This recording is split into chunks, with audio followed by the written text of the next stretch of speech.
happy Saturday. Hold on, I just realized my thing is a little bit off. There we go. What's up, Dan? Well, nice timing here now that I'm on the Saturdays. Glad to hear that you got to 100, no problem. Mr. Wallen, hello, happy Saturday. Chloe, thank you for the 16 months of support. How did the scholar run go, by the way? I don't remember. I think I left off yesterday. You were on Godfather? Did you make it to Godfather? Hey, Rory. Thanks, man. Yeah. We'll see. Last time we did this, it went chaotic, so that was interesting. And I kind of wish I won that one, but it's okay because we can do this again. Hey, Biff Tech. Just a little bit further, then we can see the fun floors. A little bit. A little bit. 198, made a mistake, but also last episode. Yeah, it's a mood.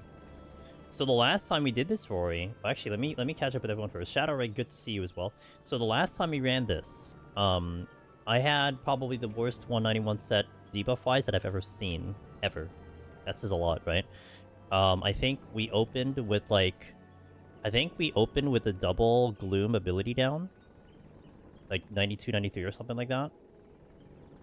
Or like it was something like 92 was okay. Or I opened with like... I think I opened with like a treasure room. And then it was like double Gloom ability. Followed by triple no item. Followed by something else bad. And I just died because I made a really bad decision on like 198 or something. Like the debuffs were insane. And I mean, you gave me, like, it gave me, you know, ability Gloom is rough to deal with. I mean, even if you had Steel, I think my Steel was a little bit shady. So that was going to be a Serenity, then I had to deal with a triple no item back to back to back. It was like, oh my god, game. And we still almost made it out. And that was kind of cool, but I made the error. Like, I made the problem, so, you know, that's why I kind of feel bad about it, because it was my poor decision that led to the thing. It is. Oh yeah, it is. I mean, on that high of a floor, if I decide not to Serenity, it's basically I'm forcing out... Like, okay, here's another way to put it. If it was just no ability, I could skate away, you know, even without Steel. I mean, maybe I could Strength and get through. It was Gloom too. So it's asking a little too much for me. Like, I'd have to do something to that floor. I'd have to nuke it. I'd have to Steal or something. Specifically because of the Gloom. You know, it was just like a double whammy. And then it's like I didn't want to keep using Serenity, especially when you get it back to back. So it was tricky, but your November Tokyo cheat box ship today, nice, which actually works out because we're showcasing it today. We have the sponsored stream up today, and we're doing the next Tokyo cheat box. Gonna be planning this about I want to try to do it like post Behemoth. Now if for some reason the stream goes weird, then I might do it a little earlier just so I can get it in. The theme of the Tokyo treat box this time is Osaka, and there's some really cool stuff in here. And oh, Biff Tech, to your liking. A drink's back in. There's a drink in there. I already planned out what I'm going to eat later. I don't think it was a poor decision on that one. Game was on the buff. Well, I think so, Tovin, because my decision was to try to sneak into the exit. And I ended up aggroing a knight, which I could have very well killed. And then it ended up getting a double because I got the Gooba on top of it. So it's like, I kind of forgot how strong I was in Pictomancer. When I could have just fought the knight, and I don't think I had Steel, and I could fight them without Steel. Like, actually, as I was reviewing my Pictomancer guide, which I'm still working on, I had almost forgotten that I went through 191 plus on that tutorial guide. We fought everything without Steel. Like, I literally took off Steel to fight everything without Steel. We fought everything without Steel, and it's just like I just forgot that I could do that.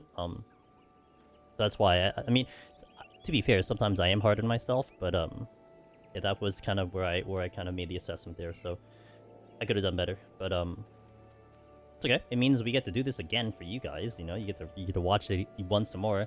I already put up the VOD of the time management onto the YouTube channel, so I think some people are kind of liking it. Of course, it's not like, you know, all dressed up with a label and a thumbnail and whatever, but it's up there. So okay, let's hop on in. So the first bit here, we're doing warm up. I left this one off yesterday at this specific floor, so I can warm up. And then we hop into the actual tutorial guide. I'm also going to not have the chat again. Well, I'm not going to really respond to chat unless you ask something very specific on the run. So, you know, along those lines, I think most of you guys are kind of used to that format at this point. but that's what we will be doing. But for now, we'll chill. You know, say hi to you guys, anyone who hops on in, all that fun stuff. So I hope everyone's doing well. I had a pretty good day today. I chipped away a little bit at Metaphor, not too much. I didn't get too much in today. I didn't get to work on my video though. It's just one of those days I wasn't able to get some time in, like some legit time. But I'm still hoping to get a good chunk of it down this week. I think my best day to record a script is either tomorrow or Wednesday, and that's kind of what's left for me to do, is just to record the script stuff. So. But I hope everyone's weekend is going good. Usually I'm here catching you guys at the end of a weekend. But now it's almost like the beginning of the weekend. Also, from my understanding, is the EU friendlos are going to have their clocks changed tomorrow, I believe. So, hope that will go well. Hope it's to the people's liking. That was Metaphor. I like it a lot. It feels a lot more classic JRPG to me, which is nice. There's some classic elements like the old school grinding. The story I think is compelling. I'm very interested to continue the story. The music is mediocre though. Like to me the music's whatever. The boss theme and the sub boss theme are like bleh. The battle theme is great. I put it on the playlist. And then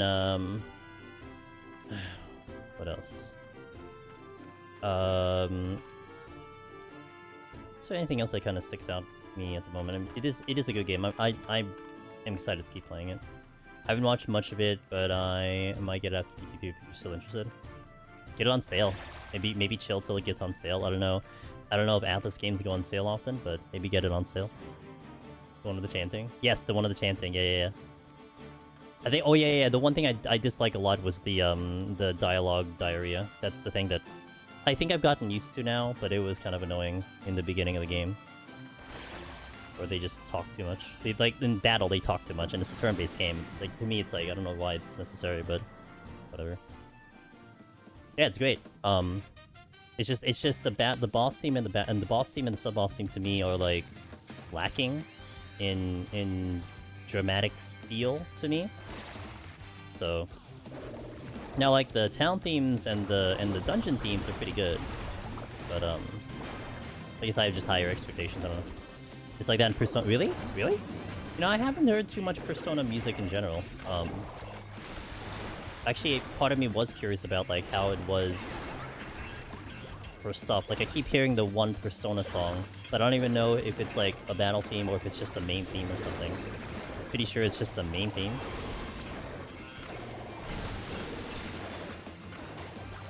All the battle. Oh, really? Oh. Why? I just don't understand why they think that's an acceptable thing. Because, like, so basically in Metaphor, it's like, I don't know the name of the song. Basically in Metaphor, it's like, blah blah blah blah blah blah blah blah blah blah blah. So they have battle dialogue for when you're attacking, right? So it's your turn. It's like, yo, oh, let's get him, and then you have like, ha. But then you have your guide, or a guide, that's also giving you tips on top of that. They're like, oh, you know, X person's HP is low. Oh, they're debuffed. Oh, watch out, they're gonna come. Like, they do that on top of all the other dialogue. So it becomes just people talking over each other, and it's just really annoying. Especially when you start playing fast. That's when it really shows up. Like, if you're playing slow and, like, you know, strategic and, like, thinking over your things, no, it's fine. But having to play fast, bleh. Hate it. It reminded me too much of Tales of Arise, which is the one thing I dislike so much about that game. Oh, the Mimic. I wasn't even ready for the Mimic. Time to do that, though. I think I had a Purity somewhere. Was that the previous fort?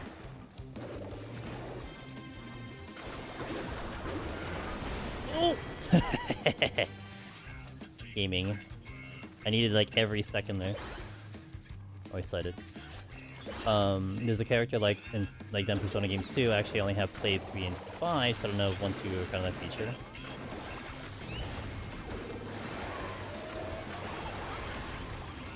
And like what's so funny is that so I tried to look up online, and I gotta be careful about looking things up online because I might get like too much spoilers, but I was looking up like, hey, how do you turn off this thing? And it was like a popular thing. Like, they have a mod for it on the PC to turn off the thing. In my head, I'm like, why does it have to be on to begin with? Like, is it like if it's in other games, are people not complaining that that's a thing? I wonder what the voice actress thinks about that.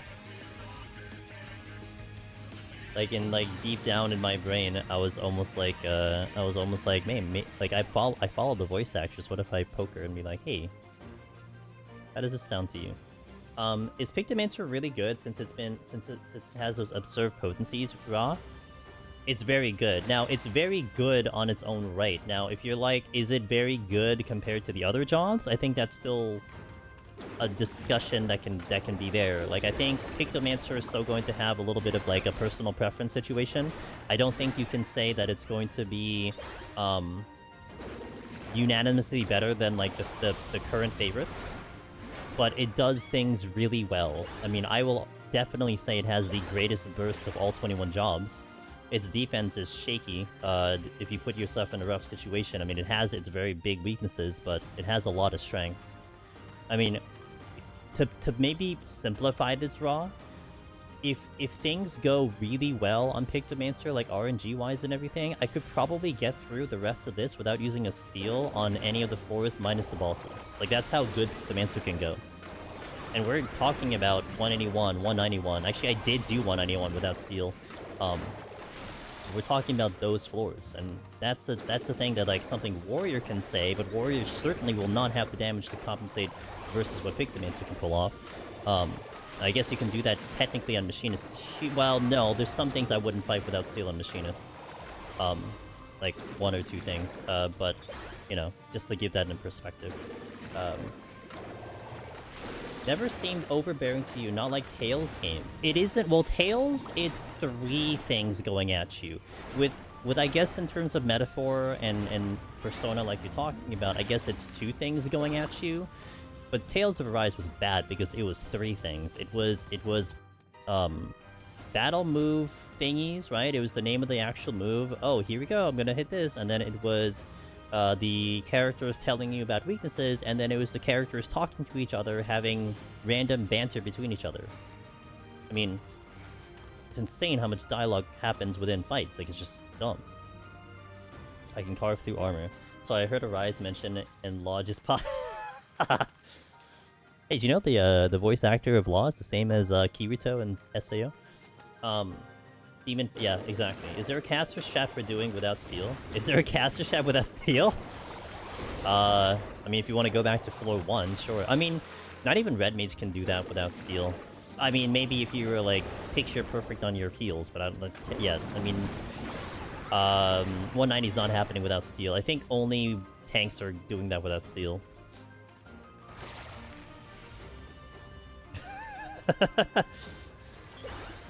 Yeah, I mean, I was mentioning how Metaphor has a little bit of dialogue diarrhea during battle, which is something I didn't peg it for because it was turn-based. Like, I can justify it for Tales of Rise because it's an action game, you know?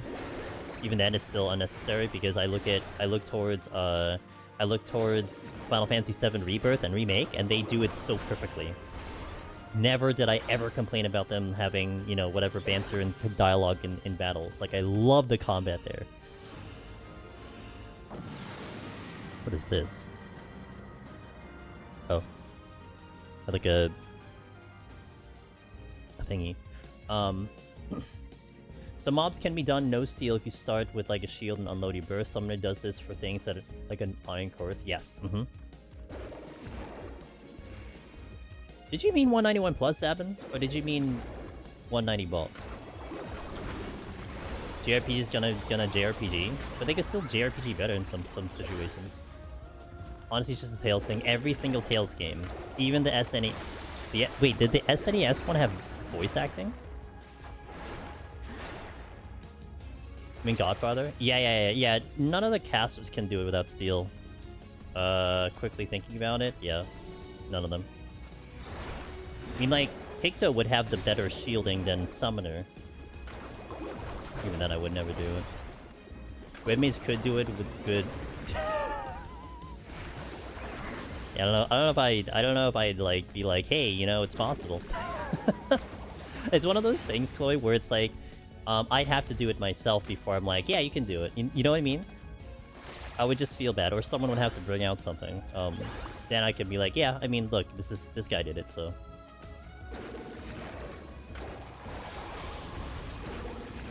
Anyway, wow, I hope that gave you a little bit of insight on that one. Do I just clip this Aramon?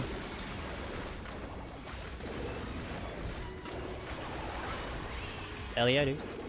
Just fun. What up, Catman? How you doing? I've done 20% of Red Miso Steel because it ran out, but I wouldn't recommend it. I did, you know what was the nice accomplishment that I did? I did, Behemoth no steel on Machinist up until, like, 25%, and then I faltered.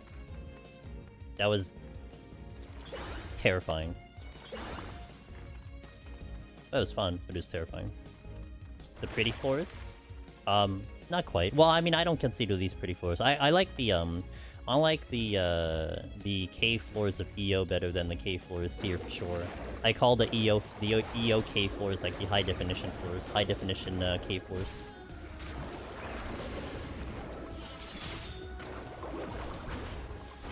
Oh, that's fine. Come here, you undead boo boo. I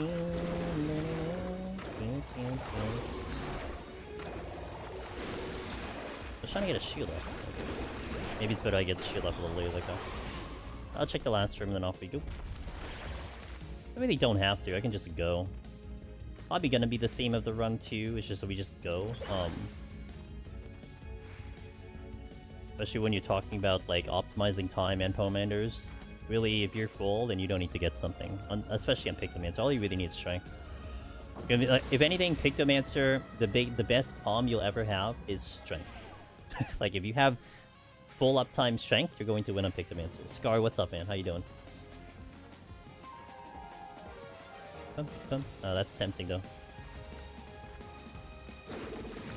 I'll keep the Serenity. If anything, if this was like 141 and we had that situation, I'd probably go for the Serenity here, but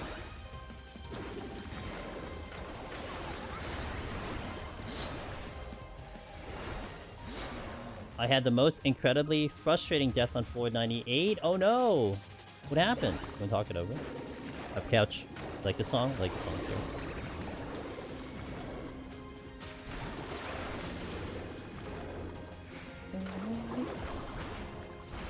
It's a very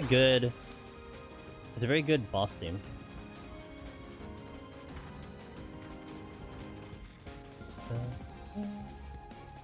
Ugh, game is just like, hey, we heard you wanted strength, and that's all you needed, so here's 2 of them. I think you're obligated to like It's Sunny playlist. That's fair. I could get get tired of a song. What track is that? What track is called Boss Theme? Wait, is it called... Did I have it called Boss Theme? Oh, because you... Oh, okay, because I said Boss Theme. You're like, what's the name of the play? Okay. I think I've reached the same page as you, Rula. I hope you're having a good day, by the way, Rula.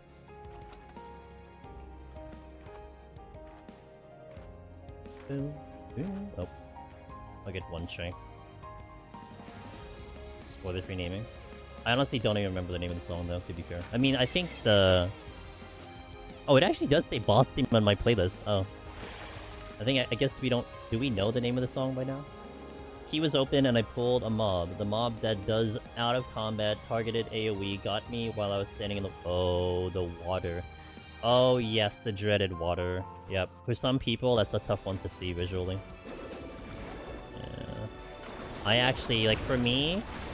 I don't have color blindness, but the only reason I say that is because I don't have color blindness. When it hits the water, it's hard for me to see it.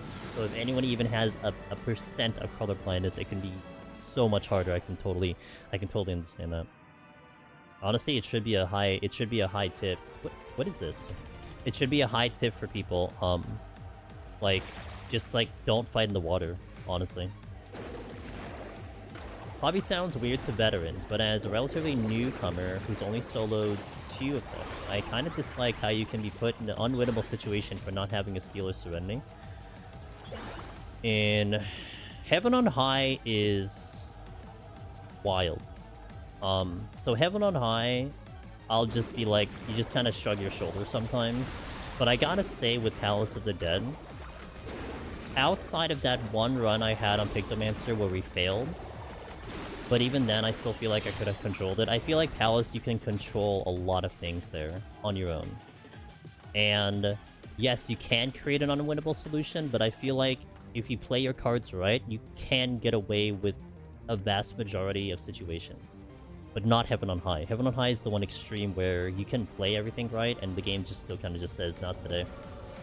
And that I've seen way too many times. It's actually funny, but it's also, you know... I kind of feel bad when, like, you get a new gamer going into Heaven on High, and they do get the absolute trashiest RNG ever. And, like, that's their introduction into Heaven on High, you know? It's and like, if that's your first run, you can't go telling them, it's like, oh, it doesn't happen every time. Like, maybe they believe you, but if that's their first experience, like, good luck. Water got me killed. In my head, I have cleared it. I have cleared it since I had a Magicide 99. He's got to get the title, though, right? Yes, it did. Thank you, says Raw. I was thinking, hypothetically, which class would be fastest to speedrun POTD with if everything went near perfect? Gotcha. You know what? I'm gonna move this chat over here. I like it over here better. Which class would be the fastest to speedrun? So right now, what I can tell you on a objective level, Raw, is that I think most of the speedruns in Palace of the Dead are dominated by machinists. Now, I am entertaining the idea of a speedrun for Pictomancer. Like, it's something I may look into the future. Maybe sometime, maybe when the new patch comes in, like, once, like, maybe some of the adjustments settle, whatever they may be, then I can, like, dive into it. But you're looking at 1 to 10 being dominated by Dancer, and then you're looking at all the other categories dominated by Machinists. So you're talking 1 to 100, you're talking 101 to 200, which is stuff I've done, and you're talking 1 to 200. It isn't to say other jobs can't do it, it's just most of the people who do it are going to be doing it as one of those jobs, so... Not sure what I want to do. I think I want to steal. Oh, not steal. I want to witching here, only because it might be a little much, and I don't have my burst available.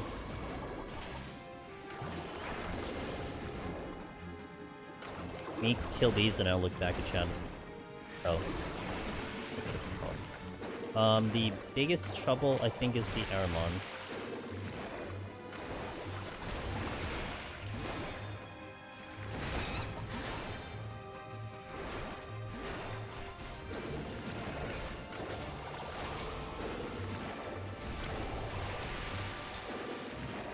Because I think the Troubadour is fine.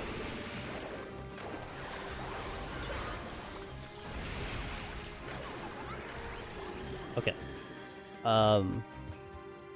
We may not know the name yet. If we don't, then we will in 4 days. The OST comes out soon, right? Those Heaven on High runs are kind of fun, though. The ones where the game just says no. It's like they become amazing limit testing. I do agree with that. Yeah. My friend lost their Heaven on High run at 80-something on one of those giant floors, opened a chest into a mimic, and stepped on an auto trap while kiting. Oh no! That's one reason why I always suggest, Jenny, anytime you enter a big room, immediate safety. It's something that I always do. Actually, I never use the safety except for a big room. I just don't use it. It's always capped until a big room shows up, because that was something that scarred me in my very first attempts. Is I entered big rooms, and I was just like, how am I supposed to deal with this? You know, and I basically came down to the solution that I'll just safety so I don't have to deal with traps, because I don't know what the traps are. It's a big-ass room. I mean, you could walk along the walls to avoid the traps, but at some point you're gonna have to dive in the middle for some reason, you know, to get a chest or whatever, and, to me, it's just, that's just the solution. The story I like to always tell whenever this comes into, Jenny, that discussion of a big room, I always bring it back to this Pokemon speedrun that I watched a couple years back. It was like Pokemon Silver Gold, and they were describing the run, like they were explaining the run, you know, commentary, and they're like, well, this run is full of RNG, but how we handle this run is that we don't hope and pray that good RNG comes our way. Instead, we mitigate all the bad RNG. We make sure that bad things happen less, and that's how we have successful runs and speedruns in Pokemon. And so the analogy goes into a big room.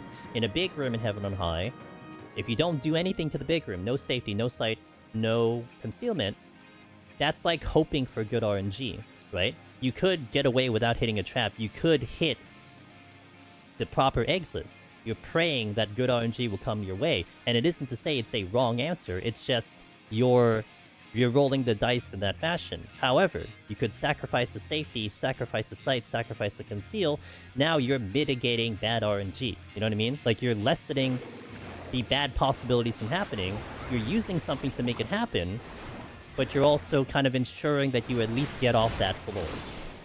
And I want to stress, like, it isn't to say that that is the optimal, that is the correct answer, because it's not about right or wrong. It's just making a decision on the situation, right? Because you can very well get off that floor without using anything, and maybe you use that thing later and it benefits you later for some whatever reason. That's fair.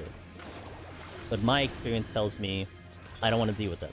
Because I typically have bad luck. So it's like, let me just get rid of bad luck. I'm bad, so I would just Magicite it. Well, you still have to get the floor, though, honestly. I mean, okay, like, you Magicite it, but you still need to figure out where you're leaving, right? So, you could still thereafter hit a trap, even after you hit another trap, if that makes sense. But, yeah, it's just all about kind of making decisions. That's one reason why I just really enjoy Heaven on High a lot. The more crazier it is, the more fun it is, honestly. It gets frustrating, but it's the charm of Heaven on High. At least to me, that's what makes it unique of it, so... Arahi! I have alerts off. I'm gonna read out. Wait, no, I can turn it on. Hold on. One played out. It's our Heaven on High historian Arahi. Hi Angelus. Hope the tutorial is smooth sailing. Angelus Clappy's Harokati 2 onion ring. Thank you, Arahi. I hope you're doing amazing. I know you've been putting some time into streams like crazy, doing some Alien Isolation, hopping into EO a little bit. Arahi is one of the greatest scorers in Heaven on High, and also just Deep Dungeon in general, and they're great. So if you've never seen them before, they are a freaking gamer. Highly recommend checking out their streams. They do stream at a favorable EU time too, or like super late night, like either be like when I'm done, or like when I'm sleeping. That's when they're going live. So no, thank you, Arahi. Your presence has been has always been a bright spot with our community, so thank you for being you. There's a reason Jenny says I won't ever try solo Heaven on High. Why not? You should do it. It's fun. Gives you something to do at the very least. Lava button. I didn't know I did art streams. Well, you know, it's Pictomancer, so I mean... Hey, wait, we've done Pictomancer so much. What are you talking about? I didn't know you did art streams. Done so much Pictomancer on stream. How you doing, Lava Button? Thank you for the 38, and also Arahi, thank you for the 36. 3 years! Goodness gracious, guys. Thank you for that continued support. Really appreciate that. Hope you're all doing well. Yeah, we'll see how this one goes. I mean, last time we did this, it was just absolutely crazy with what happened. I've never seen the RNG I saw in Palace of the Dead ever, and I've been doing it forever.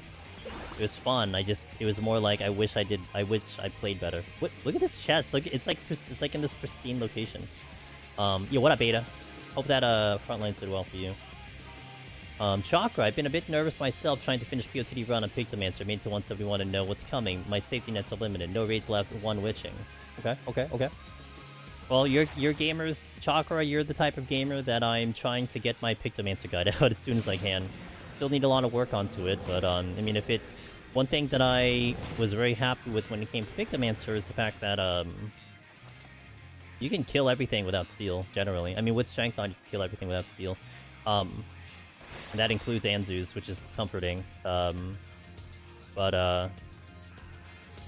kind of what Lava Button said too. You know, the best way to find out is to literally just go in and just check it out. But you know, get as much and absorb as much information as you can.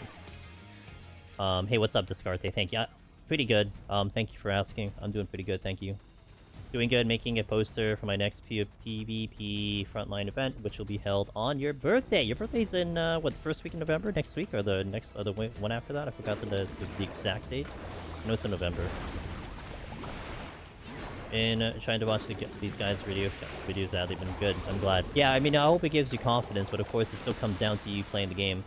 But, you know, one thing I like to say, November 8th, one thing I like to say is, Deep Dungeon is about failing, really. You know, as much as it sucks to lose, really the way you learn is to die. That's just the way you kind of have to view it. And when you die, you learn something, and then you're better for next time. I mean, it takes more time, sure, but that's all of us. That omakase thing I went to on the 17th was incredible. No sushi ever will compare. Oh, that sounds amazing. I like good sushi, man. I don't think I've ever really had an omakase. I know what an omakase is, but I don't think we've ever had, like, my family's ever chosen to do an omakase. We've always kind of gone, like, a la carte mostly, but good sushi be good.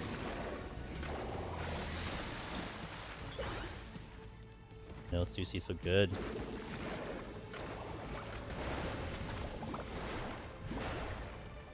Boom, boom.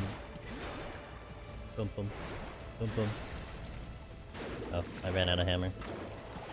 Hammer. My strength should carry me into the boss. I'm not worried about that. No, it's on my bucket list. It's on my big bucket list.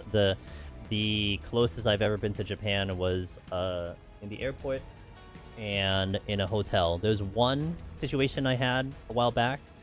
My family's from the Philippines, so we tend to go to the Philippines for, you know, family reasons, years ago.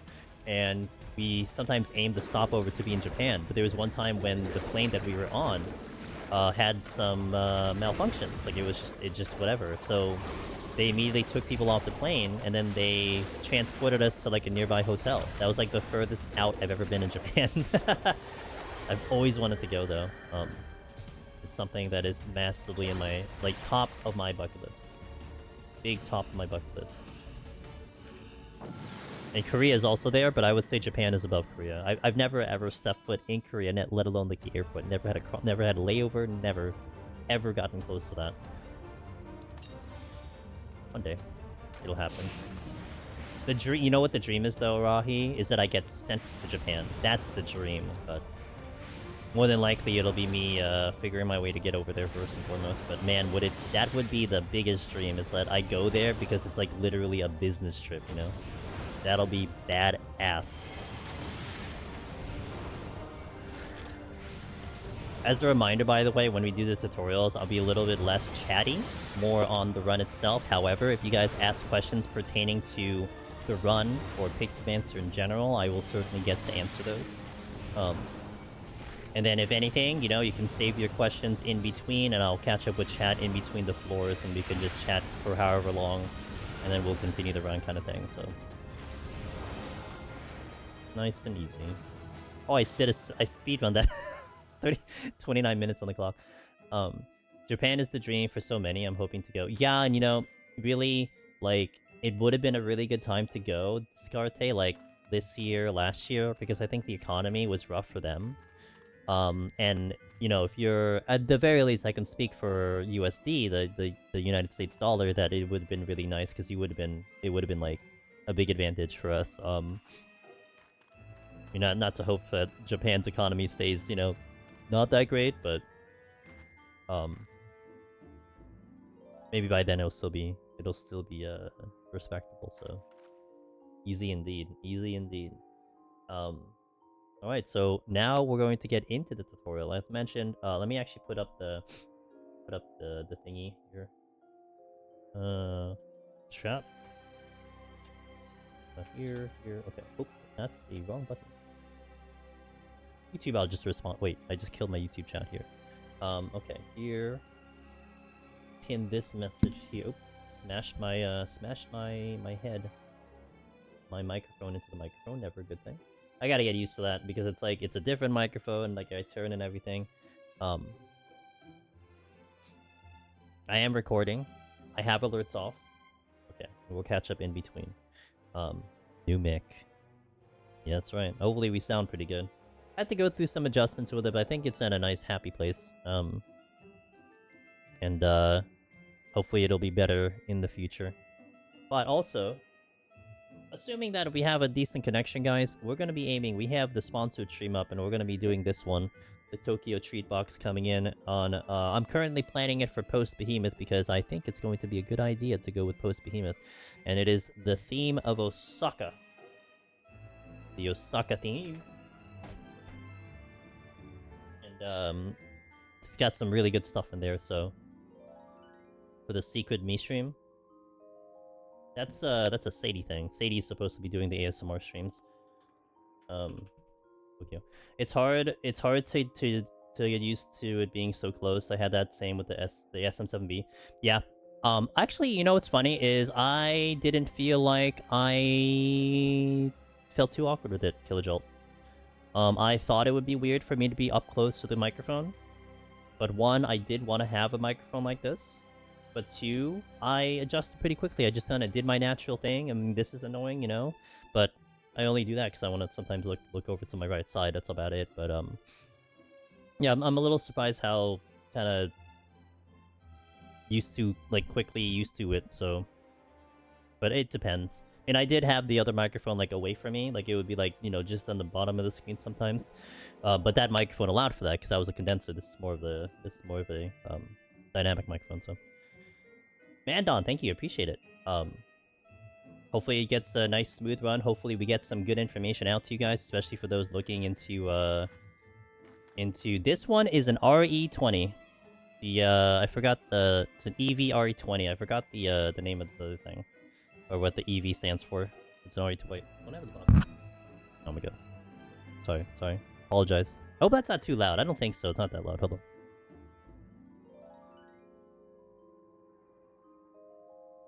No, I mean, I don't have the name of the box, but... Yo, what up, Cog? Yeah, for me, it was between this one, Killajolt, and the SM7B. And I basically listened to someone use the two microphones, and this one is the one that sounded best to me. Looking forward to 81 plus. 181 plus. Me too. Hope you're doing well, says Cog. Gotta get sleep, but have a good stream. Thanks, man. Thanks for the 19. I can't believe it's almost 2 years that you've been around us and the community and everything. So thank you for that resub. I appreciate it, dude. Have a wonderful sleep. Kind of weird not having you on the late nights, but have a wonderful one. But I know you're getting busy because the holidays are coming in soon. All right. So I'm gonna hit an ad here, and then we're gonna get started with our intro. As mentioned, you can see the top of the pin. Once we get started, I will get kind of into hard focused mode, but if you guys ask questions pertaining to the run, I will get to it. And we'll go from there. Hugo, you said hello earlier. I'm doing well. It's good to see you, man. I hope everything's going well for you in the weekend. I hope you're doing good. I hope life's treating you well. Good to see you. Yeah, let me smash that ad, and we'll be back, and then we'll get started on this run. BRB. YouTube gets some ads too. We wanna get everyone ads. Everyone wants some ads, right? No, just kidding. No one wants ads. All right. Shall we get started? Let me get into my tutorial mode. Take a sip of water too. Got my first Heaven on High clear today's Warrior. Congratulations. Let's go, dude. Welcome to the club. Hell yeah. Man, I still remember all our conversations, Hugo, about talking about the runs and everything. Glad that we got there now. Nice. Well done. Alright, I think I'm good to go. Hopefully you guys are good to go.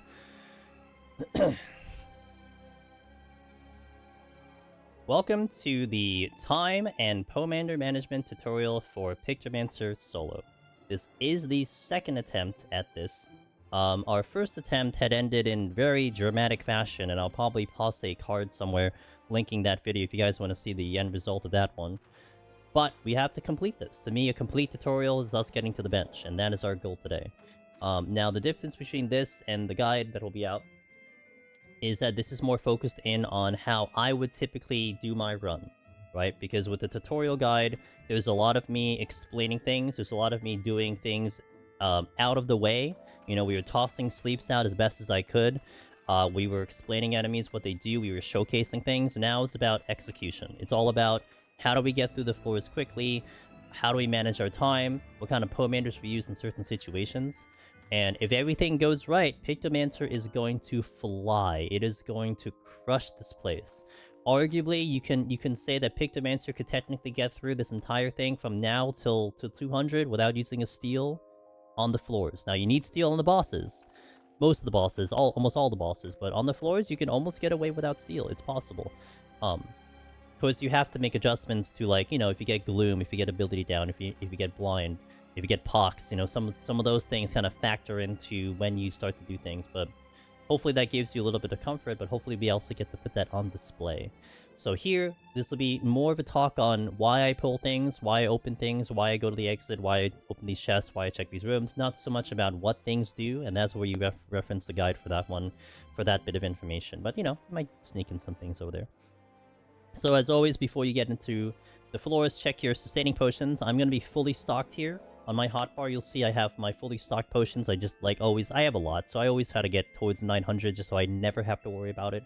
Make sure that you have a good amount of max or hyper or super potions, whichever you have. I'm using tinctures later for Behemoth, but that'll be on my bar, so this will be what you're looking at. And also have food. You know, Pictomancer is not going to be on the free trial for a very long time, so more than likely you'll have access to food. I like having direct hit determination. You can use whatever raid food you've been using if you're like a Pictomancer main. Direct hit I like a lot because it gives you direct hit in this content where naturally you don't have direct hit, but it's like a 2-3%, but it's still something. You want something above 540. Anything below 540, you're not going to get the full benefit. Anything above 540, you'll have the full benefit. But also watch the economy depending on when you're watching this tutorial. Foods can shift pricing. You know, it's possible that this 690 food or whatever the raid level food of your current patch might be cheaper than something that's literally at 540. So just check the economy for there, but you just can get any food that way. So I always like to re-up my food before I go in. If you have your FC buff, great. But let's just hop on in. Let's get started. And let's start flying on this job, shall we? Pictomancer, full everything, 141 starting off. Let's do it. You're gonna probably see me first raising by 171. So we're gonna go through that and raising there. Always check your motifs on. And we're gonna open a strength. One thing, common thing you're gonna see me do here is on Pictomancer, we'll basically always open with a strength. I may not go to 0 strength, but I'll certainly probably go to 1 strength, because strength is going to be your biggest asset on Pictomancer here. Basically what I want to try to do is I want to either A, wipe out what's going to be in my way, or B, take out the most threatening if I can, especially if I have a burst here. Okay. That Ked can probably stay alive, and I have Hammer. Actually, I'm going to burn the Hammer now because I still have it up. May as well get this damage through here. One recommendation I would say, especially if you do have a lot of sustaining potions, is as you're going through the room, pop a fresh one. It kind of mitigates any kind of bad trap that you walk through, because it's possible. The cave floors are still very risky for traps, and you'll see me be a little bit careful about my movement on these floors to kind of respect any possible trap that's coming in. Here I'm going to check some rooms to see if there's any chests. I don't have to deal with that room. I'm going to kill this demon though, because it is a little bit near the exit. I'll probably sneak into the room to the south just in case there's a chest there. Otherwise I may go immediately, but we're right here, so we might go for it. Keeping the motives going, nothing here. Okay, so now in this instance, I'm just going to get off the exit. We're just going to clear up the floor, burn everything, and then move on.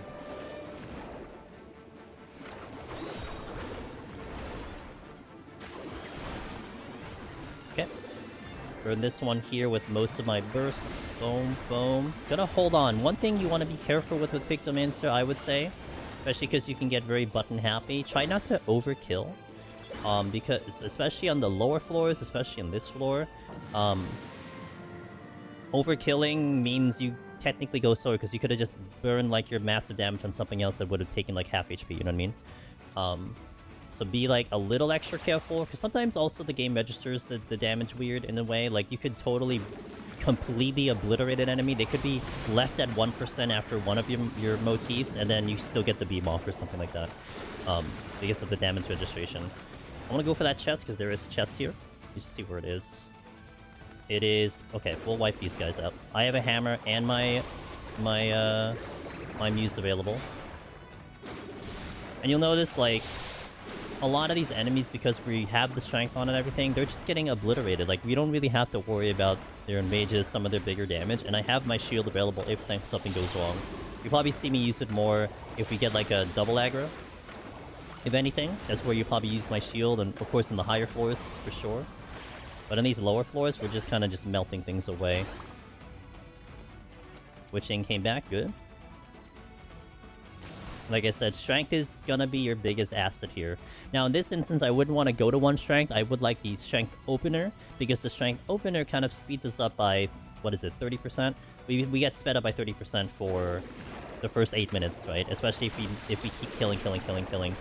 And that really kind of sets a lot of pacing for you. Like, you know, you don't have to go blazing fast. You can kind of take a breather here and there if needed. Maybe check some chests also. Maybe also mitigate some mistakes if you hit traps. But that's why having that start is really, really nice. On this class, for sure. Again, we're not going to overkill. We're going to hold on to that hammer. Steel, good. Now, we like the steel. Like, even though I said we can get through without steel, we will still take the steel, of course. So we're not going to say no to the steel. Because it does give a little bit extra comfort, especially if we start hitting mistakes, like if we hit a trap here, you know. Serenity, don't need it. Going towards the exit. The one ideal thing that you're going to try to do is you want to try to open the exit. Either like the last kills are in the exit, or you have a clear path to the exit. One thing that I may try to repeat a couple times on each floor set, it's a nice thing to follow. It's that anytime you kill something past the exit, it is a waste of time. No matter how you look at it, you're kind of wasting time. Especially when you're looking for time, it's a waste of time. Now, you are sometimes presented with situations, almost like this one right in front of us, where, look, I had to fight my way to get through here, and if the exit's already open, but then there's a knight on top of the exit, well, it happens, right? I have to kill this. There's nothing about that. And yes, you could still say, was that a waste of time? Yeah, I guess, but there are situations that kind of justify it, if you will. But what I mean by that quote is that, okay, let's say you're starting to, like, strain for time, right? You're like, okay, time's getting tight. If you didn't check all these gold chests before the exit opens, they become mimics. Mimics are going to be really bad, because that's going to be a waste of time, because you could have gotten to those mimics before the exit opened, and therefore they would have contributed to the exit, and therefore that would have not necessarily been a waste of time. And so there's like this kind of mixture of getting optimal kills, not killing, you know, too much in a room unless it's for a goal, like getting to a chest, and also navigating through the rooms and getting to the exit and making sure the exit's nice and clear. I think maybe that, I mean, it's not something that I've heard as a problem for people trying to do Pictomancer, but it might be something you want to be careful with, that you don't go kill crazy and just start, like, murdering things. Especially if time is an issue, right? And I want to stress if it's an issue. Because maybe you are murdering things and killing really fast and killing a lot of things, but yet your time is still pristine, and, well, there's nothing to complain about. But I would want to suspect that some of the problems you'll see if you're having an issue on Pictomancer is going to come more down to... I'm going to Witching, by the way, for the Mimic to mitigate and to stop the pox coming here. Probably some of the things you're going to see on Pictomancer, maybe an issue that you may have, is overusing your palms and maybe not having a full grasp of what this job can pull off. And, you know, starting to use steals a little bit more than you think you should, you know, stuff like that.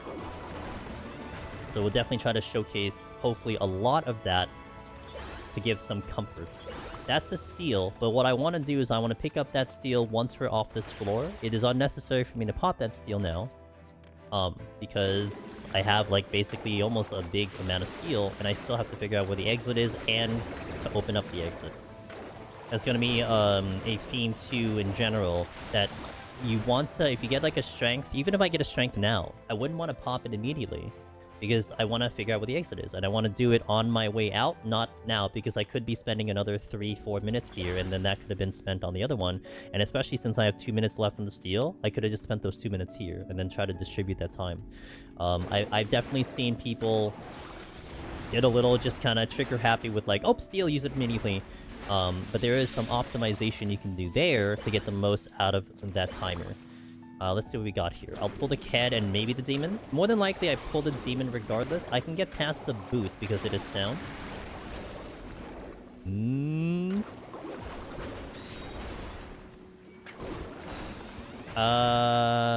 The Demon doesn't seem to be in my way, so I'm gonna go.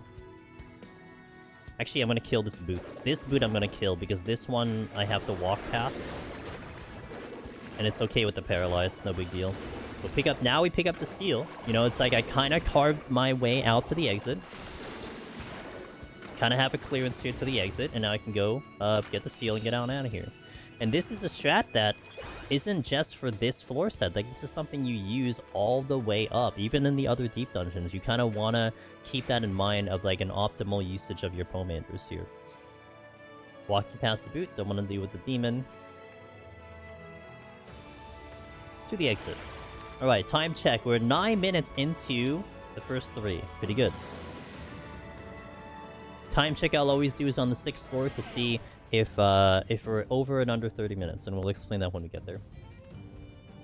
Okay, HP down and item down. This is here one of the situations where, you know, the minor realization of it, where like me having to pop that steal late and having a full duration steal is what makes this next floor or this floor a lot better, because now I have a fresh steal into an item, a no item, and an HP down.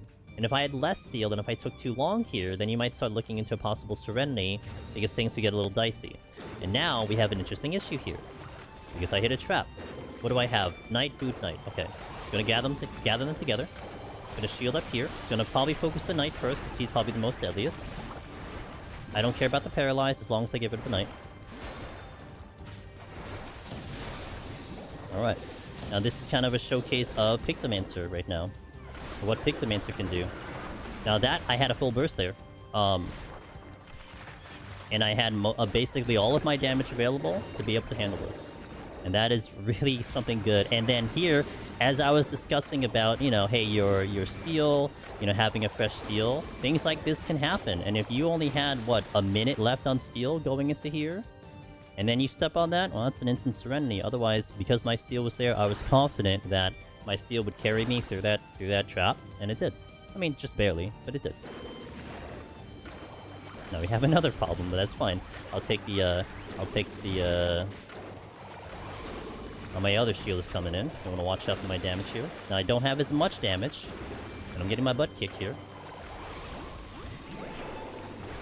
I'm gonna wait. I'm gonna do a hard cast here, let the Paralyzed go off, and then do my hammer because it's instant.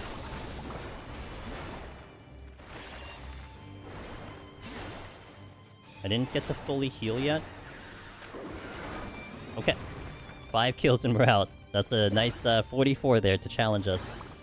But a good, nice showcase of what Pictomancer is going to be capable of doing there. At least I know there's no trap here. Get my HP to come in. Maybe careful about this Gargoyle because my shield is down. I have most of my burst. I'll go. Get on out of here first.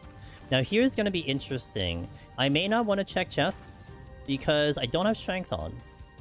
And if I get a Mimic, it might cause a lot of issues. So I may actually start skipping chests on this specific floor. I don't really need anything aside from the strength, so we're just going to go here. Might be able to showcase a little trick here. 1, 2, 3. So if you get like a nice perfect timing there, you could hit that chest as you're leaving the exit, and you might actually be able to spawn a Mimic, but because you're mid-transference, it wouldn't aggro you, and you might get away with, like, you know, a free item there. Tricky timing, and a tricky situation, because that's certainly not going to show up every single time, but, hey, you know, you take every opportunity the game gives you. That's kind of Deep Dungeon... That's kind of Deep Dungeon, 101 right there. Make the most of the situation. I'll go this way. We have a Purity, so I want to keep that in mind just in case I get a Mimic, because now, if I get a Mimic, my first answer is doing Purity there. And I think one of the things that I'll try to put a focus on is how to manage Purity, because I think that's something that will get people, especially on this type of job. One of the biggest weaknesses of Pictomancer versus, say, you know, the popular machinist, the popular warrior, and maybe some of the other popular jobs is Pox management. How do you manage Pox? What are you gonna do about Pox? And hopefully on this run you'll see us deal with less of it. At least that's the idea there. So.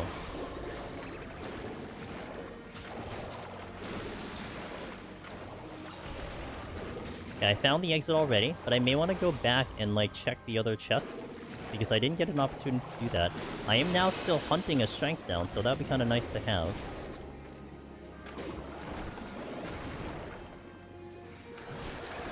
Alright.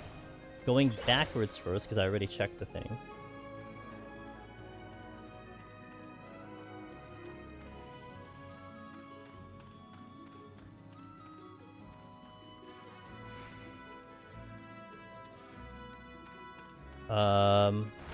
Let's see. I don't know where the chest is in this direction. Okay, it's over here. Now, one bit I'll mention now, but it'll be more prevalent later, is we'll be going through like a little bit of an ebb and flow on Pictomancer. There'll be situations when it'll be good to just run around, and then there'll be other situations where it's good to actually go and kill something. And it really comes down to your cooldowns when they're available and everything. So the fact that I had to run all the way over here, and like, you know, I'm checking chests and whatnot, it's fine because I'm still waiting for some of my cooldowns to come available. And in that situation, I got Toads the Mimic, and we had a full burst for the Mimic because, almost a full burst for the Mimic because it was available. And so that's how you want to manage Pictomancer more. Very different than, like, let's say a Machinist. Machinist, it's kind of like it doesn't matter when you pull because your burst is great, but aside from very specific things, you don't really need a burst to down something because you have kiting. Pictomancer, on the other hand, you kind of want a burst because it's a very different situation for Pictomancer with and without your burst. Now, the alteration we had there, you're going to see I will not use alterations very much at all. It is basically to avoid mimics. Now, one of the benefits to an alteration is the fact that you can get Corrigans, and Corrigans is a time save, but of course it's, you know, arguably a 50-50 chance between mimics and Corrigans. And because of the downside the mimics give more so than the positives to the Corrigans, you'll see me avoid a lot of alterations until maybe the latter floor, maybe even all the way up to 181. Or there will be a situation where if I'm sitting on Pox, like let's say I have like less purity, I don't have witching to use anymore, that'll be the one change of strategy where I end up using an alteration, specifically because my justification there is that, oh well, I already have Pox, so if it's mimics that I can kill, because I can kill mimics, then may as well just deal with more of them, right? It's like, okay, I may as well roll the dice to get Corrigans, but if I fail the dice roll, well, I'm just gonna have more Pox of something that I already have on. You know, it's like, if you don't have Pox, you don't want it, but if you're managing already, then who cares? That's kind of how I look at it.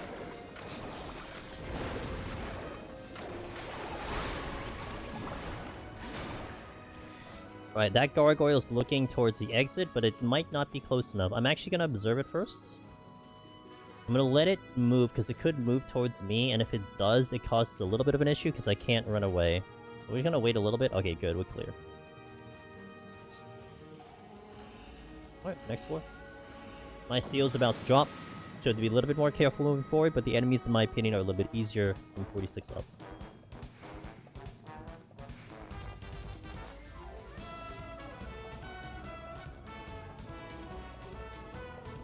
Lust, don't need it. Alright, Persona wants to go, but I'll check the... Hey! Shield. Woo. He actually would have been 2 shots from killing me.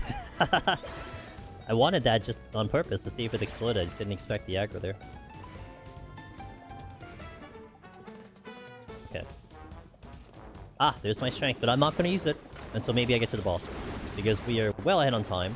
The 6th floor check, which I like to do, I don't really check my time per floor. I used to do that early on when I used to do Deep Dungeon, but now all I really care about is on the 6th floor, walking into the 6th floor. The rule I like to go for, if you're over 30 minutes, you're good on pace, you don't gotta do anything special, just maintain whatever the heck you're doing. If you're under 30 minutes, now you have to strongly, if not required, to consider something, whether it's a flight, a rage, even just a strength, you know, just to kill faster. You want to have that in mind. Now, sometimes the game gives you help, and then it's like, well, okay, here's that flight that you needed, here's that rage that you needed, and then it's like, okay, well, I have my answer, right? It doesn't necessarily mean that you need to use it out of your inventory, it's just you hope you can have to get something going.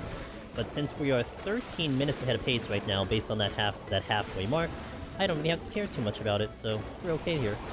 I'm gonna watch out for that, because I might get the Wraith there. Also want to be careful about my splash damage here. I got petrified, I got paralyzed on my beam. That's fantastic. Okay. So you can see we're just kind of, you know, moving, killing, checking chests, checking floors. That's basically the theme of this. Now, because I reached the end of this floor, I'm not gonna pull any more kills here. What's the reason here? Well, I don't have any reason to. Why do I need to kill these right here? What I want to do, what's more important to me, is that I get into the exit. You know, so what if something just spawned? And, you know, up here the spawns are pretty fast, like I think a minute and a half or something like that. So there's more than likely something that actually got in my way, or this Wraith is actually just like floating over here. So I want to now get my kills towards the exit or in the exit, assuring that the exit is now clear. That's definitely yet another theme that you want to have in terms of optimizing your movement, your navigation, your GPS, and making the most of your time. Okay, then we kill the Hellhound. And now this doesn't become a problem, right? I still need a couple kills, but now we're kind of clearing up the exit in this direction, so we have nothing to worry about. And something just spawned. Brilliant. That's okay, because I can get past them.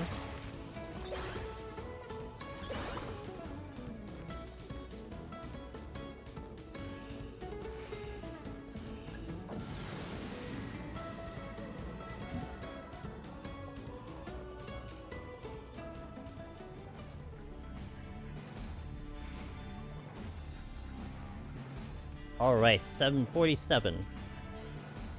Time is just brilliant, and I have strength on, so we're just going to keep on murdering things up here. Let's see what we got. Persona is a priority because it's proximity and it's blocking my way through, because I have to kill this almost regardless. Like, this has to go. So we're going to kill it now. Popping a sustaining here while I go through the room, just to make sure if we hit a trap. Ignoring that succubus because it's not blocking... Well, actually, something just dropped, didn't it? Yes, it did. Okay, succubus isn't blocking anything, so it's an unnecessary kill. I think one of the things with Pictomancer that might be different from other jobs is that you're no longer necessarily looking for an quote-unquote easier kill to go for. You know, you wanna prioritize the kills that are going to be better, faster, less problematic. You're kind of just looking what's in your way, because Pictomancer can just kill, like, literally everything. Literally everything. So you want to make it optimal in terms of just, is it blocking a chest? Is it blocking a pathway? Is it blocking the exit? And those are the ones that want to go. This one, blocking a chest. So we get rid of it.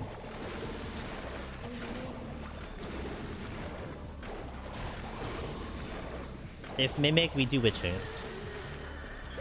No need. Okay, we're gonna check the right side first before I go to the left side. Fortune, pop that right now.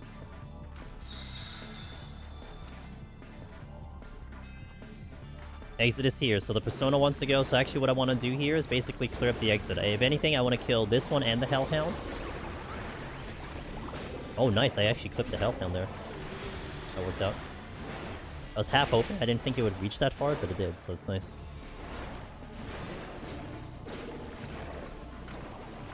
Okay. Lusts. I'll check back the room here. There sometimes is a trap here on this corner. Just gonna keep that in mind just in case I hit it. Don't need to deal with those two Hellhounds, but I would like to deal with this one. Why? Blocking a chest, and also blocking the way to the next room. Again, that's the common theme. I'm probably gonna try to say that out loud, so it kind of makes sense. You know, one thing with my pulls is that a lot of the pulls that I do all have a reason. It's not just random. They all have a a reason as to why I want to do it. I'll try to actually verbalize that as much as I can. Okay, now we had a Witching, we had a Lust, but I've already checked those chests. Oh, this other one here, Witching if it's a Mimic, Steal. That's great. So now I want to delay the Steal. I can get off of this floor no problem, but I want to get the Steal last, so we're gonna do that. Now I know the exit is kind of clear, barring a respawn. So I'm going to clear up these Hellhounds because they're right next to the Steal. Exit's open. Oh, it's open. Let's go. So if I needed more kills, I would have gotten this Hellhound. If I needed one more kill after that Hellhound, or another kill after that Hellhound, I would have popped the Steal, then left to the exit so I don't have to run back and forth. Use another drop. The Lust? Okay. So kill optimization here. Into 48. And a fresh Steal, which is nice. Again, Steal optimization. I could have been down a minute on Steal, but now I have like a little extra. And you don't know, maybe the debuff's gonna be really bad like it was on that previous floor with the low HP and the no item. Get my motif up. Alteration. Rage! That's a free floor. Very good. So I don't really need anything. I mean, I guess I can use the resolution. I don't really need much here. Another rage. Okay, 2 rages. Well, just to make sure the first one wasn't necessary. So I think I'm gonna Fortune anyway. One thing is, I tend to be very conservative with Fortunes. Like, I don't, like, kind of offer too many reasons why I want to use them. So in this case, this is, like, not a bad one, because I'm gonna get a lot of kills here, presumably. And may as well just kind of, you know, farm as much as I can and see if I can get maybe a fresh Strength and Steel. Maybe that leads me into 150. It's possible with Pictomancer speed to actually get into the boss and still kill the boss with the Strength on. Do we know if arrow counts? Do we know if arrow in green counts as wind damage for the 150 ads? I don't know. I could just do it. Actually, well, I mean, I could just do it, and we could just do it for the sake of doing it. Because a lot of times when I kill those ads, I just do my muses, but I can just do it if I remember. What is it on the combo? Is it like the 3rd combo? Okay, dumping this. Wow, there's 3 rages on this floor. You know, sometimes the game is just like, here you go. Use a nice refill. Hope you enjoy it. Safety, that's good. Second hit? Okay. I can do AoE. I can do AoE with Picto and let's just see if the damages are different. What Lava Button was mentioning, by the way, is that there's this little bit of an old tech that they didn't remove. It's just it's not really existent in this game. Where, like, there are kind of elemental weaknesses, like it was something very early on in Final Fantasy XIV, and the zombies were weak to wind. And we knew this because Red Mage had a wind spell, so it would show up as a little bit of bonus damage. And that's what he's referring to as a thing. Actually, I'm just gonna rage this. Let me rage and pick up... Yeah, I'm gonna pick up this one. May as well. There's 2 things on the exit, and I have 3 rages, so... Got 1 chest there. I'm gonna walk all over it, by the way, because if there's a trap, I want it to happen when I have the rage on, kind of thing. Resolution came back, you know, amongst anything else, that was in my mind. It's like, oh, you know, if I need one thing, it's the resolution. I got the resolution back. We would have decimated the ads in Summoner. Interesting. Probably that's the case. It's just interesting that something like that still exists, or rather still persists through, and I guess with a new job like this, it could be interesting. So looking at my strength, obviously my strength is not going to carry me into the boss, so I'm probably going to use another one. I could get away without the strength, but it's okay. Okay. One thing I may suggest, which I didn't do, I kind of slipped my mind, might not be a bad idea to affluence into the 9th floor. The reason why is because you could increase the chances of you getting a chest, which could be important, because if you get a Strength and Steel leading to the boss, well, that's a free Strength and Steel into the boss. We got a Steel into the boss. Now if I can get the Strength. And that could be really good. That could be really good to save it for the next floor. Because now, you know, with the tutorial guide, it is going by set, right? 41 set, 51 set. And so you can kind of look at it a la carte. You don't have to necessarily look at it in a complete section like a full run. You could look at it, you know, one day go to 141, and then the next day go to 151, you know, if it's on different files. But in this run in particular, you are looking at it as a full run, as the, you know, whatever you do on the previous floor kind of leads into the next floor. So having a steal now into the boss makes it a comfy fight. Also means I walk into the next set with a 3 steal situation, so that any new steal that I get is going to be a steal that I can use. And that's one thing that, you know, you want to probably have into consideration for your runs, is that as you're climbing, especially on the floors that is in 191, decisions that you make now will have slight ripple effects into something later. And so I would say it's a little bit of an advanced thought process of like, well, if I use this now, you know, what's going to happen next time? But it's still something that could be something that helps you or something that could hinder you. I'm going to take out this dragon because I do want to check the full floor. Now, sometimes you may see me kind of skip rooms. One, because maybe the exit already opened, or two, you know, I'm trying to save time. In this instance, on the 9th floor, you'll see me be a little bit more on checking everything, because, again, if the strength is sitting there, then I want to take that strength. I don't want to skip the strength. Not to mention, on this floor, like, generally, you're probably going to have a time check already of, like, how long the boss is going to take on Pictomancer, or how long you're going to take on Pictomancer. And thus, we're at 32 minutes, so, you know, if I wanted to get to the boss with like, the exact time for me to kill it, I'd probably walk in there with, like, 6 minutes on the clock. So I have a lot of time to spare. And now you can kind of, you know, breathe a little bit. It's like, okay, I can calm myself, I don't have to go fast. Get to this floor, then you can kind of relax. But definitely would say foot on the pedal, at least up until this point. Safety. Didn't get the strength, and I may actually hold on to the strength. I may not use the strength, because I could use it on the next floor more so. And it is unnecessary for me to really use strength in the boss, really. If I had to, you know, really think about it. It would be nice, it would make it convenient, but it's not necessary. And I'd rather plan for the next floor, not for this one. Now, if you're someone that, you know, maybe it's your first time going in, you haven't done the 150 boss yet at all, well, it's not gonna be a bad idea to use the strength, because, you know, you want to make sure things go okay. But if you've run this back already, you know, 1, 2, 3 times, you're kind of comfy with that boss, you can make it a little bit longer, no big deal. So I'm gonna try to get off the exit with minimal kill count, meaning I'm not gonna try to kill much. I'm just gonna gotta make my way to the steel. That succubus that I'm gonna leave alive may be a problem, but that's okay. Alright, pick up the steel and off the boss. We'll check that arrow too. This, I believe, is a steel. Alrighty.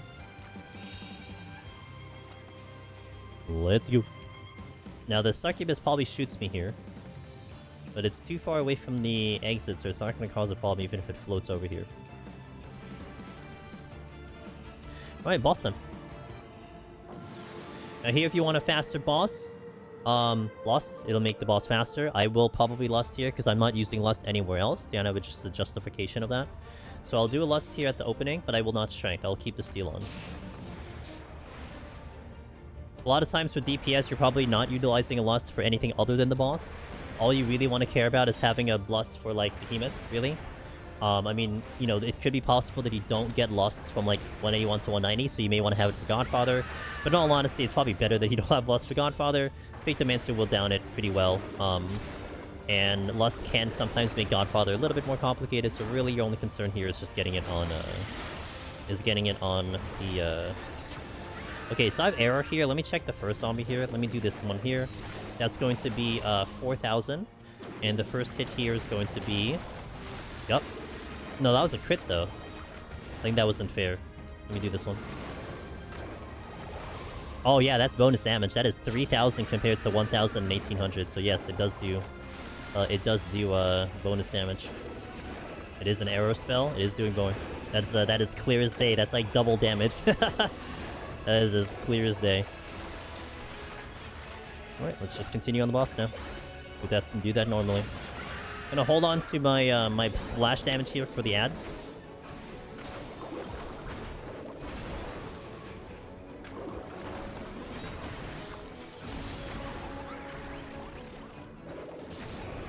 Gonna shield here, because it will take some damage. I'm gonna hang here just so I can do the splash damage. The benefit of the steel. If I didn't have steel, then I have to be a little bit more cautious on that part of the fight. Like, I'd have to run away, you know? But in this case, I can just tank it, because, no big deal. We have steel on. And the blood rain coming in is not gonna do that much damage.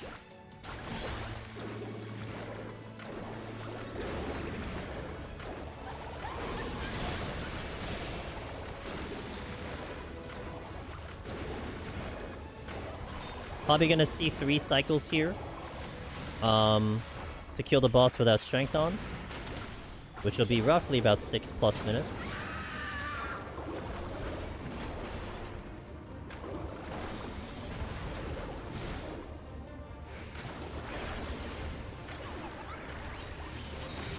Take this time to get my motifs up. My hammer's coming in too, so I want to get that up soon.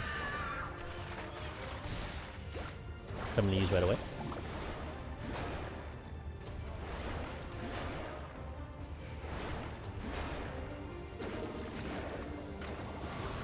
Gonna gather them together before I do my muse. So I can kill them all at once. My usual strat for these zombies, the crawling zombies. You usually get them together pretty well. Usually.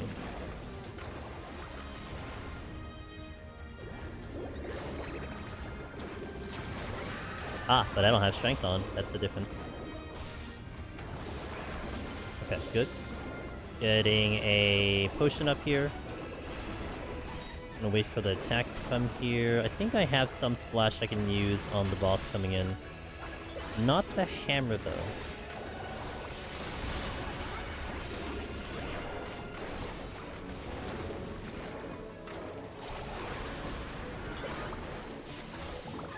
Oh, that swift was unnecessary. If I could get maybe 1 hit here. Hey.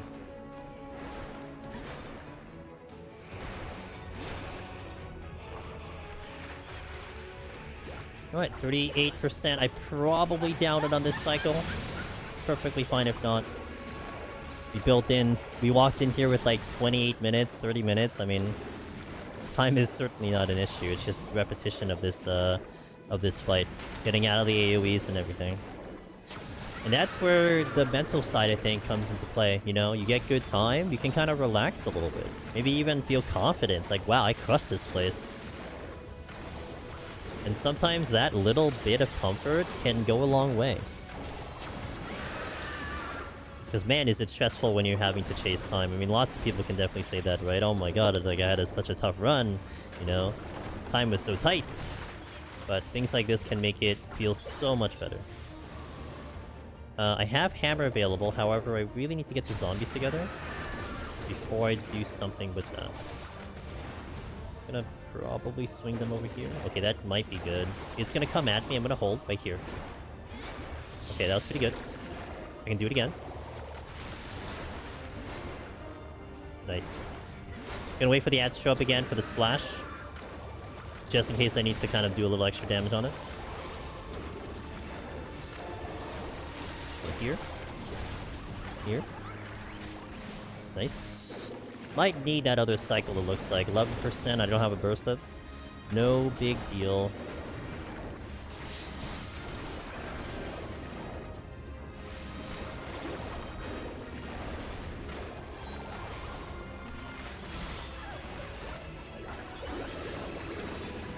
%.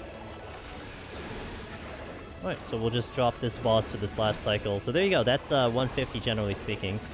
Even the fights themselves, I mean, there are concerning fights, especially early on. The demons, the gargoyles, that are ones we always kind of, you know, tell you to be careful with. Many runs have died to one of those enemies.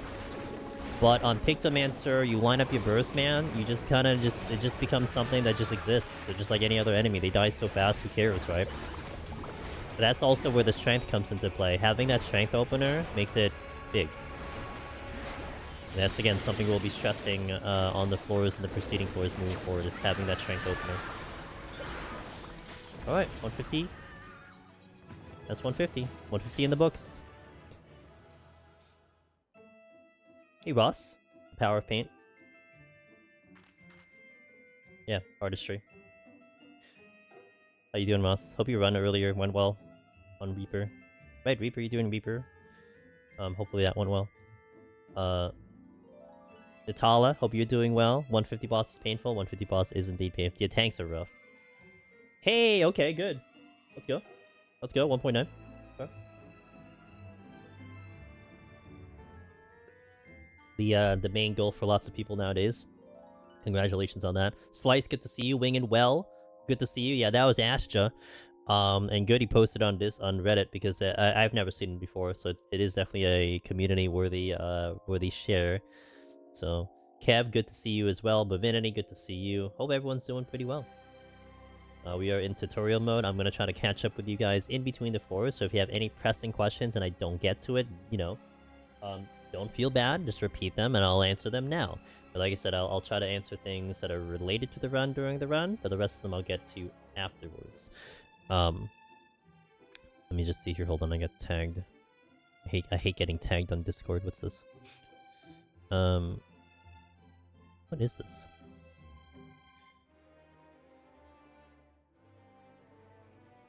Hey.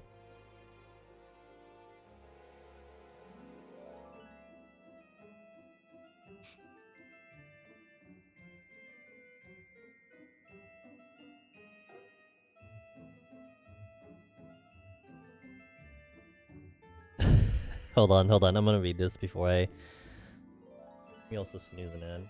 Only because it's partially related to Deep Dungeon.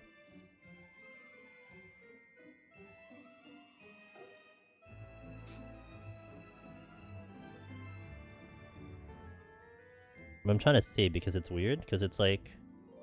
All they did was post screenshots and like one... I don't understand what this is.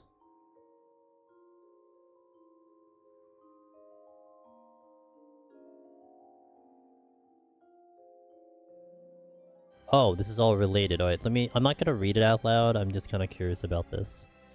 I'll give you like the short and simple after I kind of interpret this.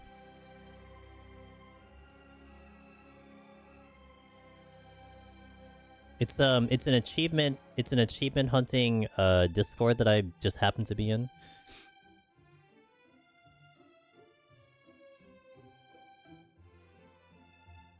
Basically, they kicked someone out because they were botting.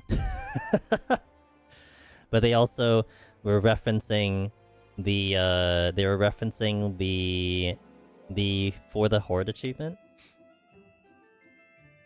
I'm trying to understand why that one in particular was getting referenced.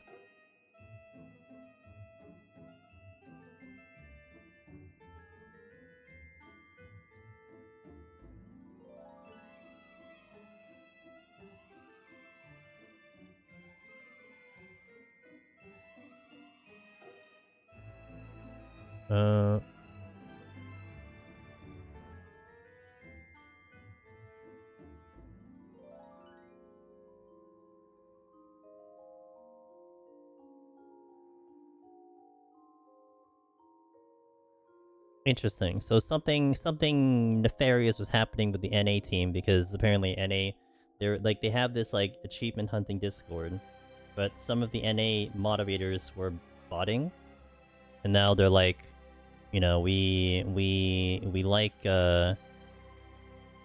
integrity, but we can't do anything about these people. And then they had referenced the accursed title, and basically one of these gamers that I think was botting says they're one of them. No one has done it legit. No one has even done 10k legit. That's false because I did it legit. A grind is a good if it's actually engaging. Yeah, so that's false because I have it and that's I've done it legit. Anyway, that's funny. I wouldn't have cared. It's just like a tag. I just was curious what the tag was, and for some reason it happened to be Deep Dungeon related, so. Also, it's interesting because like legit can be taken in multiple situations, right? I mean, if you're basically saying it's botted, then I can tell you we know multiple people in the community that did not bot it. So I can tell you that much. But anyway, that's a drama that I don't have to deal with. My tank run died yesterday at 171. Cyclops got me. Then all these other monsters aggroed. Tried to landmine strat. My next run died at 157 because I was worried about time. I think I pulled more than you can handle. You know, limit testing is totally a thing, Natalia. So, you know, you just take the lesson, you learn something about it, and you just kind of, you know, shrug it off and just do better. You are so close, Ross. The only achievement hunting drama I know anymore is the... I remember that one. I remember that one. And I remember that person too. I think I ran into them a couple times, but... Yeah, I guess the gist of it was that it was some Discord. I think I remember joining a long time ago. I think it was about achievements in general. I don't know why they invited me, but it's whatever. I don't care about achievement hunting, but I guess there is this rift between like NA and non-NA, and so they addressed it.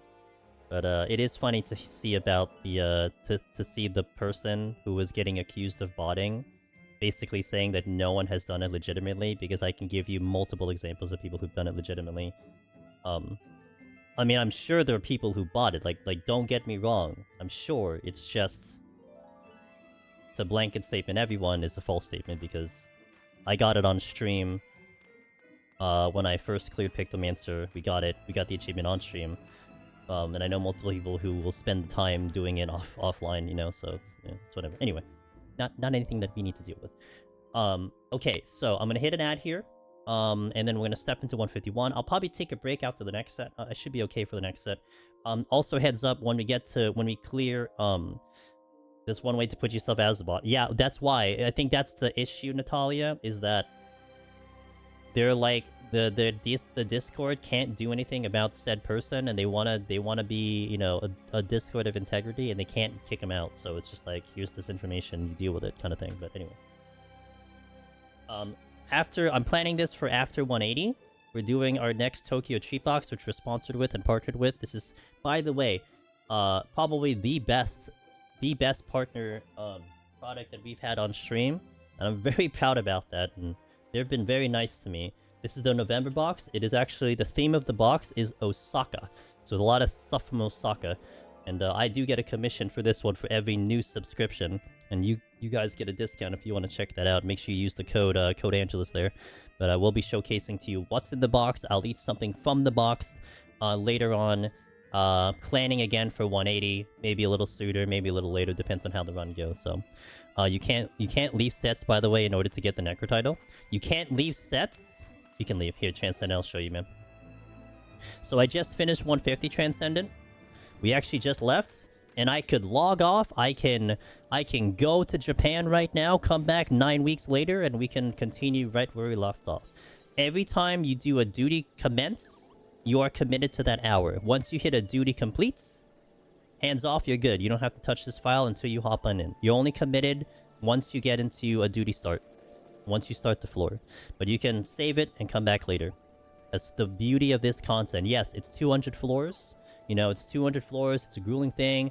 You know, if you combine how many, you know, 1 hour lockout for 20 sets, that's 20 hours. But you only have to do them one set at a time. So you can absolutely leave. Yeah, no problem. That's a very common question, Transcendent. And I'm glad you asked it while we're here, because I could just showcase it to you, you know, right here. So I hope that was nice and clear for you. Okay, ads are going out. And then let's start up to the 151. Thank you guys for watching. BRB. And let's get into the 151 set. The pretty floors. Alright. Welcome to the 151 set. Now, this being the time Pomander management tutorial. You know, I was mentioning this during the set last time. It isn't just about taking these sets a la carte. Every action that you have before leads into things later. They snowball into later. So from the previous floor, we picked up a steal from a chest, which we're able to use on the boss, which now we have 3 steals here. So it's a really nice comfort, because any steal we get on this set, it's an extra steal. We did not strength on the boss. I like to strengthen the boss to make the boss a little bit better, but we didn't, because we didn't pick one up. But now I can go into this set and open with the strength. A lot of my other Pomanders are pristine. They're all 3 of everything, so I don't have to worry about that. But that's one of the 2 most important ones. And, you know, decisions you make on this set could lead into things on the next set. So what we want to try to do here is we want to try to optimize our kill count. We want to make sure that we kill just enough to get to the exit. We want to have that strength going, but I'm not going to just, you know, use strength until it's gone. We're going to open with the strength, and then we'll see what the game gives us. We'll do a time check in the middle. And hopefully we get to the boss pretty quickly. We're going to kill fast, move fast, and hopefully what we'll showcase to you is how fast Pictomancer can move on a floor set like this. Also, once more, before each floor, always check your sustaining potions. Make sure they're good. Your food, make sure you're on. I'm actually going to pop in more food because it's down to 30 minutes for me. Make sure your tincture and or your hyper potion max and super are good to go. And we are all checked in there. So let's hop on in, 151. Let's talk about the floor as we go in. Let's move. Let's speed. Papa raising, if you're uncomfortable with this floor, I will not be raising until 171. So here, I'm gonna pull this gremlin, and the reason why I'm gonna do this right now, I have a full burst. You know, it's like we have everything, so let's just burn off the burst, and then when the burst is gone, I'm now going to navigate. So here, I'm gonna pull this deep eye, so we get 2 immediate kills with my full burst. Pictomancer will have this kind of ebb and flow movement into this, where you're going to have phases where you're going to murder things, and then you're going to have phases where you're moving around. And you want to kind of make the most of that as best as you can, and that's how you get the most out of Pictomancer. So now, I'm waiting for my burst to come in. My hammer's down in 30 seconds, my beams are up in 6, and then eventually you're going to be up in about a minute after that.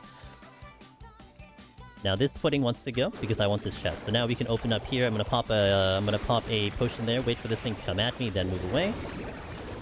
Pretty good burst, especially with the strength on. And again, I'm now good to do another pull soon because my hammer's available. But that pull might come into this chest if that chest is going to be a mimic. We'll see what it is first before we do anything weird. Check. Serenity. Don't need it. Okay, so now we want to optimize the kills. So the Shopti would be a good kill. However, this pudding right in front of me is completely blocking me ×2. I have to kill these puddings to be able to get through this room, so these have to go. I'm going to leave the Shopti alive for now. Hopefully he doesn't aggro, because he may. But he's on the far corner there, so he's okay. Okay. Moving back. Unfortunate there, but that's fine. Staying away from the pudding. Keeping my shield here just in case I need it, but I don't. Motif up. Hard pull, hard cast here. Save the hammer until it's out of here because I don't want to clip the deep eye. I also want to be careful with my beam so I don't clip the deep eye by accident. Although to be fair, I think because of the staircase, I probably don't have to worry about it. Alright, deep eye just moved and we are going to move ourselves. I didn't mean to hit that, but it's fine. Checking all the chests too. Sight. Excellent there. I have a good burst here. Good. We might get a mimic, so we have to be a little bit careful. Safety. Don't need it. And last chest here. Witching. Okay, witching could be good. So I'm going to let that Shopti go. Why am I letting that Shopti go? It's not going to come back here for a while. And we're actually almost out of this floor. So we're going to kill the Deep Eye, who is the closest to the exit. And if I need another kill, I'll pull the pudding, because that's kind of close to the exit as well. But it is unnecessary. We're into the next floor. Boom. Just like that. Less than 3 minutes.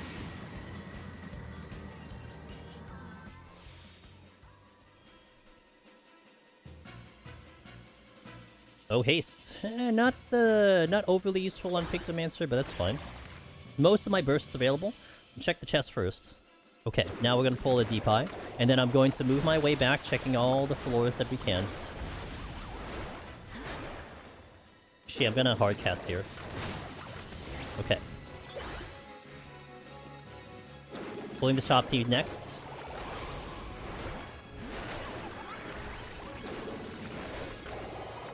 Watching over here.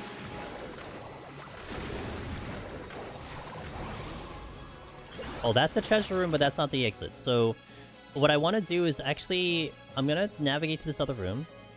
See if there's a chest there. Okay, that's a bronze chest. I don't necessarily care about the bronze chest. So now what I'm going to do, because this is the treasure room, and it's not the exit, I actually want to work the treasure room, because I could get the chest here.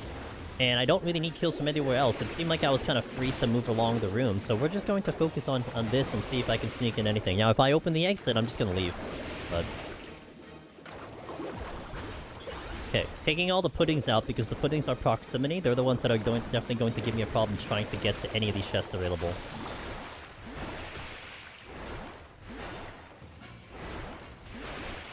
Okay. Checking. Lust is there. Oh, okay. Caused a little bit of a problem. Gonna take out the pudding first. This could be a little bit of an issue because the pudding is the more dangerous one with the vulnerability. That was me being a little risky, but that's okay. And we are out. I'm gonna try to sneak the 2 chests because I don't think I'll aggro anymore.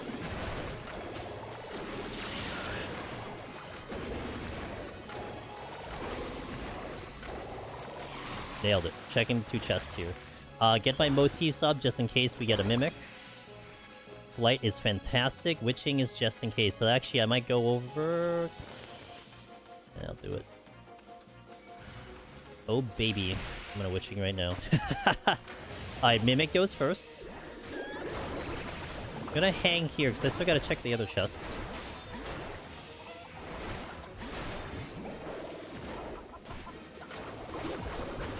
Gotta use the flight as well. I don't have any of my other bursts coming in, so we're just gonna hardcast here. I'm gonna sneak in the flight, so maybe I could sneak out of here very slowly. Okay, do that.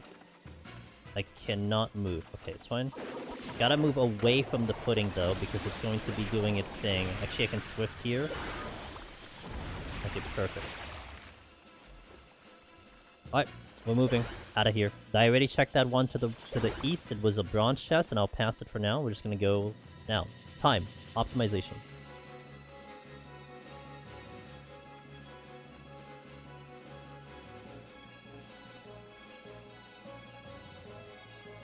What is this one? I don't remember.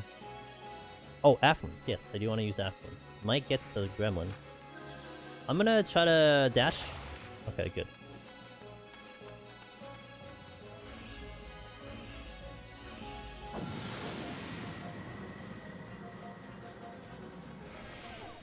Okay. Maintaining a 3-minute pace, this is like almost speedrun pace. Lust. Steal. Okay, steal. I'm going to delay the steal. Did I? I did miss getting, you're right. I did miss getting the affluence, you're right. I forgot. It's okay. No big deal. I'm sure we'll get it back. The affluences are at least a little less of a priority, but I did miss that one. Sight. Good catch. Hopefully that doesn't happen when you get a rage. That's when it's really bad. So I'm gonna make my way over to... Hold on, what is the chest again? Oh, steel, right. I'm gonna make my way over to the other side here. This is flighted, so I'm gonna be out of here in like a couple kills. Let's burn the hammer first. Watching my distance here because of the... line AoE? Okay. Getting my motifs up here. Wow, that was a fast leave. Witching. Okay. Witching will be in play if I get a Mimic.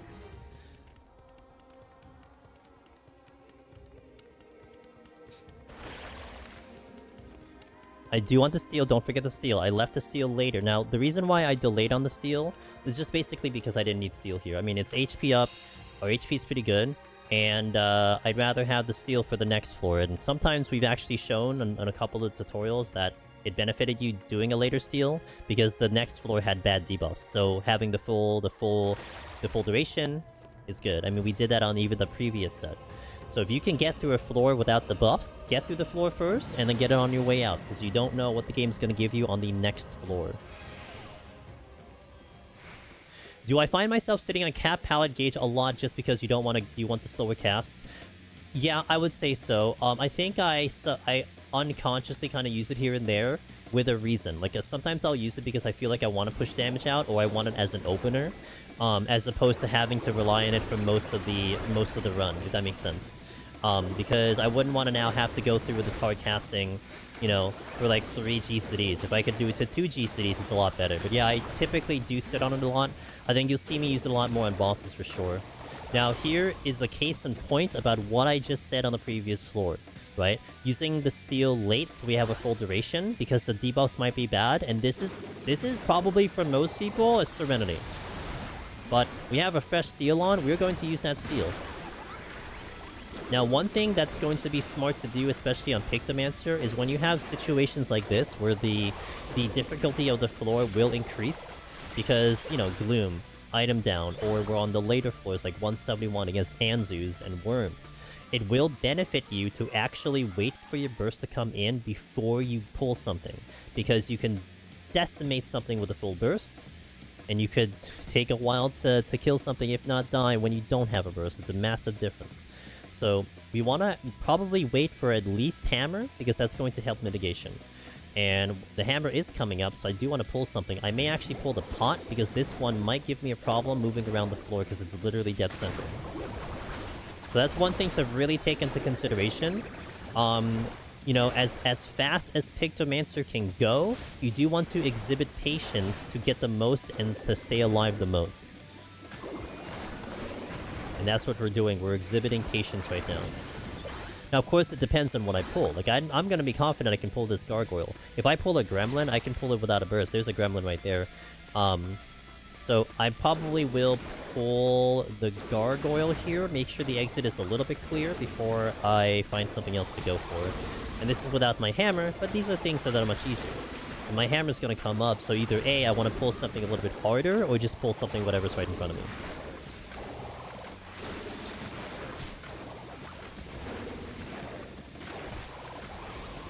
Okay, now I do want some HP to come back in. I also may want to avoid chests. Now, the reason why I want to avoid chests right now is because, one, we're almost off the floor, but two, if it's a mimic, it could cause a little bit of an issue. Because I might get pox on, and I can't heal back the pox, right? So, gonna pull the gremlin here, and it looks like I'm just gonna get out, because I don't want to open chests right now. And there's nothing I could really get. I mean, I could get a strength, which would be nice, but I'm not gonna be able to use it. So the likelihood of me even picking up something useful is very low. And hence, that's why it's gonna be a bit good to probably skip chests. Now, counterpoint, if I had a strength on, I would feel a little bit more confident to pop a chest, because I could probably kill it in time. Especially if I had a full burst, especially if I'm waiting for that, if I'm waiting to burn my burst somewhere. But in this case, I'm splitting up my burst a lot, so it would probably benefit me to skip the gold chests. Now, one could argue, like, a little bit of an extra strategy, something to just, you know, toss out there for you. It may not be a terrible idea, with the steel on, to open the exit first, and then maybe check a gold chest or two. Here's the reason. If you do get a mimic, you can probably kill it in a 154 with steel on. It's probably possible, especially with the shielding on. You probably get pox, but the exit's already open. So you can probably get to the exit, leave the floor, and then deal with the pox after, right? So it's the thought process there, but I probably wouldn't really recommend it unless you were missing some key things, maybe missing a rage, missing a raising, you know, missing some of those important things. Or, alternatively, if, like, you had 2 of everything, then more than likely, there's a high chance you'll pick up something. Even if it's an intuition, you'll pick something up. But right now, we could only get an affluence and a strength, and I don't need any of those.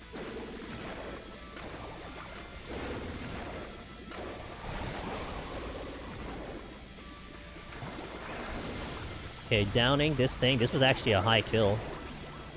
So another thing you could think about, time optimization, Pomander optimization. Again, using that steel the very last bit until we left the exit, having huge benefit here.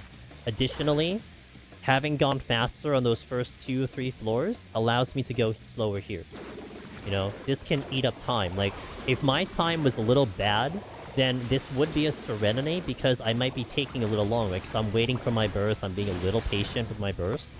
But now, because we've distributed the time in that fashion, it allows me to stay on this floor longer and get through here without using anything.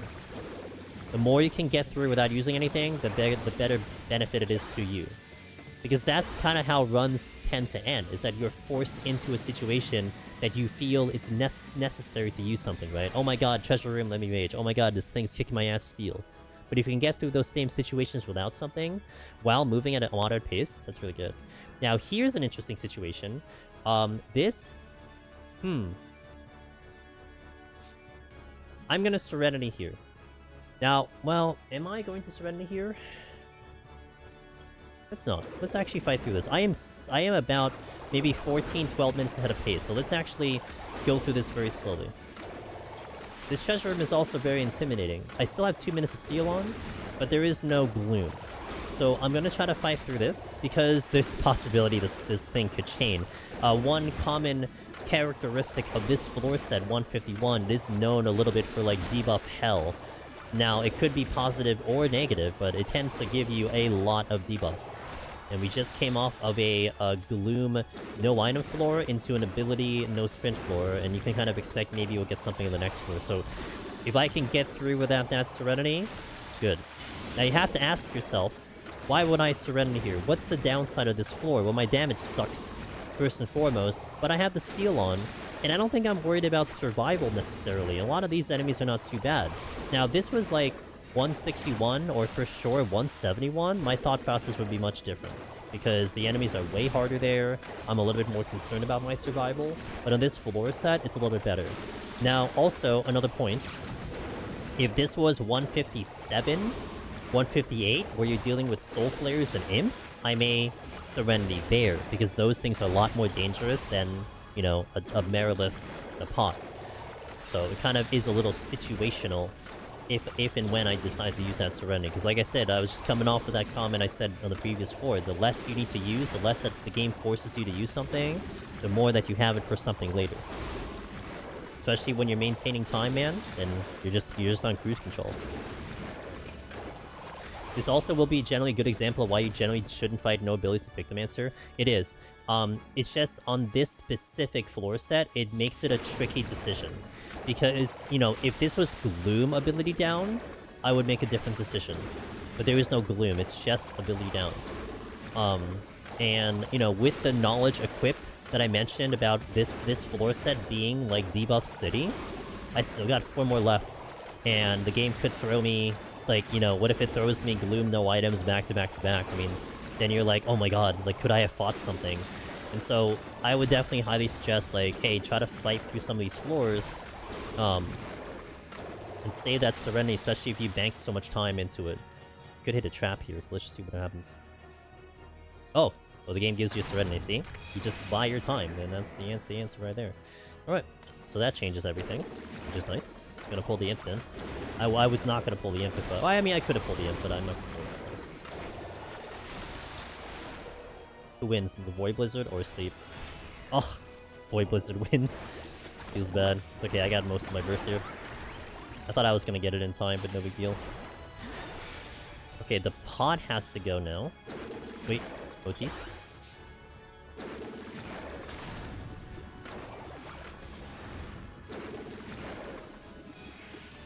Aw, the slow.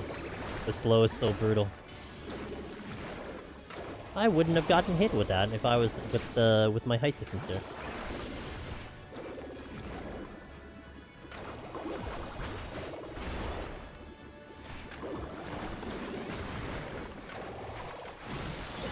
Okay, can I sneak this chest? I can. Gonna get ready in case I hit a... Ooh, no I can't. Alright. Devil at first. Still not off this floor either. The kills have all of a sudden become high kills. Gonna sneak in the sleep here. He didn't actually do the thing. Hold on. I'm gonna swift sleep just in case. Yeah. He didn't get the cast off. He was like really like just weird about it. Alright, still not off the floor. Gonna check the chest. If I get the marrow, I'll deal with it. Safety. Okay, I'm gonna pull this back first.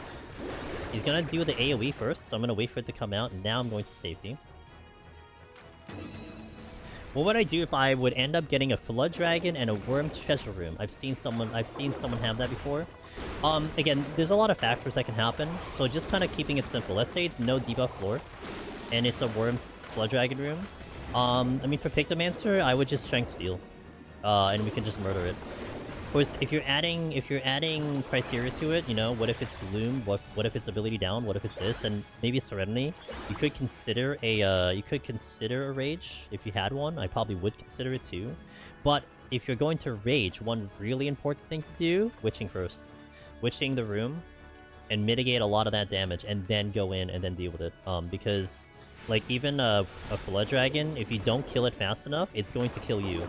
Because it's stealthy. Hold on. If you don't kill it, oh my god, if you don't kill it within like 5 seconds, then it will get the frostbite off, and you could just die from that. Especially if you don't have steel on. I found out in the tutorial, when we did the Pictomancer tutorial, that the frostbite does like literally 2500 per tick. And you heal with Sustaining Potion for like 1000. So it's going to do more than your Sustaining Potion tick. With Steel, it's something like 1200 to 1500. And that's really bad if it gets off. And again, you have within 5 seconds to kill a Flood Dragon. But alternatively, you can just Witching it, and then it becomes a little better. Worm with full burst, you can probably delete without strength, that's right. With a Flood Dragon, you will want strength, bare minimal. You can delete a Flood Dragon with only strength, not recommended. If you're just discussing can you do it, yes. But 9 times out of 10, I would rather have a Steel on or Witching. Because that Frostbite tick is seriously no joke. So there we go, we got through that. We got through most of that floor. Not needing the Serenity, we got it anyway. But we got through most of that floor, and I would have definitely gotten off of that floor if I didn't have that Serenity. Now, time check. We're on the 6th floor. What we're looking at, we are at 40 minutes, 10 minutes ahead of pace. Now, here is this interesting situation. This floor, I will want the Serenity. You know why I want a Serenity this one? The blind. And I've died to blind before, so we're going to Serenity this one. If it was just no items, I would be okay with that, but the blind can cause a significant issue when you're trying to rely on Pictomancer's burst to kill something before it kills you. Missing any of your big damage creates a big problem. So that's one floor that will be an instant Serenity. So in some of the tutorials, I kind of talk about this idea, how it might be a good idea to, like, maybe see what you do on the floor. You know, like, try the floor out, try to kill something. Maybe it's okay. But, you know, maybe you can actually skate through. But this is one of those debuffs that I can already foresee the future, and a lot of these things double attack, and I don't have steel. So this would be one of those floors where it's like, just do a Serenity. Now, it would be a trickier decision if I flighted. If I flighted, I mean, I might be out in 2, so it might actually get away without having to need that Serenity. But it wasn't flighted, so...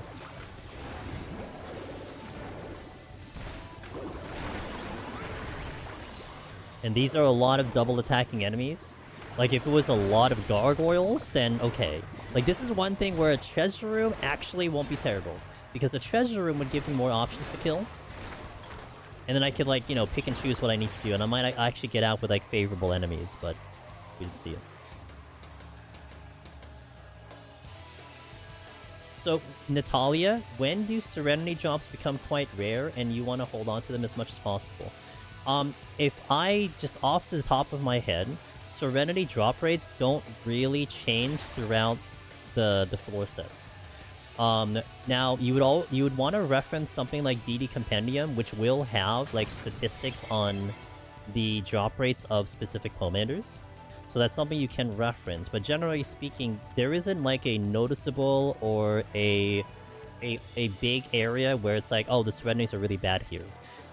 Alternatively, the other way you look at it, however, is that you do deal with floors that can force you into Serenities. This floor set, again, is known for Debuff City, because it's just a little kind of wacky how many it throws at you, whether positive or negative. It's a little more abnormal because of that.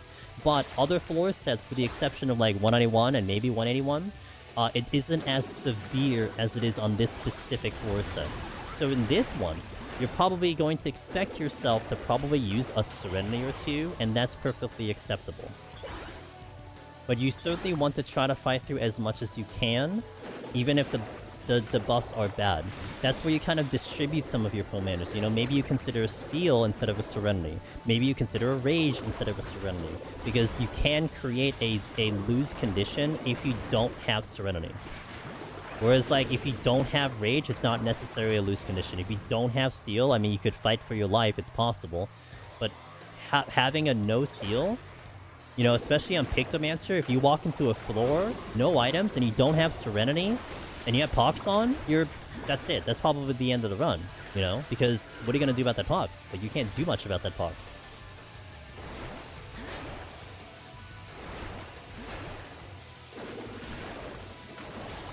So you really have to try to fight through as much as you can and mitigate the Serenity usage as much as you can. Like, I get very scared if I go to 1 Serenity at any point. 2 is like, okay, but then I start to really have debates within, you know, internally about, do I want to Serenity this floor and go to 1? Like, do I really want to do that?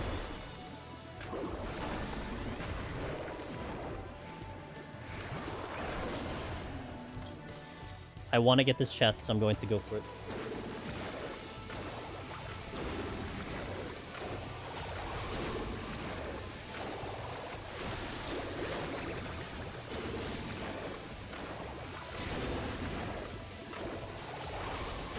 There's possibly, by the way, this is a room that, you know, some people will call boombox. This is a room where there's a possible trap on this corner. So if you go along the right side of this room, like even if you're hugging the wall, you could hit a trap. So you're going to be careful. Always go along the left side.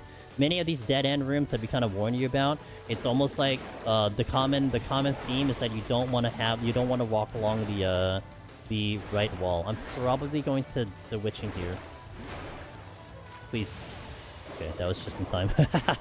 Witching is my first answer to a Mimic instead of the Purity. I kind of trust myself that I don't need the Witching in anywhere other than a Mimic, so Witching usually goes first. Go.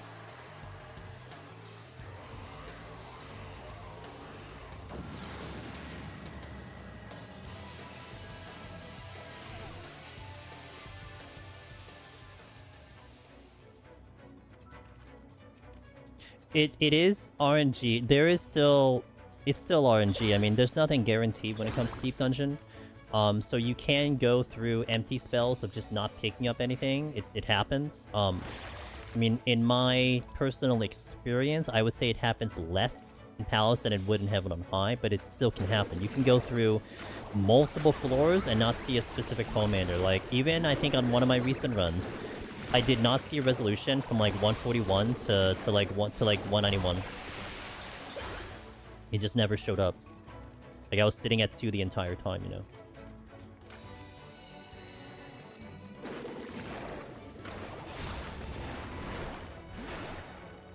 We're going to shield and addle here to avoid the paralyze.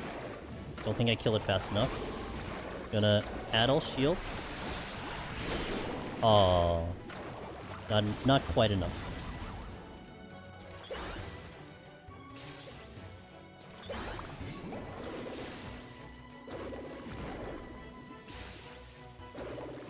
I'd love to get this off. Would really love to get this off. Okay. Oh, I got it off. Sick. Let me get a heal on. I'm gonna get another paralyzed here. It's fine. No big deal. It happens. At least I have my instant cast here. Okay, wow, we have a lot of patrols coming in. Alright, let me actually wait for them to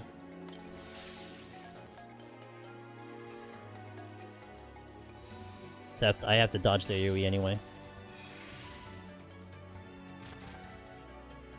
I think I saw 3 Archdemons already, and then we had the Mirrorless. Crazy. Burn that hammer soon, because it's only at 4 seconds. I don't think I get the last one in. Did. Amazing. And I pull the other patrol, so it doesn't become a problem for me.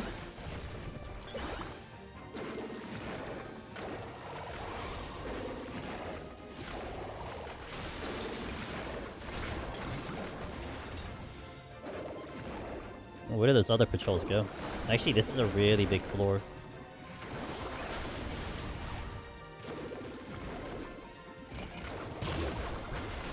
Okay. That strength is by the exit, so I know it's there. Ah, here are a bunch of the other ones. I think I might have enough damage to wipe this out before it becomes a problem. Oh, baby. I may want to skip the other one. Because I don't have a burst and I will take the paralyze. So I'm gonna vibe and check the other chests first. Okay, so south is gonna have a chest which I want to try to get to while I'm waiting for my burst. I'm okay with an aggro, so I'm gonna run down the middle here. I can fight either of these.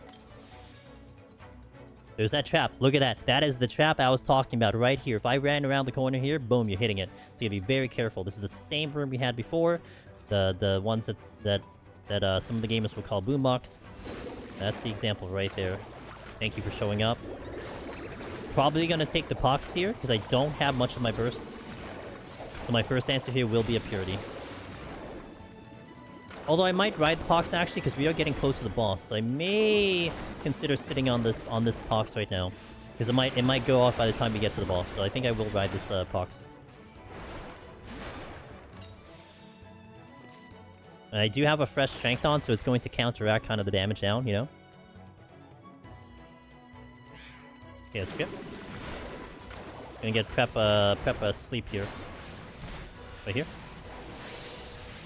Perfect timing, that's much better.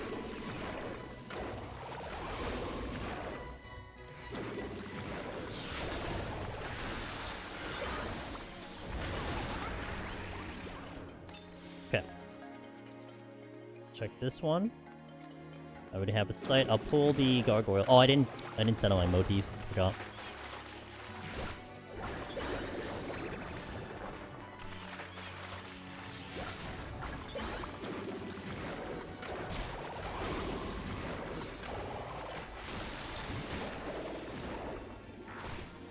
Just hitting the 30-minute mark, by the way, at the 7th floor, so we're making some fantastic time right now.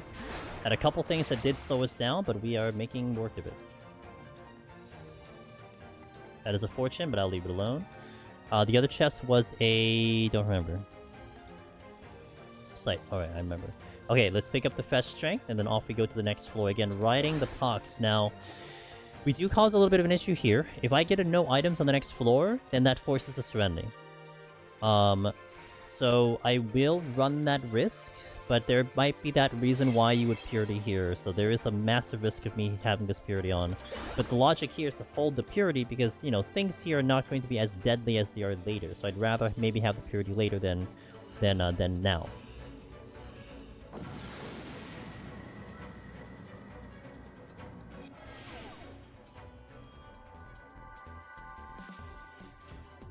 Okay, didn't get unlucky, so that's good. Maybe by the time I get off this floor, the pox will be mostly out, so we're good here. Now we're just gonna kill. I'm gonna burn... You know what I'm gonna do? I'm gonna wait for a little bit of my burst here. I'm only gonna do that one muse, and then I'm going to save my other burst for the soul flare, because it's the one that's more deadlier. Because that might cause me a problem trying to get into the exit. I'm gonna hold on to my hammer here. The haste is actually gonna be kind of nice with this fresh strength on. Now we pull this one. Full burst, more or less. Look at this thing melt. Welcome to Pictomancer if you haven't seen it by now. That is what I love about this job. Okay. Gonna take out this imp, because this imp is kind of, in a way, blocking me from, like, left and right. So I'm just gonna take him out first. I'm gonna open with a sleep here. I should actually get this off before he gets that one off this time. Gonna hard cast this Archdemon coming in.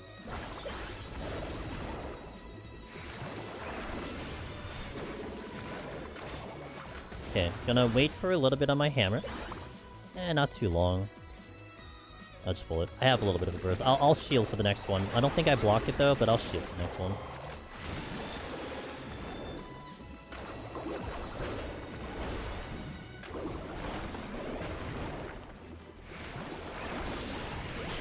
Hey, we blocked it. Sick. Got the Adeline. Yeah. Now I want to check chests. We did a lot of killing. We just killed like 4 things just right, like bop, bop, bop, bop, bop. So now I want to check chests because if they're mimics, I want to handle them. I have most of my bursts available, so we might be able to drop a mimic if it shows up.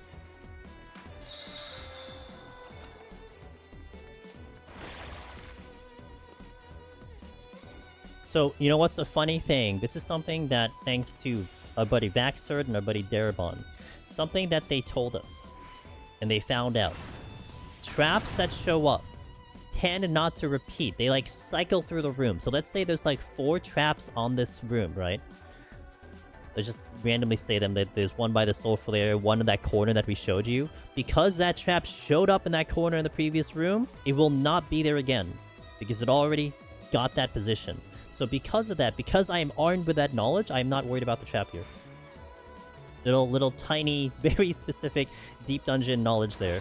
But that saves me from that. Now, you could just, you know, be very careful, just assume it's there, walk around it, but that is something that I'm confident with going for, and something to keep in mind. Very, very, very, very niche information and knowledge that I would say most people are probably not going to care about or utilize on their runs, but hey, we utilized it there. That's a treasure room. It reeks of a treasure room. Has a certain smell. Now here is Stonehenge. Stonehenge also has that kind of corner trap on the right side, very similar to that box, to that boombox room. And it's going to be also right over here too. So if I go along that right side, I could hit it. Now in this case, I don't know. I'm not sure if it's going to be there, so I'm going to be very respectful for it. So that trap on that right side might be very tricky for me to try to get to. There's also a lot of AoEs coming at me, so I need to be very careful.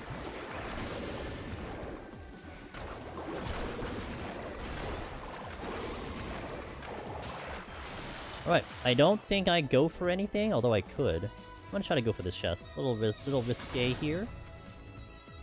Steal, that is very much worth it. Okay, I'll take this with me, no big... Oh, you know what I can do? What did I aggro? Okay, perfect. I'm gonna sleep this imp. I can't sleep the gargoyle, because I don't think I can sleep the gargoyle. We're gonna do our sleep tech that I love to show occasionally. Sleep tech, if you sleep something and move 2 rooms away, you will de-aggro. And so, from what I remember from my knowledge, the devlet I know can sleep, but I believe the gargoyle cannot sleep. And as you see, it is now off my aggro list, so we have de-aggroed it. I'm just gonna check this one. Yes, I am correct. You cannot sleep this one. So this one I had to fight. But that is very useful to have something that, you know, it's a Pictomancer special, it's the caster special, that you can sleep something from a distance, get the heck away from it, and then now you no longer have to deal with it. Huge benefit depending on the situation that's there.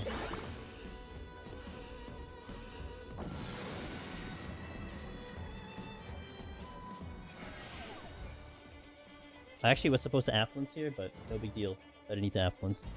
Hey, we got the duplicate debuff here. Haste and auto heal. Okay, gonna hope that I can pick up something useful here.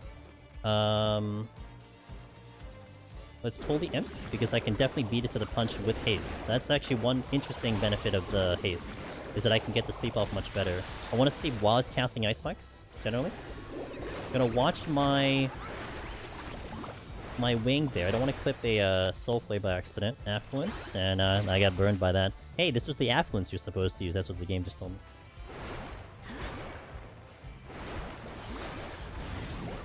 Oh no, I'm disconnecting. Uh-oh. Okay, we're good.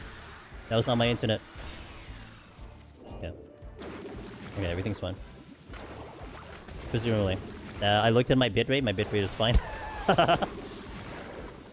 Alright, time to get off this floor as fast as we can. Okay. Raising. That's a nice insurance, just in case we have another one of those hiccups again.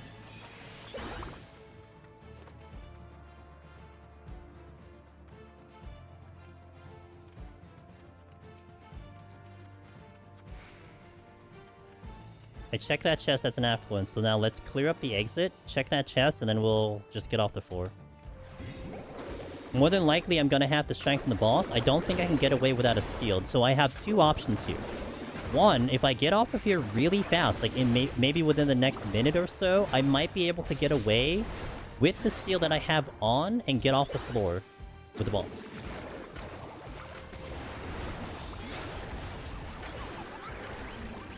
If I have to kill a couple more, then I have to... Ooh, or I just pick up a steal. Okay, interesting. So now, what I will want to do here, as much as it's going to be nice to consider just to strengthen the boss, I will not strengthen the boss. We'll only go with the full steal, and I should kill it within that steal.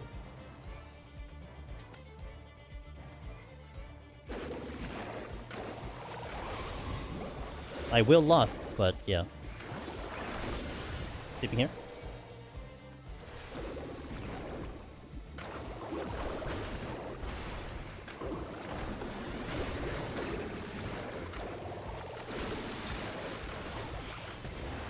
Yeah, more than likely, obviously, the strength is not going. But something that we planned for 8 minutes ago, 10 minutes ago. What was that? What was the reminder? What did we plan for 10 minutes ago?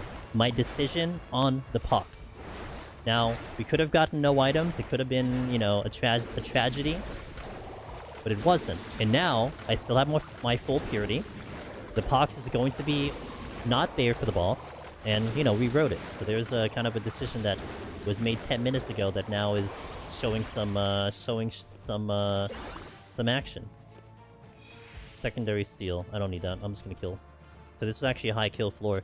But look at our time. 21 minutes. We're gonna walk into the boss with probably 20 or 19 minutes on the clock. Really, really good. Not a lot of jobs can do this. And also bear in mind, we got hit with a couple interesting debuffs, you know? I would say a couple high kills as well. Okay, let's go. Boss time.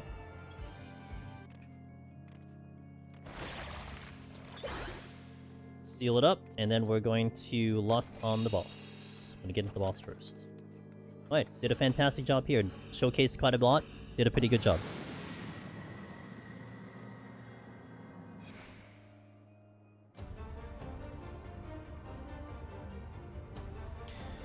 popping a potion, then going with the lust. I'll do the shield later. Now, we should definitely kill this in time.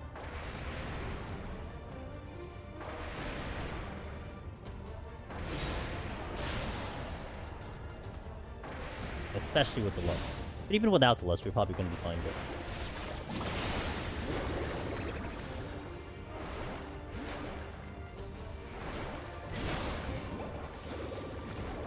Aim my geometry into the open spot here. Now we want to take that hit. Preferably, we want to take that hit because it gives us a little time to mitigate. And sometimes this fight can get very spicy for Pictomancers in general. One important thing that you want to do is you always want to avoid that puddle. If you are mid-casting when that puddle goes off, you will take additional damage because the dot may tick. You want to be in motion when that puddle goes in.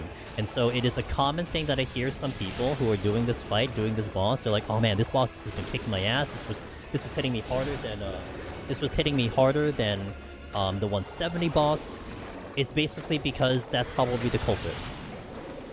So if you had to shield, I would rather shield for the puddle or for its double attacks, you know? I mean, here you're probably not going to see me shield unless my HP gets a little weird.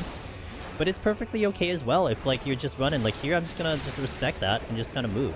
Even if you drop a GCD, no big deal. You have damage, man. You know, kill some damage to stay alive. That's what's important.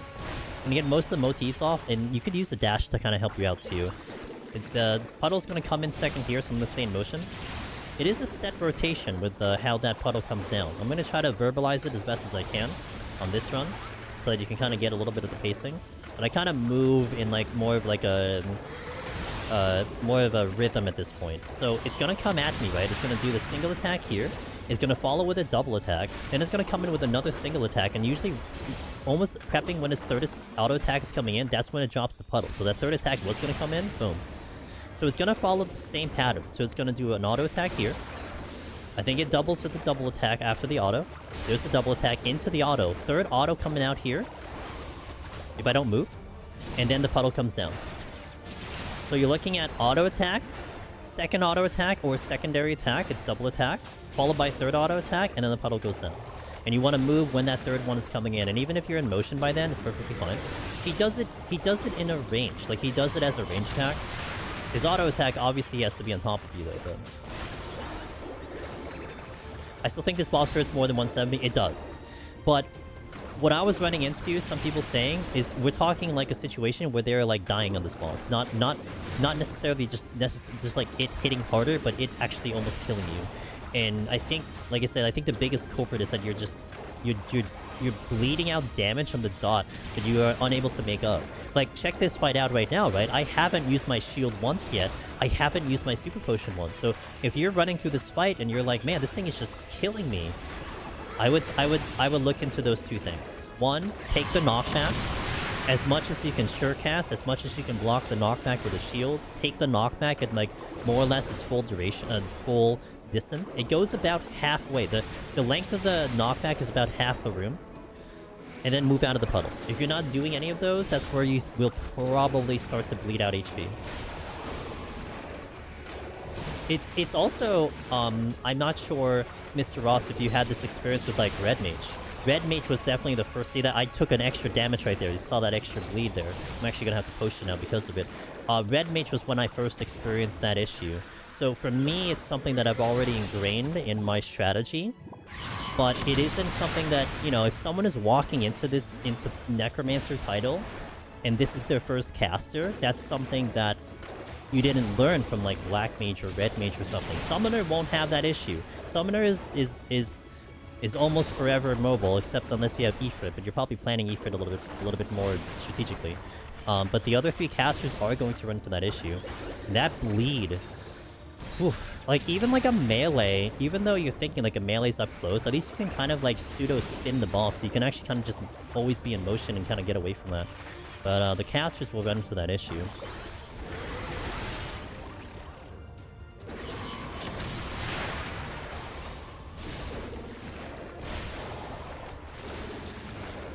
Yeah, true. The healers would also have that kind of spot as well, because if you're even with its faster casting, if you're in there and you take one bleed, It goes haywire.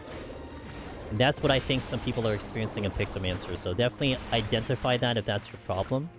And hopefully the cadence of the attacks makes sense, so you can have a little bit of that prediction on when to move and when to avoid it.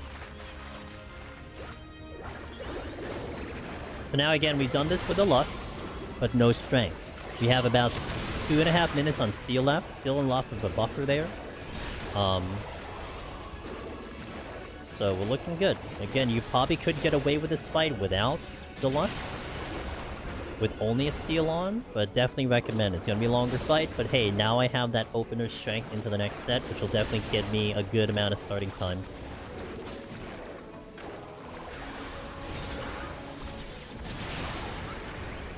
Alright, that is 160. So, you know, that boss is a little spooky, but look at our palms, man. We are really good on palms. Everything is there except that one Serenity. I don't regret that Serenity at all. That was a good floor, I think, to use it on. At least logically speaking, it made sense to me. And that is, I would say, being 2 Serenity here is probably a good average. You're probably going to have that. Going to 1 Serenity can be a little concerning, but don't feel too bad, because sometimes that floor set can be just a jerk with the debuffs. And we actually got some interesting ones. We fought through one that would have been a candidate to do a Serenity, but I fought through it and we did get a Serenity anyway. And the next one, which is the blind no items, that was a good one as well. So there it is, 160 in the books. Alkaline, good to see you, man. I hope everything's going well for you. Stopping in to say I'm excited to use this VOD on YouTube when I work on Pictomancer. My clear. Nice. May the service hold... Yo, actually, it's interesting. Did you have an issue, Lake? Because I did have a little bit of a hiccup on my end. And I was almost concerned because it felt like I was going to disconnect right there and then, but we didn't, luckily. You did on Crystal? Ooh, did I escape tragedy? What's up, Henry? How you doing, man? Happy Saturday. Whew, okay, good to know, because, yeah, we definitely felt something. Probably a good time I take the stand-up stretch break here and hit the restroom, huh? But yeah, if you guys have any further questions, as always, I'll try to answer them between the floors. Otherwise, when we're in, I will try to, you know, full focus tutorial mode and full explanation and all that stuff. But if you got anything, leave them now, and then I'll get back to it. But I'll stand up, I'll stretch, I'll hit the bathroom. So thank you guys for watching. I'll see you after the ads come in. And then let's get into 161. BRB.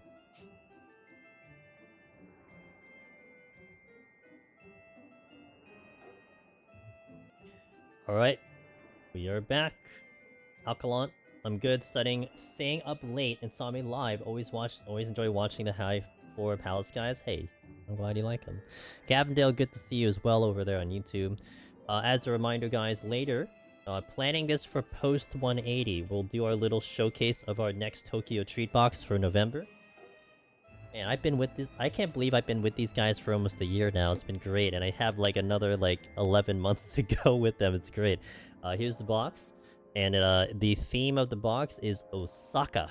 So it's going to be a lot of, I think, snacks and limited time snacks from Osaka, Japan.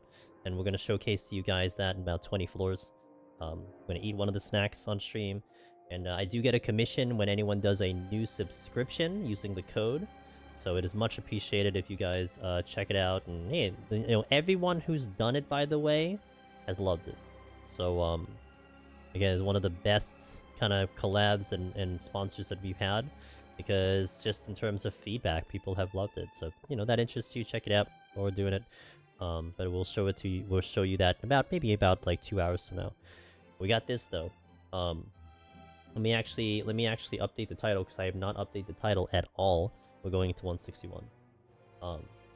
As mentioned, if you have any questions, I'll answer them. If they're related to the run, I'll speak about them during the run. Also, Josh Sheros, I didn't say hello to you. I hope you're doing well. Sorry about your 190 run. I don't blame you for feeling intimidated by that boss. That is a very difficult boss, and you know, I have the benefit of me having so much experience on the boss, but someone walking into there for the first time, it can be very jarring. I actually still remember my very first time on that boss.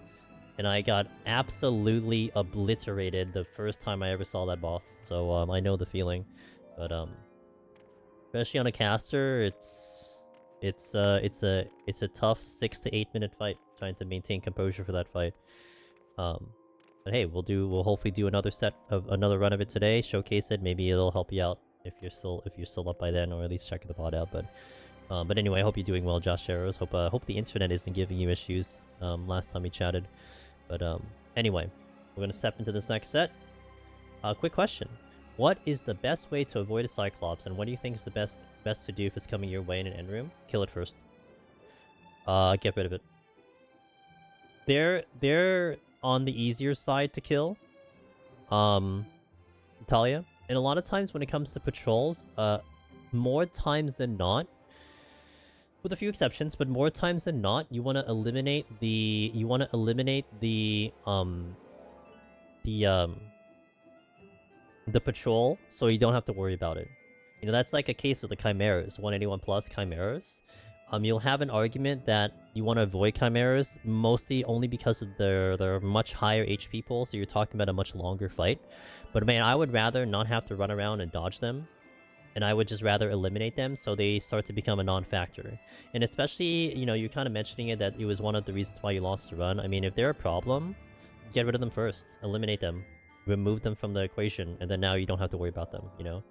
Alternatively, you know, a lot of times you can just be a little patient, let them run away from you as opposed to letting them run at you, right? So if you're in a dead end room, one thing that's important about a dead end room, I'm not sure. I'm gonna point this out to you right now.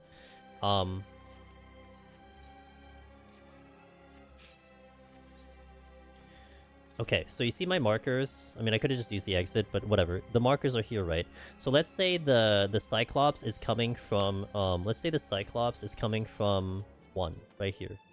So the Cyclops is entering this room. This is a dead end room. Back to the wall, you know, so on and so forth. So the Cyclops is going from 1. All patrols follow the same rule. They're not going to just like wander in the room and just walk aimlessly in random directions. Basically, they're going to pick one of 3 directions. They're either going to run down the middle, they're going to run left, or they're going to run right. So one thing you can do is just kind of observe which direction they pick, you know? Now, sometimes, you know, they might delay. They may not take the turn immediately. They might take a couple steps and then make that determination. But that's one thing that you can do. Like, you can just keep an eye on them. Because if they pick a direction, if they pick C, then you can just hang around A and not ever have to worry about that, because they're not going to walk towards you at all. They're just going to, you know, go backwards. Now, the only variance that they have is sometimes, let's say I'm the patrol, sometimes you'll see situations where they go this far and then turn around. Sometimes you'll see situations where they literally go all the way to the end of the room, they stop, and then they turn around. That's the only variance there, but they will pick one direction or the other. Now, of course, now you also have the variance of how big the room is, right? Sometimes you have those tight rooms that are much smaller dead end, and you have the much bigger rooms, so that could cause a problem. But that might help you, you know, equip you with that information. So hopefully that will be something you could use in the future. And yeah, they're fight. Cyclopses are super easy on every job. You just have, you know, they don't have telegraphs that you can see, so you just have to know what the attacks do.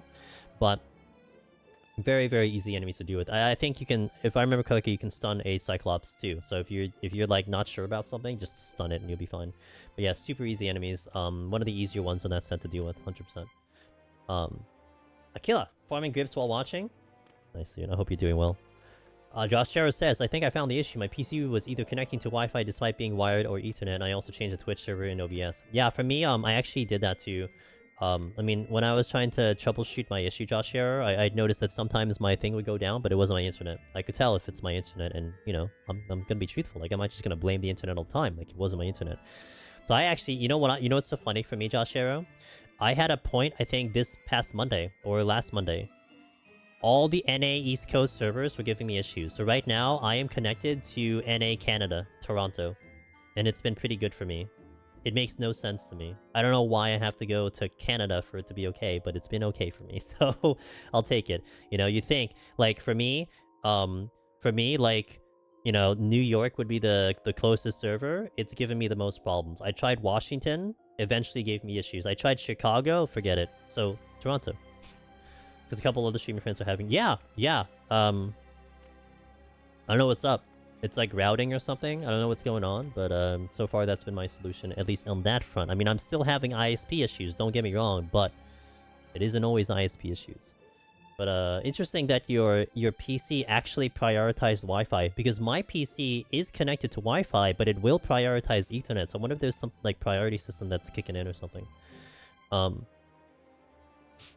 Yeah, that could definitely be a problem. You don't want to be Wi-Fi streaming, that's for sure. HOH81 Plus said, "Wrecked me today. Ha ha ha. It was so fun and terrifying." That sounds like the 81 set to me, Henry. That is a nasty set. Let me tell you, I think most people will prog more 81 than probably 91. I think so. That's usually how it goes. But at least it sounds like you had fun. All right, shall we continue the run, guys? Let's do it. And again, thank you for being here. Thank you for watching. Let's hope we get through this next set clean. Welcome to 161 Plus, guys. We are entering a Jurassic Park. A lot of dinos. A lot of things that actually can start to get a little spicy with their double attacks, but we have a lot of damage on Pictomancer, so hopefully we'll be able to counteract that. If you've walked into the set with a little less on the Serenities, it's perfectly fine. Even if you have one Serenity, don't feel too bad. I would say that's, you know, a little below average, but not a shocker. This set is going to be a lot kinder on those debuffs. You're probably, statistically speaking, going to deal with far less debuffs than you did on the previous set. So what's one thing to take away? So like that's why it's not too bad to actually have less Serenity, because you probably make it up on this floor set. We're gonna be opening with a strength. I've saved my strength from the last floor, opening it with here. Even if you have only 2 strength, I would probably recommend pop the strength as a good opener anyway. Hopefully you will more than likely pick up another strength, and hopefully you do. We'll do our checks. Staining potions here. Check, make sure that you have enough. Check your super potions, or your hyper, or your max, whichever you're using. Check your food. I'm going to be re-upping my food times 2 because it's at 14. So we'll get it at to max so I don't have to worry about it. And then once your checks are in, I'm gonna hop on in. Now this floor, if you're someone who has not that much experience here, you know, maybe like you've been here twice, you know, once, twice, 3 times, not a terrible idea to consider racing, honestly. You can racing here. This is a floor that can get a little interesting if things go really weird. But and especially with your caster defense, things can go south very quickly. Now, a lot of things can sleep here. That's the plus side, so, you know, using sleep will be good. But if you're a little shaky on this floor, consider raising. I'm not. We're good. I'm gonna raising in 171, but just toss it out there. Alright. So, let's start. Let's see what we got. Opening Witching, fantastic. That is the exit. So, I'm gonna pop here, and I'm gonna pop the strength. We're gonna delete both of these. So, I want to kill the croc because I have my full burst here. And then I'll do the alligator with my secondary burst. Actually, what I may do here is check the chest first. We'll do that just in case it's a mimic. And then we'll deal with the alligator. Now, both of those guys were near the exit, so that was going to be an immediate priority kill, because I didn't want to have to deal with them on my way back. But from here, I will probably start to be a little selective on my kills. Funnel coming out. Let it go out first. Perfect. Alright, let's go! So here, I think both of them will be a problem. The crocodile has to go first because it's the one that's just facing me. Popping a fresh potion here. Gonna pop a shield here as well, because it'll get into that double attack right there. Breaks the shield immediately, which is actually good. Just because I'll have it back up again. Gonna eye that crocodile. Now, I think it's a silver in that chest, and I don't really have to go over there, so I'm probably just gonna pass it. If it gets in my way, I'll pull it, but I will skip it for now. Alright, 2 more chests here. I'm going to check the chests first as a priority, just in case it's a mimic. Chest 1, affluence, using that right away. And then we check chest 2 after that. And then I probably fight my way to the chest back there, and then check it. These things are not going to really give me a problem, plus they're easier. So I don't have to kill them right now. Affluence again, I'll leave that in the chest. You know what I'm going to do? I'm going to check the chest first right now, because again, mimic is the one that we want to be most concerned with, and I have most of my burst available. And then we just blow up things after this. Fortune. Okay. Taking it. Alrighty. Now we have a lot of lindworms. I'm going to take one with me right now. Fortunately, that crocodile just moved in a spot that will be a little bit of an annoyance. I can pull him next. I'm going to hold on to some of my burst here, because I'm going to have some of the back. Good. Gonna get a shield up here. Gonna pop the croc. Look at that damage, dude. And he kills the shield. Perfect. Get my motis back up here.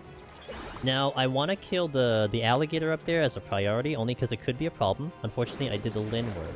Now, I could sleep it, you know, if I didn't want to kill it. I'd probably kill it anyway. We'll see what happens after this kill. Gonna hold on to, I guess, some of my bursts here. Ah, the crocodile did actually move. But I don't have any more kills, so I want to hang around this area in particular, make sure we open the exit. For clear, obvious reasons. Alright, next pull's here. I didn't see that chest until I pulled. No big deal. My first... I have a witching, I think, somewhere. Ooh, that's sly cast. Oh! Okay. A little risky on that one. Flight, that's very good.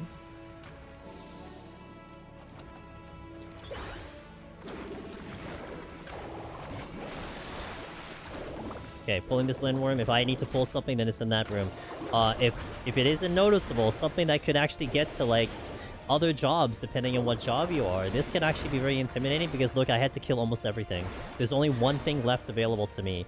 So this was basically a max kill through the definition of it, but we still are out of here in 3.5 minutes. Welcome to Pictomancer. Right, and we have the next floor as a flight and a affluent, so that's very good. It's going to be a very solid start with the strength opener and now the flight opener.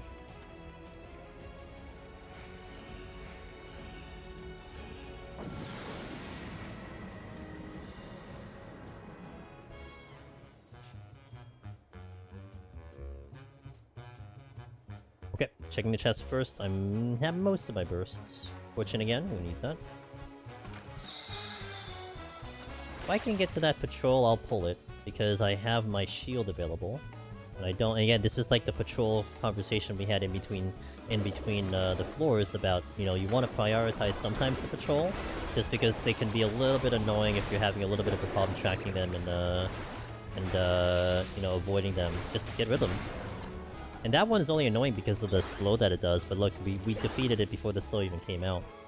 Non-factor. Ah, there's the mimic. This one, I don't know if I kill in time, because I don't have most of my bursts. I do not. Well... Alright, I'm just gonna take the pox.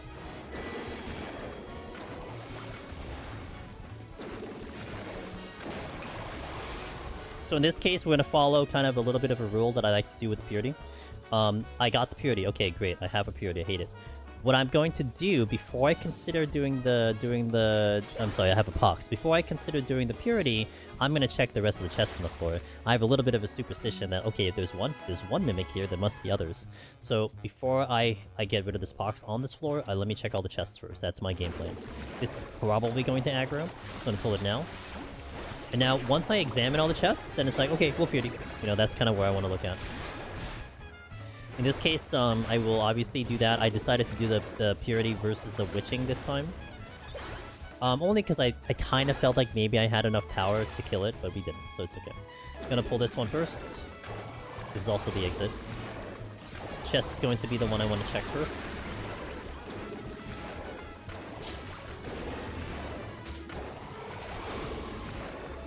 Now, I do like using the purity right away in most situations, unlike, you know, the thing we explained on the previous floor set where I just did not use it leading into the boss. I'm okay sitting at 2, but what you'll see me do is if I get any more pox here, I'm probably not going to purity at all and just ride the pox full duration. Now, in specifically Palace of the Dead, the times I want to use a purity are when I want to transform into like a rage or a succubus or something, because you don't get healing back, and that could get very risky, especially with a rage. So it's a good opportunity to get rid of the pox. And the second reason is for a boss, because having pox on a boss can be a little annoying in general. So those are the two purities that I save for the rest of it. Now you could run into other emergency situations where you need to use it, but it gives you that buffer. Because generally with runs like this, you're probably gonna have a lot of pox, especially if like you're getting a lot of mimics. So you just have to use your purity or witching in the situations that are the worst, right? So here's the logic to that. Let's say you're destined to have pox for like 30 minutes on a floor set. Like, literally like 30 minutes, 3 mimics are just gonna give you all that pox, right? If you had to decide on what is going to be the worst case scenario to have a pox on, what are they? While you're transformed, and while you're doing a boss. Because if I have Pox on right now, there's no debuffs, there's no nothing. It's just like a way of life. Who cares, right? I'm doing a little less damage. I'm not auto healing. Okay, fine. I mean, it's not as bad as if it was on a boss. Of course, the other tragic situation would be if it was no items. But you know, you can't predict no items, so you can only do so much about that situation. So that would be like the one pressing reason. But you don't want to put yourself in a loose condition where now you have 0 purity and you walk into a no item floor, you know, and there's just nothing you can do about it, right? You want to kind of always at least have one available for any type of emergency situations. That's usually my logic there. So for me, like, I don't really care too much about Pox. At least I have a game plan for Pox, if that makes sense. Fortune again.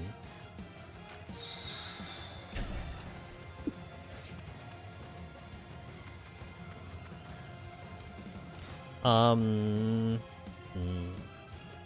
want the chest. The Wyver has to go. We're gonna pull the Wyver. I gotta be a little bit concerned about that patrol, though. This thing is gonna hurt, so I'm gonna be careful here. I have most of my bursts.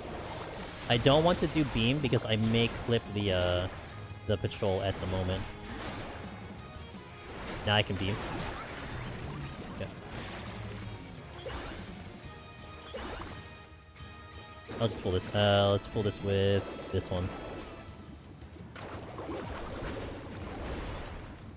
Watching the Conal coming in. There you go.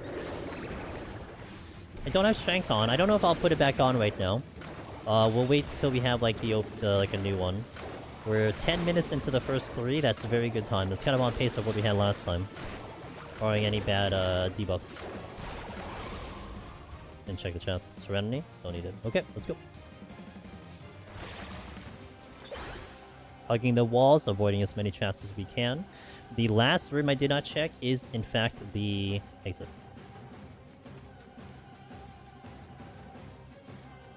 I don't know if I vetted the exit yet. That crocodile might aggro. Might. I'm gonna save my dash here to try to time it that I go past his range. Okay, good. I'm okay with this, with the Sarko aggroing, because it's one of the easier enemies, but we'll just kind of go in the exit. Oh, hi. Okay, well, guess we're dealing with you. This is fine. Was kind of planning for it, so no big deal. Not much to speak about when I have a full burst.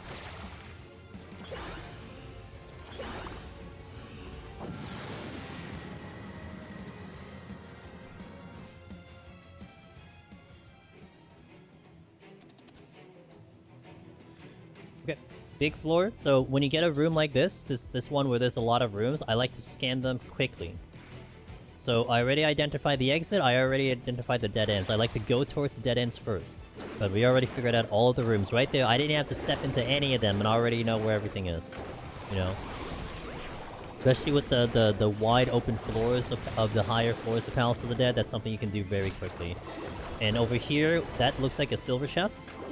We actually had someone talking about that, like, oh, how do you identify a chest, like, you know, from very far away? Sometimes you just kind of get that little glimmer of, like, what it looks like, and that one looks like a silver chest to me.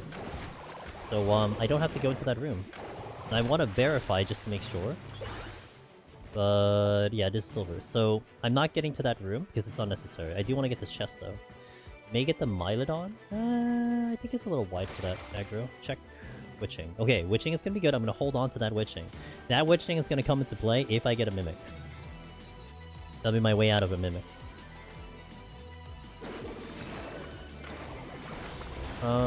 There's an enemy dancing around along the wall over there.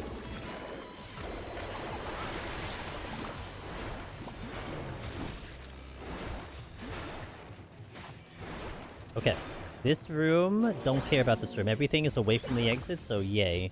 This one I'm gonna pull because it's looking right away from me. I may need to fight that Wyver. We'll see what transpires after I kill this one. That moved right up to the chest, so that actually probably has to go. Would like to have a better burst to that fight if I can help it. Definitely can't check the chest, nor could I probably even get across this room without having to fight that thing. I have defenses for the Wyver. And alternatively, I could find a Lindworm. But I'll just fight this right away. A Laddle. And get this cast out, then shield. Shield.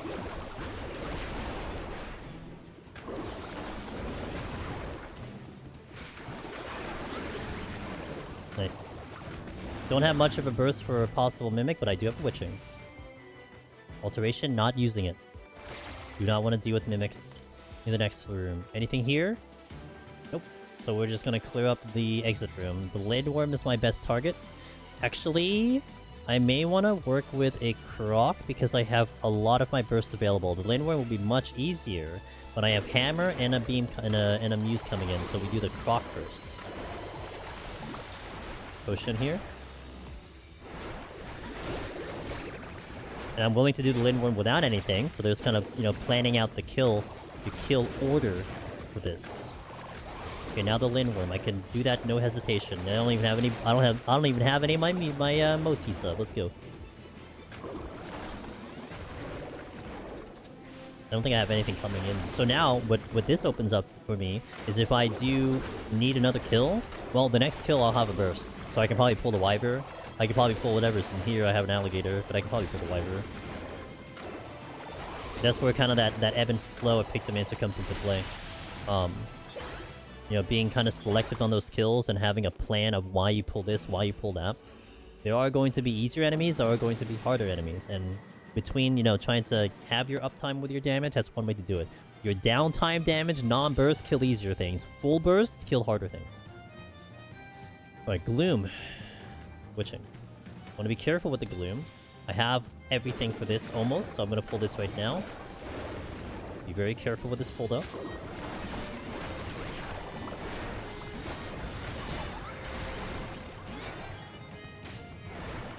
There's one that I can totally see people having to do things for. You know, maybe you do a steal here, maybe you do a serenity, but we'll be very patient with this. We're going to fight, like I just said, going into this floor. We're going to fight the easier things with less of a burst, and we're going to hold on to my burst with the harder things. So right now, the harder thing is that Archaeosaur. But I might be able to sneak past the Archaeosaur. Although, I probably still want to fight it. And the reason why I want to probably fight it is because if I want to get back this Witching, I probably have to end up fighting it to begin with, right? So...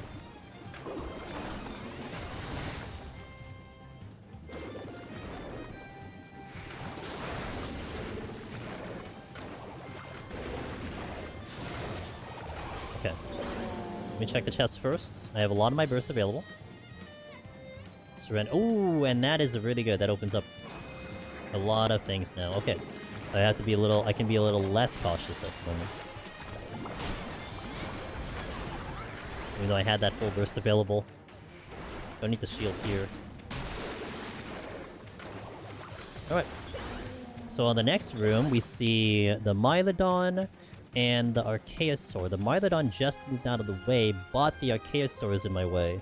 They have a mediocre burst, so I want to get through the room here. That is fine. I wasn't expecting to avoid aggro, but I wanted to get here because the Mylodon might make me stuck on that other end, and there's a possibility that I can avoid fighting this Mylodon. Eyeing that exit right now very quickly. I don't know if you caught it, but it looked like a Wyver was... oh boy, hold on. It looked like a Wyver was right on top of the exit, so I may have to kill that Wyver and plan for it.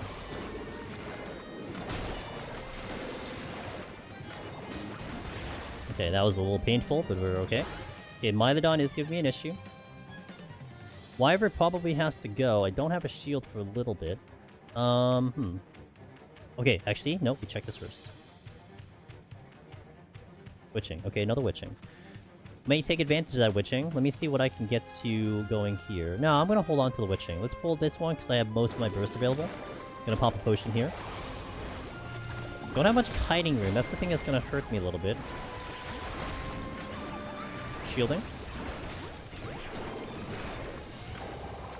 Okay. Only reason I'm holding off on that Witching is because I could get a Mimic, and I'd rather use the Witching on the Mimic. So let me check these two chests. Chest 1, chest 2. Now, if none of them are Mimics, then I could use a Witching to kill one thing. Which might be the Archaeosaur, who was kind of kicking my butt earlier. Got that Purity Backs too, which is amazing. Flight. Okay, cool. Alright, so now let's pull this one with the Witching. So, Witching, right away. Don't need to be weird and fancy with it. I'm gonna kill it in under 30. But what I can do is I can hold on to my burst here. So this actually allows me to get another free kill on a much harder enemy. So I'll do this normally without anything weird, and then blow up the next kill if I need to.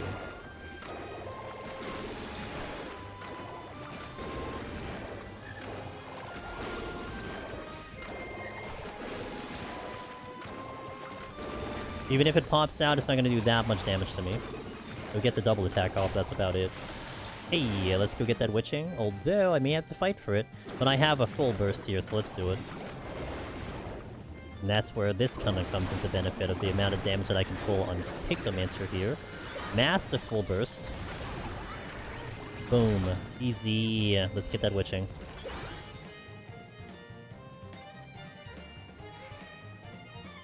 Hopefully the Mylodon is going to stay nice and not aggro. I can fight it. It's not a hard fight at all. It's one of the easier ones here, but I left it alone so I didn't have to fight it. Next floor is flooded, and we are once again walking into that 6th floor, that halfway mark, with 11 minutes on the clock. 11 ahead of the halfway mark. So that means I am pretty good on pace. We can kind of chill a little bit, but I would say we're already chilling, to be fair. Blind! Not an ideal situation. But we'll try to fight through here. Now, it does make it a little treacherous to fight something like a Triceratops in blind. But we'll see what happens. I want to have at least a majority of my burst if I'm going to do a burst thing here. I do want to take care of it because it could just have a problem if I want to kite back here. So I'm going to miss a little damage here, which is fine. I'm going to open up with my shielding here because it'll probably break it on this one GCD. Boom. I think I missed it a lot there. I can sleep this if needed. Holding on to my potion in case I need to just do like a heal here, but I could sleep it if needed.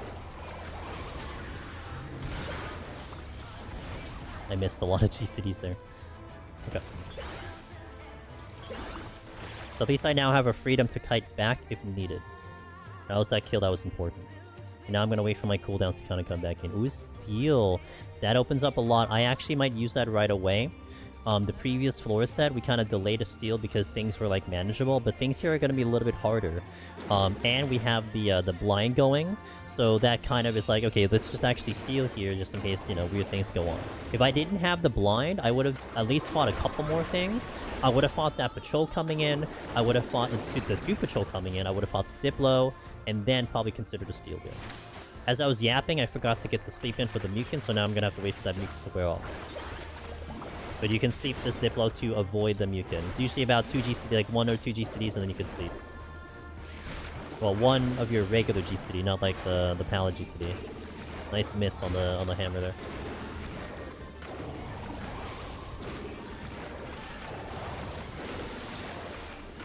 So this is a really good enemy to fight without any burst at all. As you can see, no big deal here. Probably will burst because this fight's taking like a long time. Nice, okay. We'll pull this now, just because it's just flying towards my direction. May get out of here very soon, because I believe this was flighted, but I will check that other room as well. This is going to be a fast cast here. I'm going to try to jet. Hey.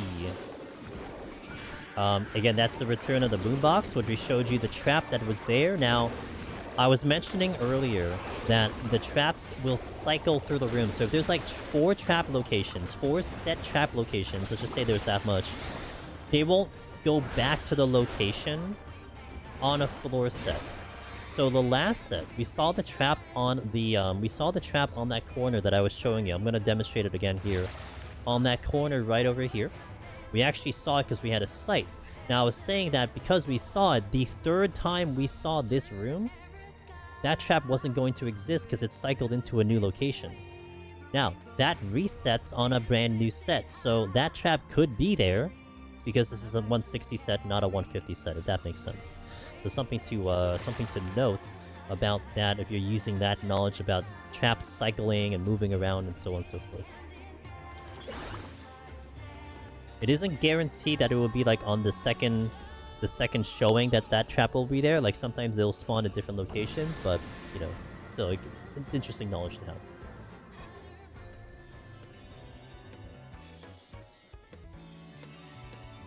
Okay, clean floor. As you see, the debuff's not as intense as it was on the previous floor. I don't have a strength on here. I don't think I'll have enough of a... I don't think I'll have enough juice to kill this thing. No, I won't. I'm gonna witching.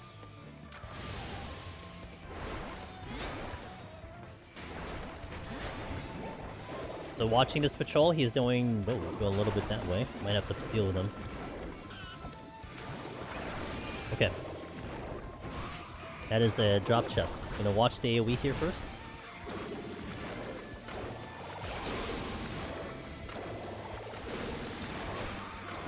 $37 into 67. Very, very good on time. But we're just maintaining pace. This is where that opening shank was good, and this is why having another shank is unnecessary. Unless I pick up an extra. We just save it for the boss or something. And ideally, I actually don't shank for the boss and we just steal. That would be the ideal situation. But what I'm hoping for is that I get a steal, then I can save the steal for the next play.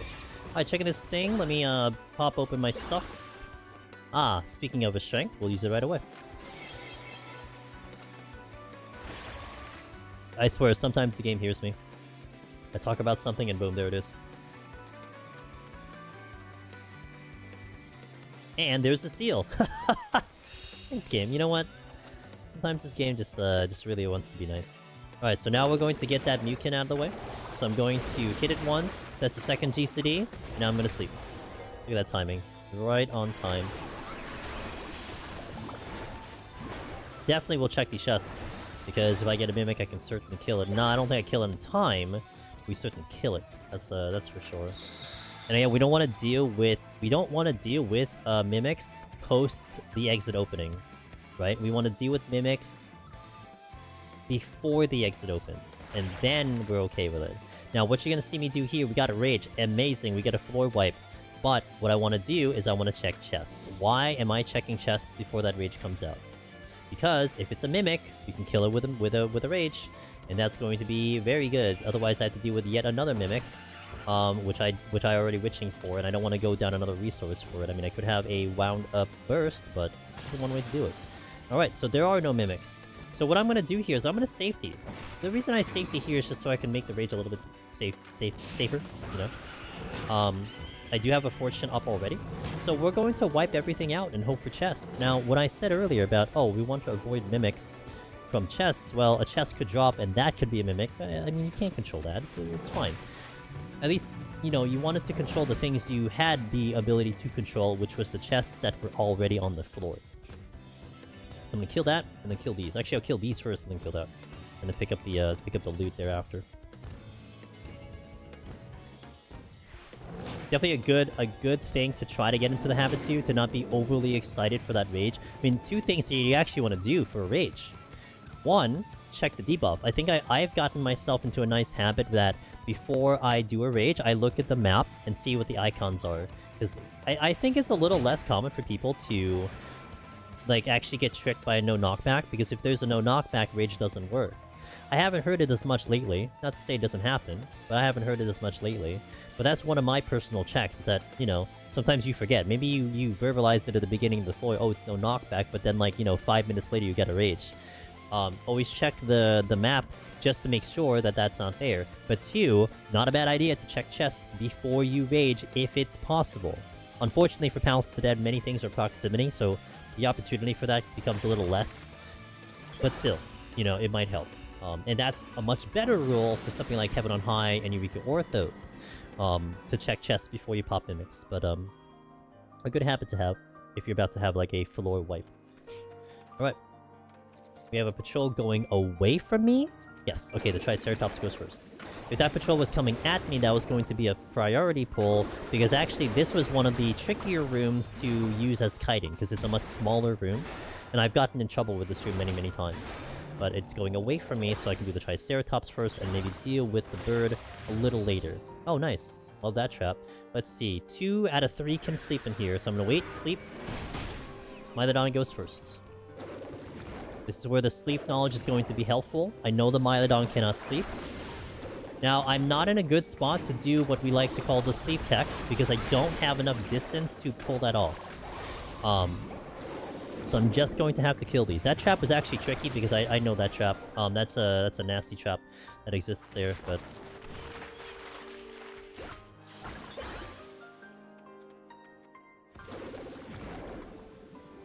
adding battle detriments to general chat is a great way for me to remember. Yeah, I think Ross does that, our buddy Omni Ross does that, and I remember seeing you guys do that, and I thought that was actually a really smart idea. So yeah, if you're someone that doesn't really utilize chat as much, then that could be a very good tip from Darabon over there. And especially because my chat doesn't move, right? I don't really talk to much people online. My general chat is very quiet, so I can be literally on like a line of text for like the entire duty. We have friends like my buddy Sadie Sassafras who will actually put in Echo in his actual typing thing. He'll have the boss kill times. You know, oh, it takes me this much to kill this boss, and it's just ever present for him in his chat. You know, stuff like that. Whatever helps you, you just gotta do it, man. You know, this is tough content. So if there's any advantage you can get, that the game can provide, you know, then boom, that's something that you can utilize. Okay, this bird has now come back to haunt me. Am I hit a trap here? Fortune. Yep. We're going to kill the bird only because it's a little bit annoying, and we got out of here pretty fast too. Now the problem is I have a couple rooms that are blocked by patrols. That luring trap, as much as we handled the luring trap, yay, pat on my back, it kind of caused a couple kills I didn't need, and now I have to maybe do more kills. I was mentioning this in the 141 set. I was saying the line about how if you have to kill anything past the exit, it's a waste of time. Now granted, we have a lot of time, but in terms of practice, in terms of just, you know, getting your habits forming, that kind of sucks for the habits, because now it's like, oh, I might have to kill past the exit. Now I'm trying to check to see, there is a silver chest over there, and that is a bronze chest, so I actually may be able to just go. I think there's one more room that I possibly could check, but it's okay. Now here, I didn't do this on the previous set, but I do like having to affluence and into the 169, into the 9th floor, if you have it. One, I don't really use affluence as much unless I'm kind of, you know, trying to get stuff back or use it later. But the logic here is that maybe you give yourself a higher chance to get a strength and a steal into the boss, which is going to be massively good. And there is the steal. Ugh. Love when a plan comes together. And that's huge, because now I can walk into 171 with 3 steal, because I can kill the boss within the 1 steal, even if I didn't have strength. So strats like that can be very good. Like even if you don't get it, hey man, where else are you using that affluence, right? So just kind of making the most of it. So now, you know, the strategy here is I don't pop that steal, right? I don't use it until I get to the boss, because I want it to be aided. I want it to be helping me on the boss, not on this floor. And not to mention, I already have. Oh, there's the strength. Let's go. And I already have a steal of about 6.5 minutes on me. So I mean, I don't need to re-up it right now. You know, just optimizing it, saving it for boss. That is a well thought game plan that comes into action. It doesn't always happen like that, but hey, if it does, amazing. Because again, you're not thinking of the floor sets as just this floor set, right? Okay, you're done with this, good, that's it. No, you're thinking of the future floor sets. You're thinking of the next one. How is the next one going to go? You have more stuff to work with, the easier that floor set can become, you know? So now, on the next floor set, I get to open with a strength. If I get a steal, well, I get to use that steal right away because it'll be an extra. That opens a lot of possibilities for me. And sometimes those tiny little details can be huge, right? They can snowball into things that will be helpful to you on a run. That just got me killed.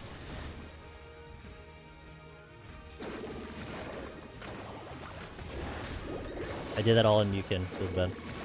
So now, again, the 9th floor shenanigans I'd like to do. You know, I'm going to take my time to make sure I check all the chests. Now, what do we need? We don't really need anything. So technically, maybe logically, I could just have those strengths and steals, not even check any more chests, and go. Now, I could get a witching, but I'm also tossing myself at a risk for a mimic.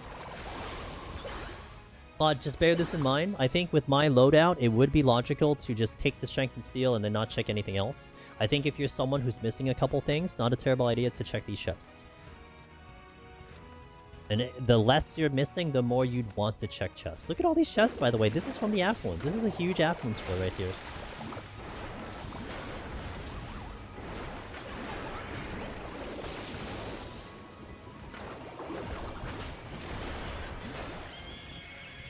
I may have to... Well, no, I think I get the Diplo here. Another steal. Wait, no, no, no, no. I'm actually, I might be able to get through without fighting any of these guys. Okay. Ha! Hello, Mimic. There's that Mimic I was worried about. So now this causes a little bit of an issue because I do not kill this in time, which means I will have Pox the boss. However, here's kind of a little bit of a calculation though. I was saying before that one of the worst times you could have Pox on is on the boss. But the reason why that's bad is because, let's say, you know, let's say a boss is going to take you 7 minutes. Well, now it might take you 8 minutes. It might take you a little more than that, and that's the duration of your Strength and Steel. Now in this case, where that would be a problem, is if I was going to try to go with the boss, and I didn't have Strength on, because I would try to do that, so I can save the Strength for the next floor. However, I have a Strength going into the next floor.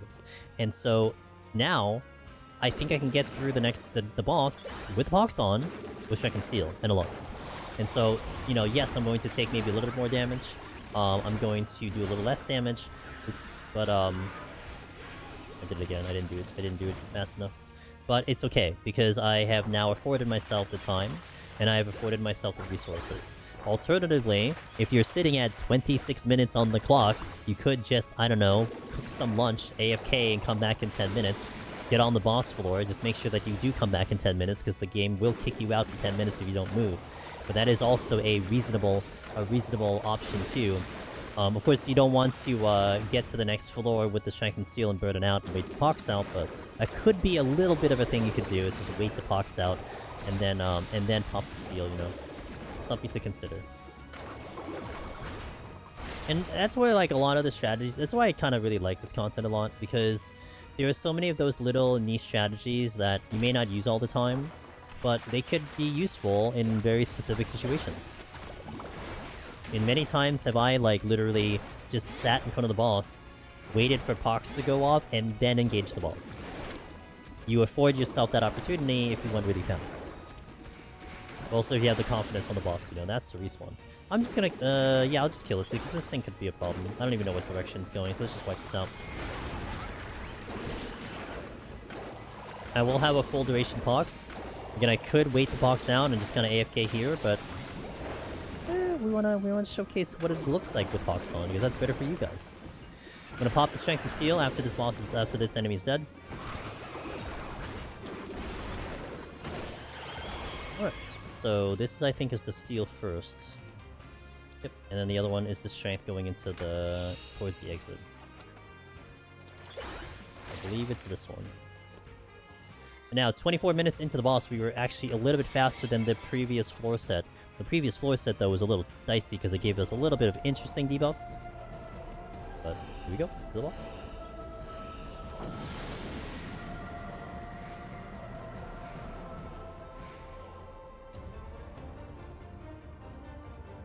Okay, potion here. I'm gonna Lust immediately. I'm gonna save our shield in case we kind of get our HP a little bit lower. Now, that's one thing that you're gonna be worried about with the Pox on, is that you may feel like you're taking a little bit more damage than you may be used to, especially if you've done this boss before without Pox, because you're not taking the auto regen. You are not auto regenning on this fight anymore, and that is a decent chunk of your HP that you do get back. So note that. I do want to just keep an eye on that just in case things go a little weird.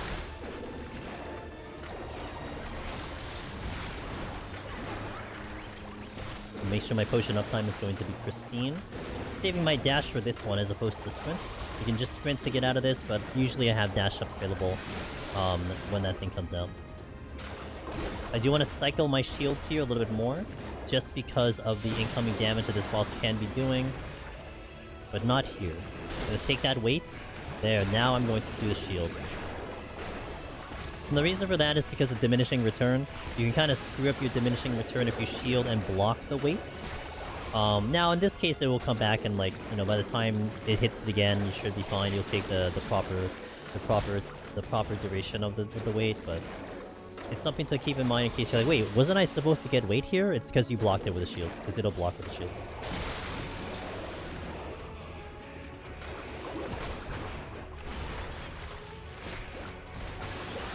Nice damage. Okay, got hammer here.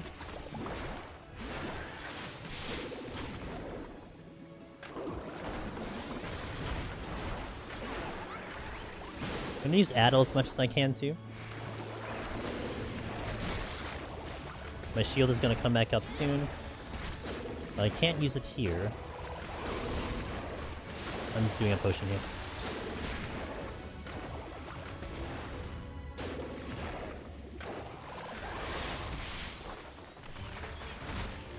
Gonna Aida once it comes out of this phase here. And I'm gonna shield after this hit. Here's shield here. Already halfway done with the fight. Amazing. Push in, catch the shot.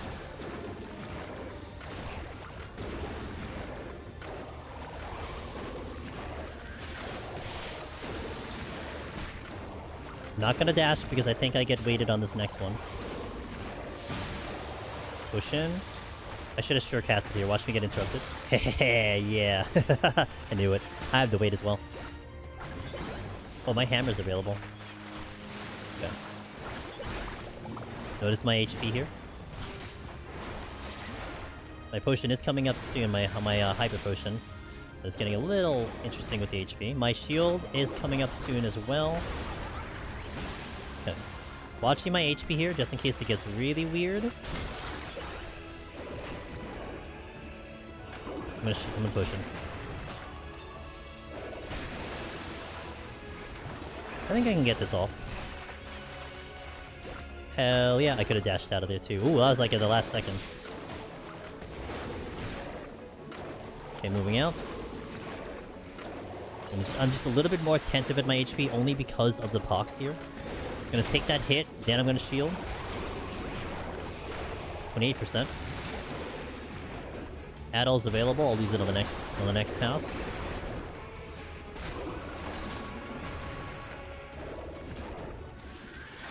Hammer's available. I'm gonna use it now. I'm gonna use Addle after the puddle goes down. Okay, Addle here. Motif here. Nice, no interrupt. Amazing. 18%.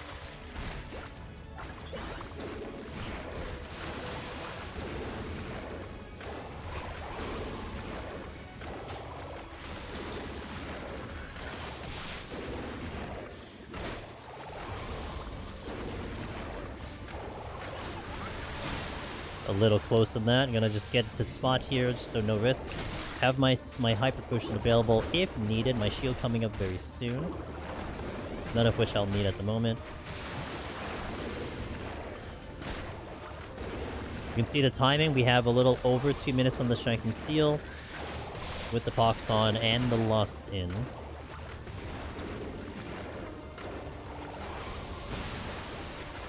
I believe you're gonna wait me. There it is, gonna shield here.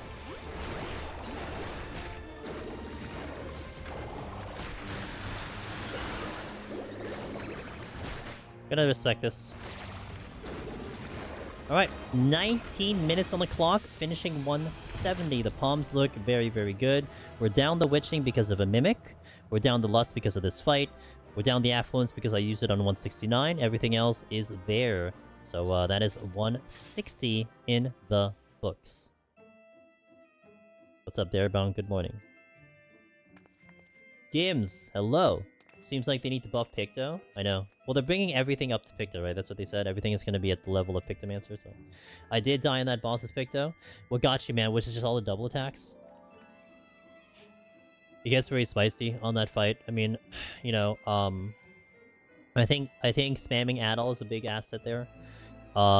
Getting a shield up as much as you can, because you like during that fight I did have situations where my HP was starting to be a little less than comfortable, and that's why I had to use a potion. Like a lot of times I hold off on potion as much as I can because I wanted, like, you know, never know, maybe you just get like crit city, just get crit and then boom. But I had to use it because I felt like my HP was a little bit weird. Not even sure, probably tried to agree too much instead of moving. That's fair. It's definitely going to be in the situation of 160 boss. Did I say 160? I meant 170, sorry. 170 in the books. Yeah, that'll get edited. What's up, Tasmanian? How you doing? Good to see you. Happy Saturday. It's gonna be in the situation of 160 where if you take any extra damage, like if you take the Electrogenesis by accident, you take the Point Blank by accident, things can go south very quickly. But again, that enemy can go crit happy. You know, it's very possible that you just get crit all the time, and then you start seeing your HP start melting. You know, and it's really bad if like you didn't have a heal to get into it, because then you'll start to see yourself bleed out. But my internet stuttered, and I thought it was my stream for a second near the end of the boss. Mild panic. It's the fear that I've instilled in all of you guys. It's really sad. I hate it. Axstar, thank you for the 19. Thank you for that. Thank you for that. Thank you for that resub. Yo, what up, Kieran? Kieran, how are you doing? I saw you pop in earlier. Hope you're having a good day. It's good to see you on the Saturday night. Tasmanian said, doing good. I managed to get somewhat decent 81 and have a very stacked 71. Ooh, I'd like to hear it. Let's go, Tasmanian. You know, Tasmanian, I still remember you starting off your deep dungeon journey. Go not gently. Did I say hello to you? I think I said hello to you. If not, good morning to you, sir.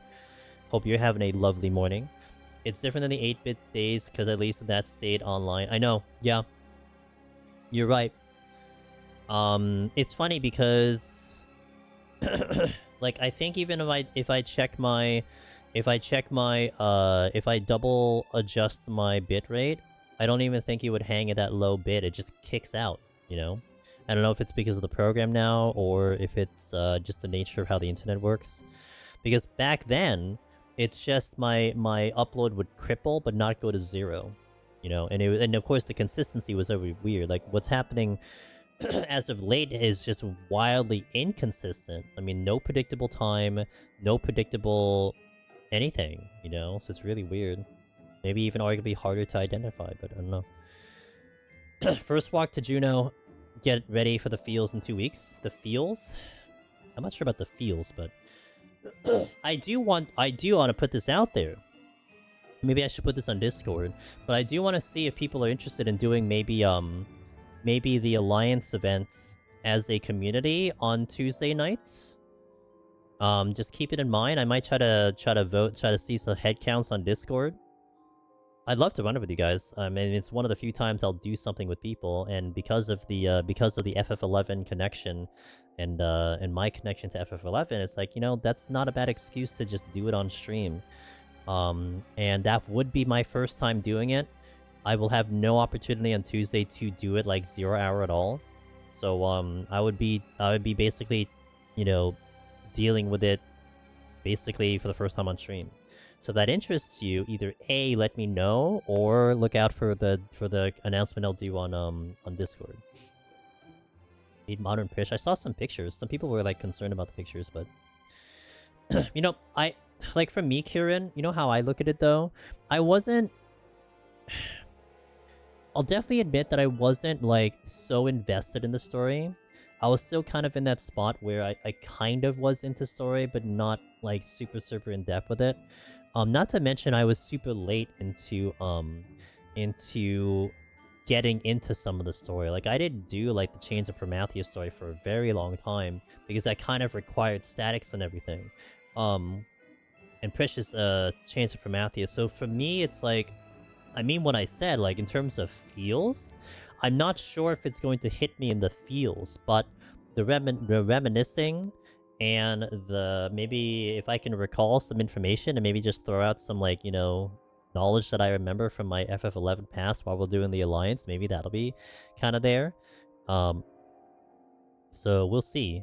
But I don't think it'll be emotional for me. It'll just be more nostalgic. That makes sense. I mean, I don't really have much emotions to begin with, so.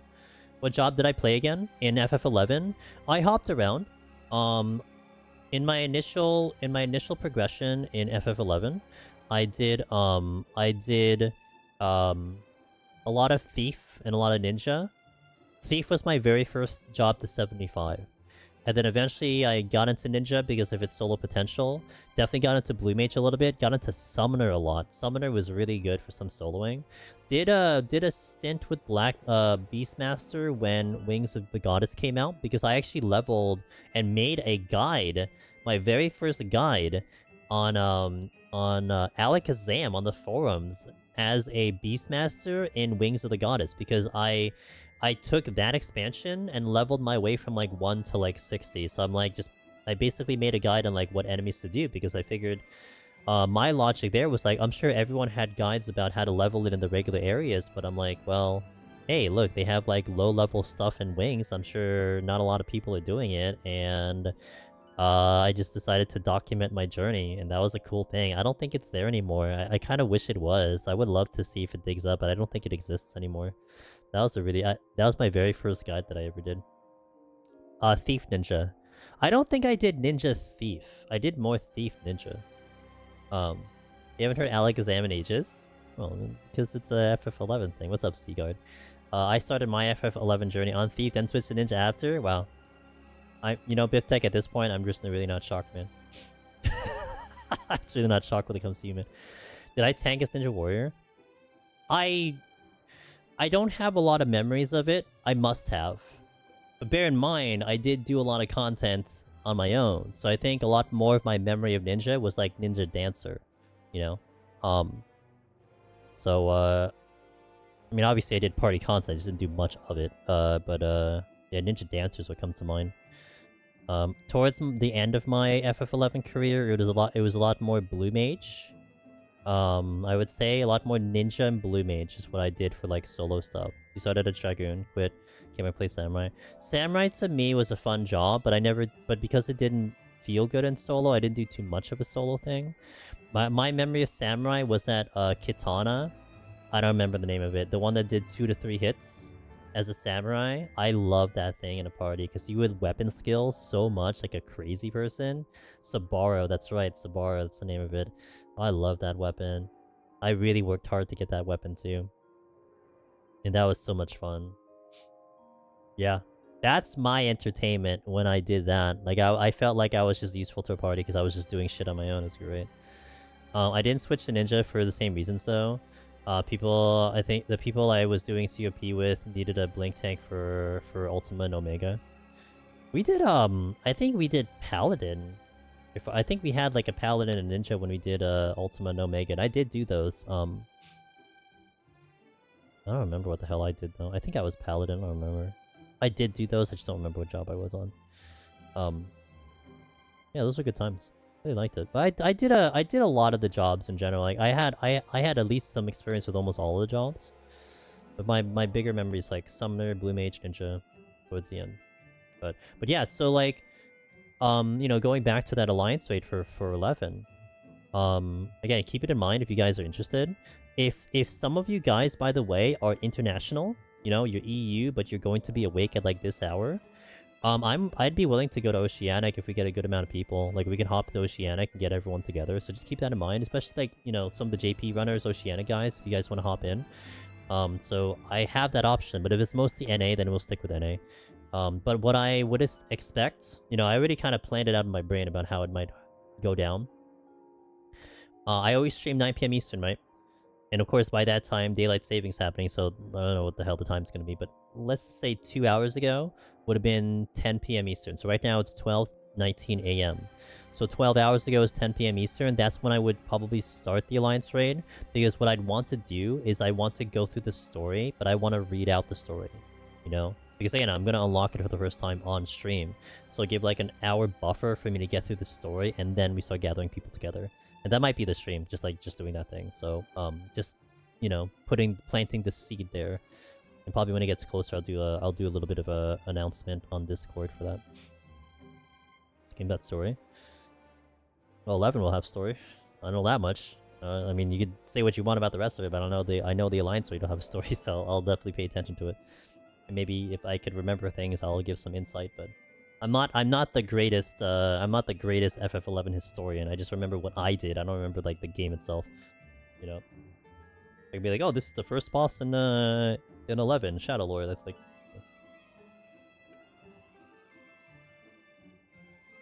Okay, let me update the title here. If you guys any more questions coming in, fire in away for a little bit. Otherwise, we will hop into 171. Also, as a note, when I finish this set, we are going to showcase to you guys the next Tokyo treat box. Look at this beautiful thing. Right over here. This is Osaka themed. So there's a lot of snacks from Osaka in here. I'm going to show you guys the box, and if you're interested, you guys can take a look at the link. We we are sponsored and partnered with Tokyo Treats, and I do get a commission for every new sub going into Tokyo Treats. So if that's a way that you'd like to support the stream, you know, maybe you don't want to sub to the channel, you know, maybe, you know, whatever it is, there are so many other ways that I would very much appreciate people if they were to support the stream, and this is one way. You get food, you know, it's pretty cool. So, and you get a discount on the order as well for the thing. But if you have any more questions, certainly ask me about it. I'll try to answer also and explain as much as I can in an hour on that topic too, so bear that in mind. But, well, thanks, bot. D4 Paragon? No, I got up to, like, I think my thing was, like, 220, and then I fizzled out. I did have a bunch of mythics. I think I ended up with, like, 7 different mythics. But you know what turned me off, Kieran? So I didn't look up the mythics. No, I just got bored. I just, like, did what I wanted to. It was the furthest I ever gotten through that game, but I didn't want to continue. I kind of moved on. I mean, I had other games I wanted to play. Now I'm in the middle of Metaphor. But, what do you call it? You know what disappointed me a little bit? I didn't look up the mythics beforehand. I know they haven't really changed. They're pretty much, they've been the same for a couple seasons, but I was really hoping for something more pet related, and it wasn't there. And I think after that point, I'm just like, okay, I'll just play a little more. Let's see how I got to. I never got to Torment 4 though. If anything, I kind of wish I got to Torment 4, but I got my fill of the game. I was happy with what I played. No, there are not direct pets. I mean, there are things that will augment the pet. You know, there are things Necromancer specific. There are things that'll make the pet stronger. But that's one thing that all of a sudden I started craving for from Last Epoch. Because Last Epoch has pet specific relics and items. And that made it so much fun. And honestly, it made me think of, like, actually going back into Last Epoch, because I think, don't they have a DLC and, like, an expansion and all that already? Like, it's kind of tempting for me just to hop in there, just to, like, you know, just to play around with it for a little bit. There's an LE season reset. Gotcha. Isn't Mythic mostly cross-class stuff? Imagine finding a pet thingy in one of the classes. That suck. I know, Gims. No, you're not, like, that's logical. You're right. But I guess for me, to have, I think it isn't so much the Mythic in particular, it's more just having more pet-specific things, right? I mean, the Ring of Mendelin was great, obviously, but that's been there forever. And, like, that's it. You know, there's some aspects that affect the pets that they added in, like the Golem one and the Shadow attack for the Skeleton Warriors, but that's it, you know? And I think I would have enjoyed having some set or relic that was very pet-specific that makes me just really happy to have pets, but it's not the direction they're going in. Where, like, Last Epoch, I mean, it has something, like, they have things where you can split the golem. You have something that I remember the fun one was the Wraith thing, the Wraith Lord, that you will summon a Wraith Lord that will now summon Wraiths for you in combat. Like, that was cool, and that's very specific for a specific gear. Like, you have to have the piece of gear to have this thing.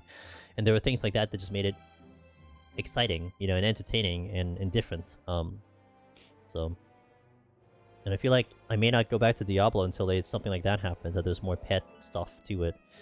But it's not a bad thing. Like me saying that isn't saying bad about the game at all. I think it's fine. It's just I have more specific desires in a game, so, you know. But I had a good time with it. Do you feel any hiccups with the? Yes, I did. Yep. I did, maybe about an hour ago, I did. Almost thought I lost the run. But we've been okay since then, Jason.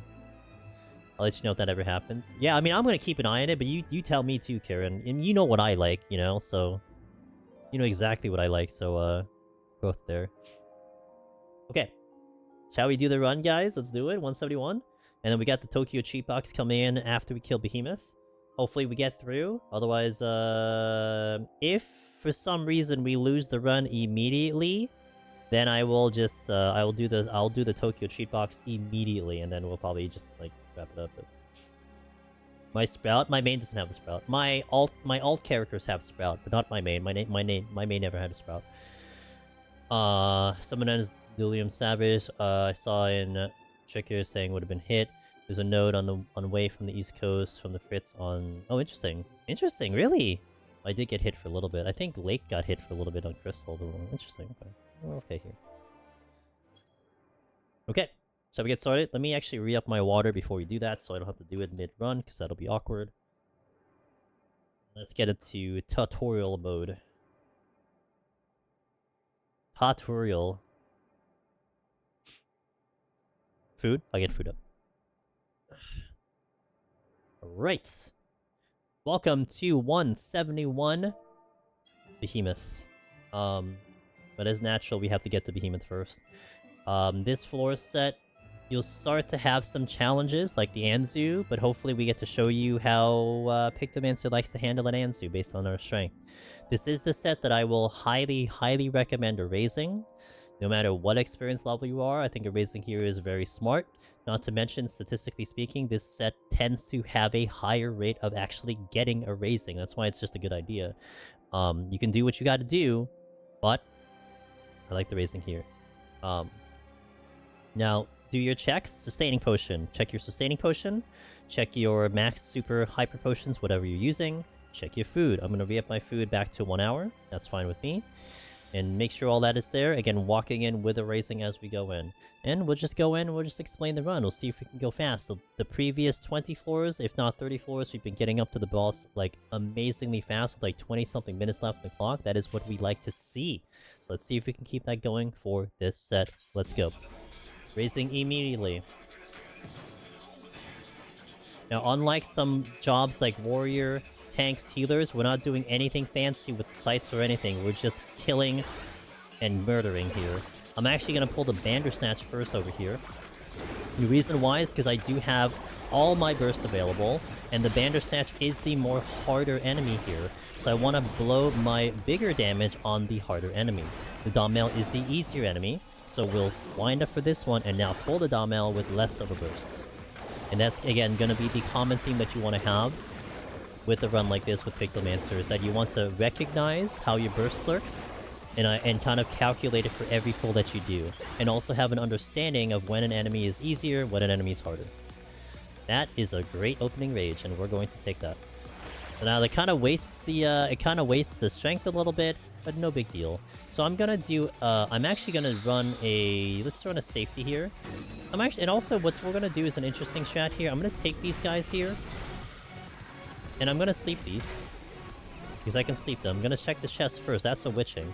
Okay, so now I safetied. Now we start the rage.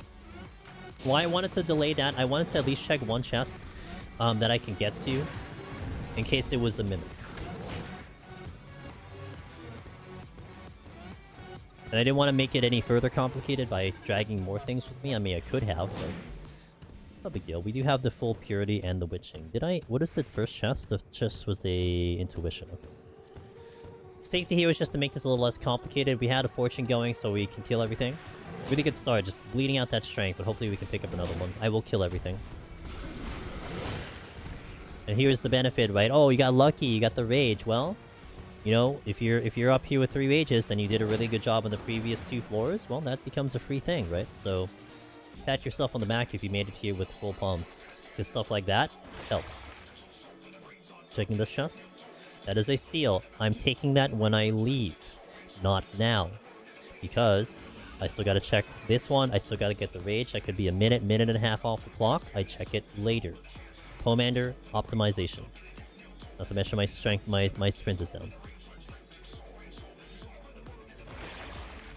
That is an intuition. I can pop the intuition, sure, why not? It's actually here, but I'm not gonna go get it. Pick up the rage. We did safety, so we can just dive into the middle of this room.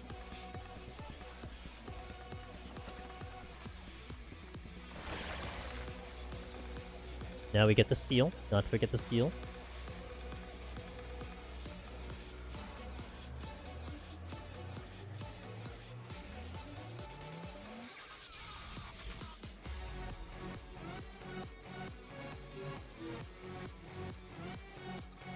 Graphically updated T. Graphically updated tree. That's right. Alright, let's go. Just over 3 minutes on the first floor. I mean, the rage was helpful, but this is ability down. Oh, blind, sorry. My apologies. Alteration. Nope. So, I'll check another chest here. We will fight through this. Got the strength back. Amazing. Blind sucks, but a lot of the enemies are going to be a lot more manageable, so it's fine. Just take a little bit longer to kill things. And not to mention, we have a lot of good options already. I'm seeing Dawntrails.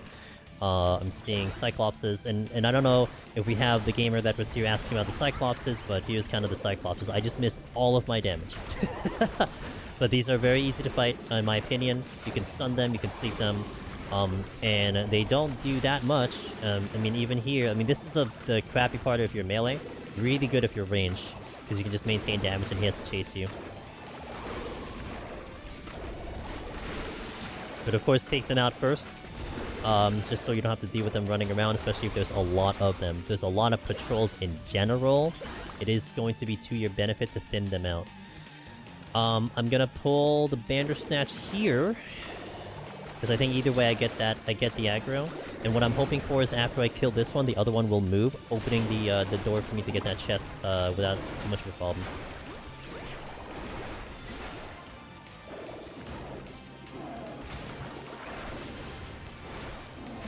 Not quite, we killed it too fast. LOL. He's looking right at that chest. He's trying to hide behind the tree, thinking I don't see him behind the tree, but... Alright, flight is fantastic for time. Another Cyclops, we will take this priority.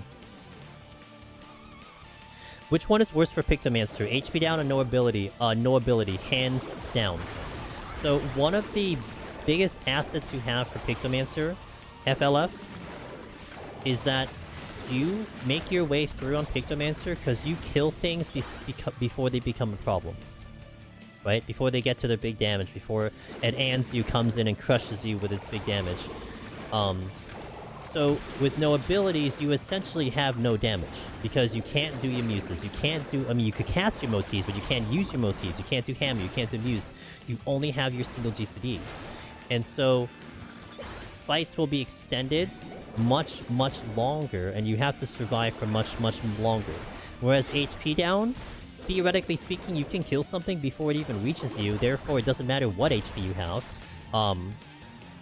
It just dies before it becomes a problem. So.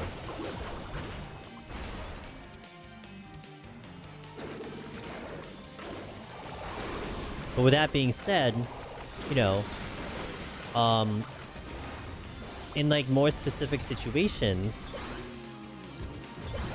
ability down is not half bad if the enemy's not doing like a tremendous amount of damage. Whereas, you know, like you can stagger kite, you can get lucky that way. But with a low HP, I mean, you could get just unlucky crit and just get obliterated and like unlucky crit. But more times than not, ability down will be the worst debuff for Pictomancer, because you just don't have the thing that's going to win you the game, which is damage.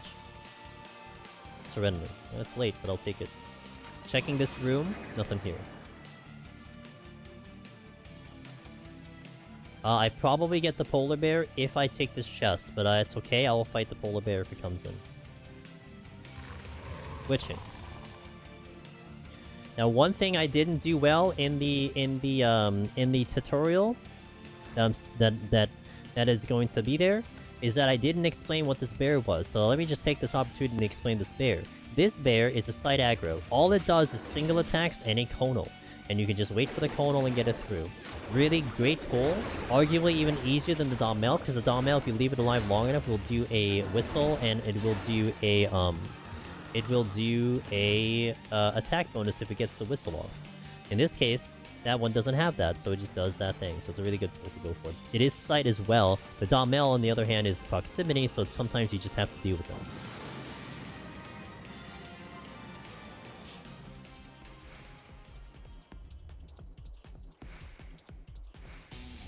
Clean floor, checking the rooms. That's nothing. That is the exit. That is a couple chests. Okay, Cyclops first. So, as you saw in that 3-room, I identified as many rooms as I could. Now, there's still a chance there's actually something here. There could be a chest hiding in the back, which I will try to reveal. But I already know where I'm going here. There's also a chest in the exit room that I want to get to sooner rather than later.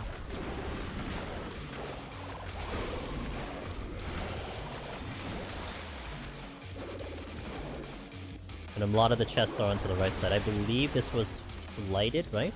Okay, there's nothing here. I actually walked a little too close to that. I think this is flighted, so I can keep my kills a little bit to the minimum. If anything, what I want to do is I want to check chests priority, because if they're mimics, I want to take care of them now. That wolf is not going to give me a problem because he's all the way on the right side, and the exit's all the way on the left side, so I can leave him alone.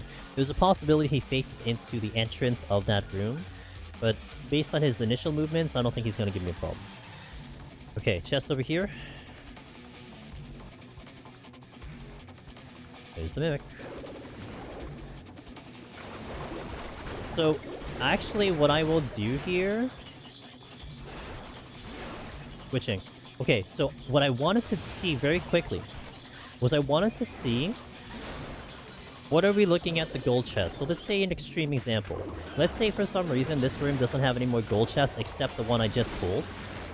Well then, a witching is a good play here because you avoid the pox and there's no other risk of another chest coming in. Now, if there were a lot of gold chests on the floor, and we're talking like 2+, then a purity might be smart because there might be a possibility that one of those other chests are a mimic. So I looked quickly in the rooms adjacent to see what they might be, and then that was my decision. Now, it could go either way. I mean, you know, you could either never see a mimic on the floor, or... you know, maybe you step on a loin trap or something, but that was why I decided to do a witching there. And we get the rage. So, what's funny enough is I don't really think Let me just kill this one. I'm gonna pop potion here. I'm not gonna do much with the rage. It is a flighted floor, so I'm not gonna get a lot of kills. I'm just basically gonna clear up the way. Nothing was really blocking me, so I'm just gonna do these 3 and then off we go. And then pick up the rage. Give me that free kill.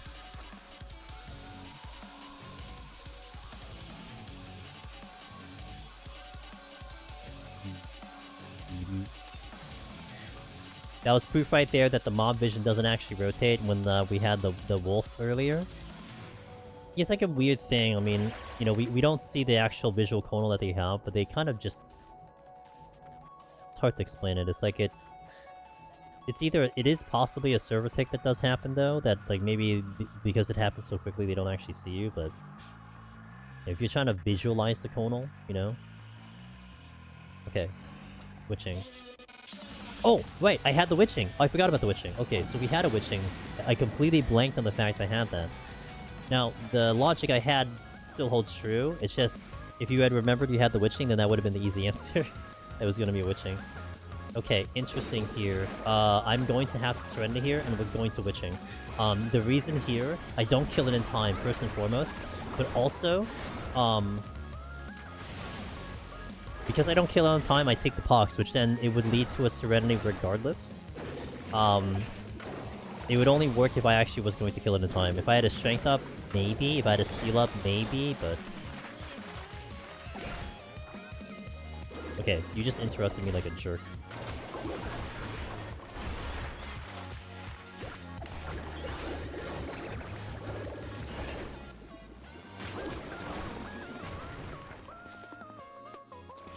Get my motis up here. There's another rage! Okay. Wow, just get rages.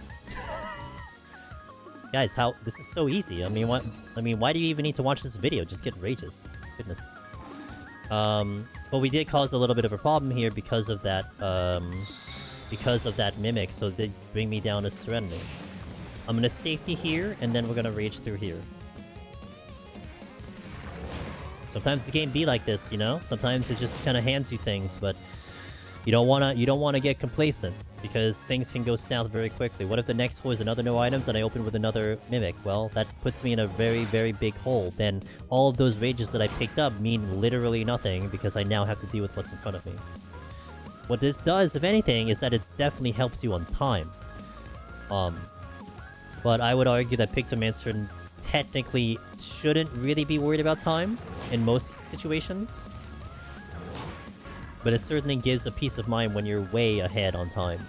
Because you do have to start making decisions if your time is bad, right? I mean, you know, probably decision making, I would say maybe it's the palm management that will be useful to most people in this video as well. There's my witching come back. Good. Now I need to worry about the serenity to come back. That's the one thing I need to worry about. So now, because I'm sitting at 2, I have to be a little bit choosy about the next time I use the serenity, because I do not want to go to 1 unless we're talking about a really tough situation.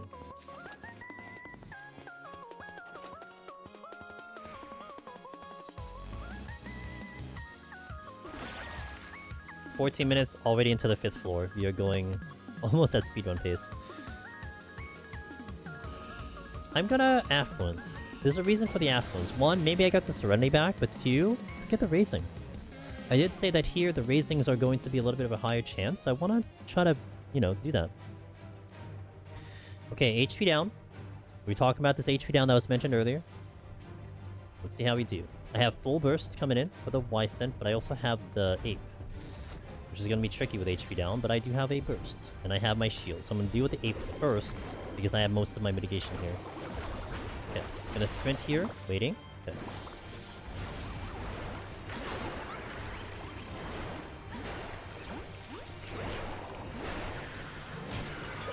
That was through the shield.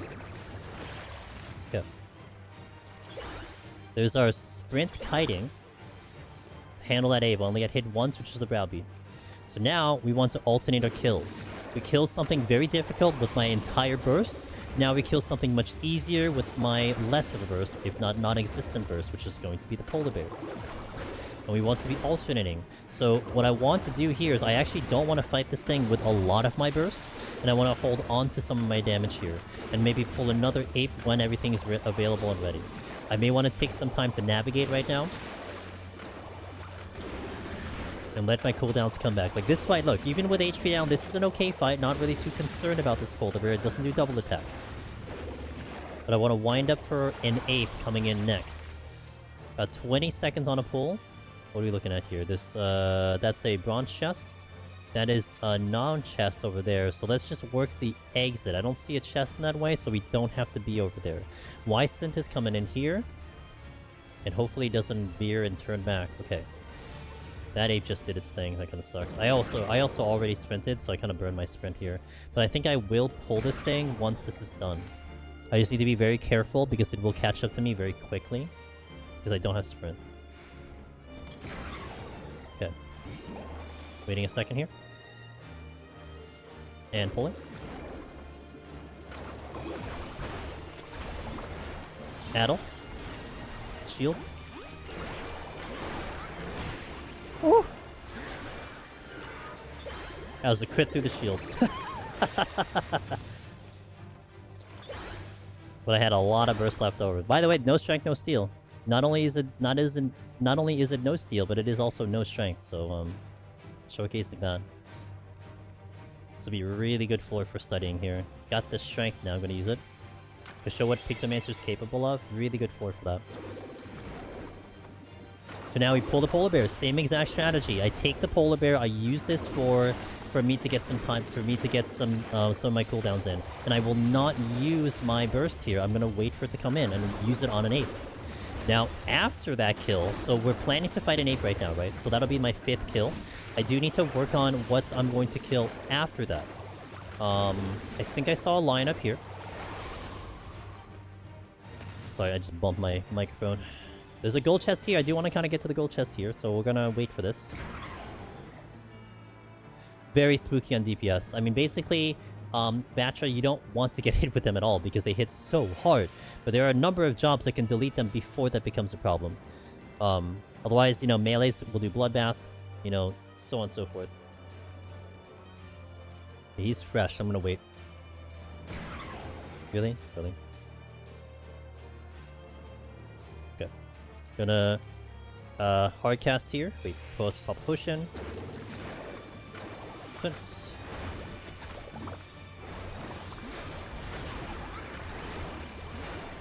Dej. Didn't even get me. That's the difference of having strength and not strength. Incredible difference, huh? I'm gonna take the line here. Like, without strength, it took me like my full burst. Without strength, it took me almost a small part of my burst. I'm actually gonna hold on to my other beam here. No, I'll use it. I'll use it. The lion is a little bit more deadlier, especially if he connects with a double attack and that, as noted. Oh my god, stop. Okay, we're out. I'm just gonna... Do I leave? There's a chest there. I'm just gonna go.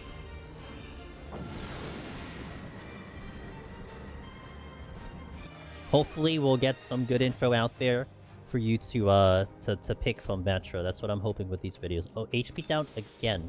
But I do have strength here and I have most of my burst. So I'm gonna open on this ape right now.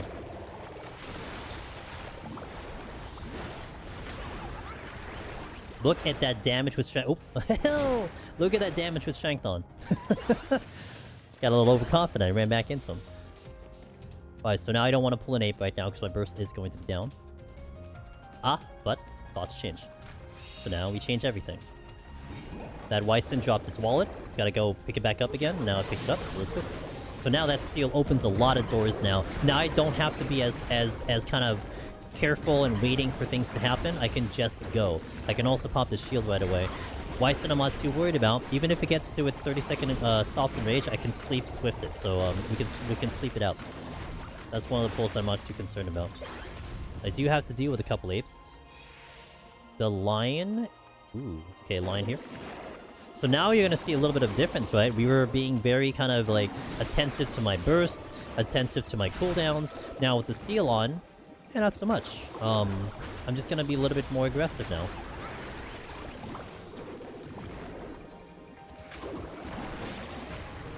I may need to pull right away. Sight. Okay. Okay, I think I do the Wyson. Like, I don't want to waste the hammer, because I'm sitting on the hammer right now, so I'm going to do the Wyson here. Cool.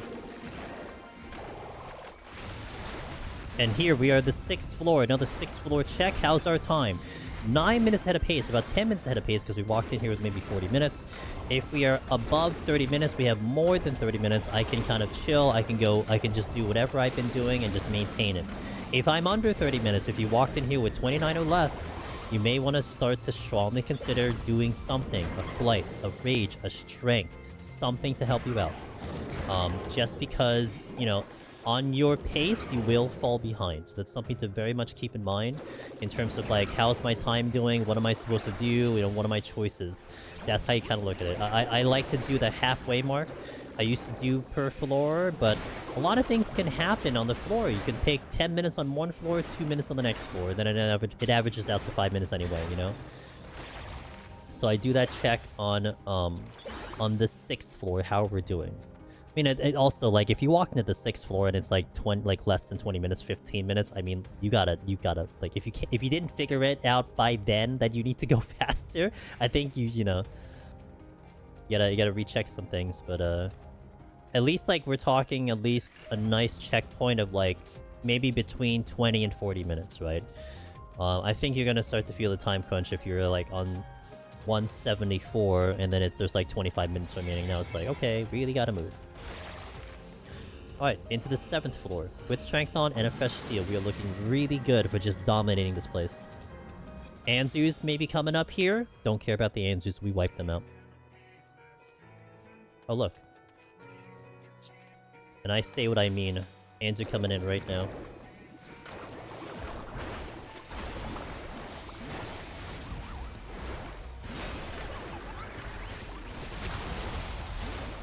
I kind of missed my beam and didn't hit. There's the Anzu with strength. Lights. I wouldn't pull an Anzu unless I had strength on. Unless push comes to shove. But I really wouldn't pull that unless I had a strength on. I would pull it without steel if I had a strength on. Safety came in. Okay. The left room has a lot of apes, so that means one of two things. One, it's just full of apes. Two, it might be a treasure room.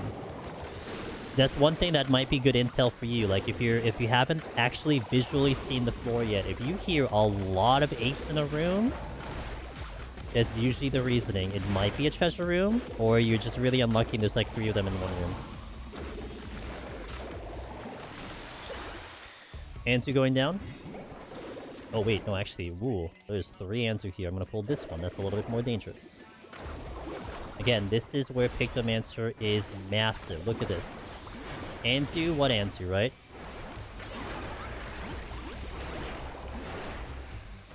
They're blocking me. I don't care. I pull them. Now, I do still want to stagger my pulls, though, because I don't want to pull them back to back. That is 2 apes in a room plus the exit. Okay. So now let me actually either wait a little bit here for some of my cooldowns. Oh, no, we're fighting the cat. We're fighting the cat. I will not use anything else, and I'll wait, because I gotta clear up this Anzu to get to that thing.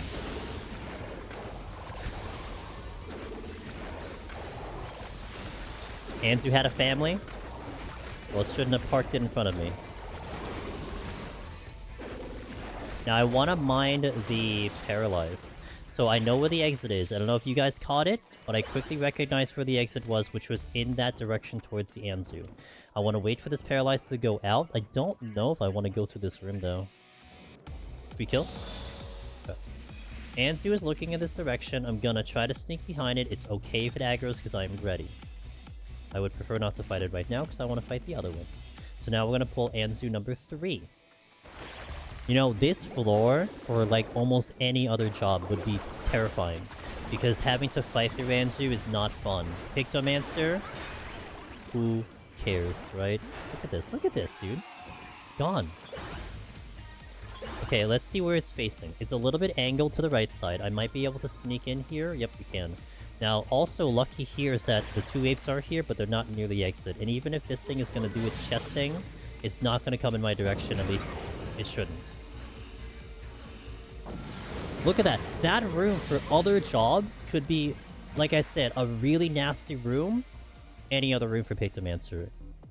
You need a little convincing about what this job can do. That's one right there. Amazing what it can do.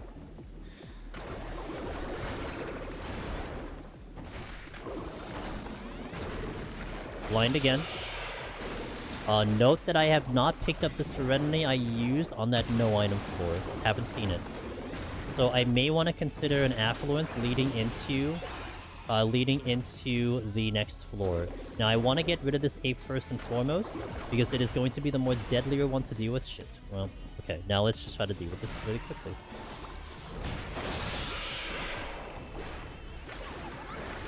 I hope I don't miss too much. I didn't hit the bird with the beam. That kind of feels bad.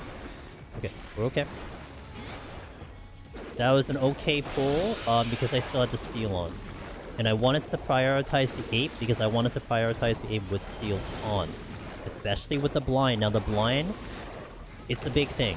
So you saw us delete an Anzu, and I just mentioned how I can totally take an Anzu no steel with Shank on.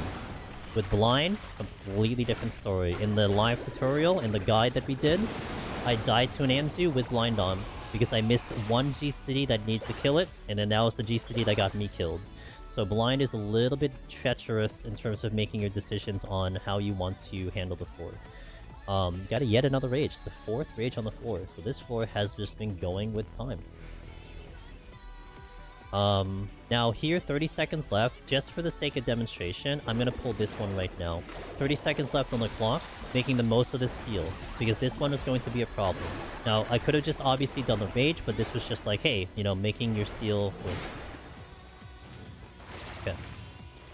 Now, I do want to try to check chests before I pop that rage if I can. Again, mitigating a mimic. Haven't really had to deal with Pox much so far, so that's kind of a plus right now. I know that's going to be something that a lot of Pictomancers may have to deal with, but look, even the live tutorial that I did, even the failed time management video that we did not have too much Pox uptime. And we're being very strategic with it, and I still have full purity and full witching on it, so... And stuff like this strategy of checking this chest before I rage, that's all part of it. That all leads into it. So this is a mimic, boom. It's not, but it's a steal. Really good. So actually, what I'm gonna do now is that rage is luxury. If I can get away and get out of the exit without using it, then I'm not gonna go back. I mean, I still gotta kill something. Okay, never mind. Toss that out the window.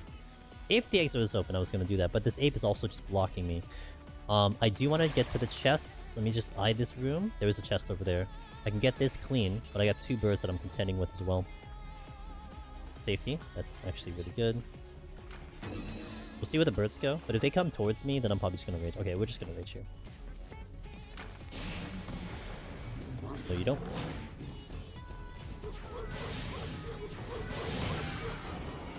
Gonna get it from behind. Plus he was busy, so...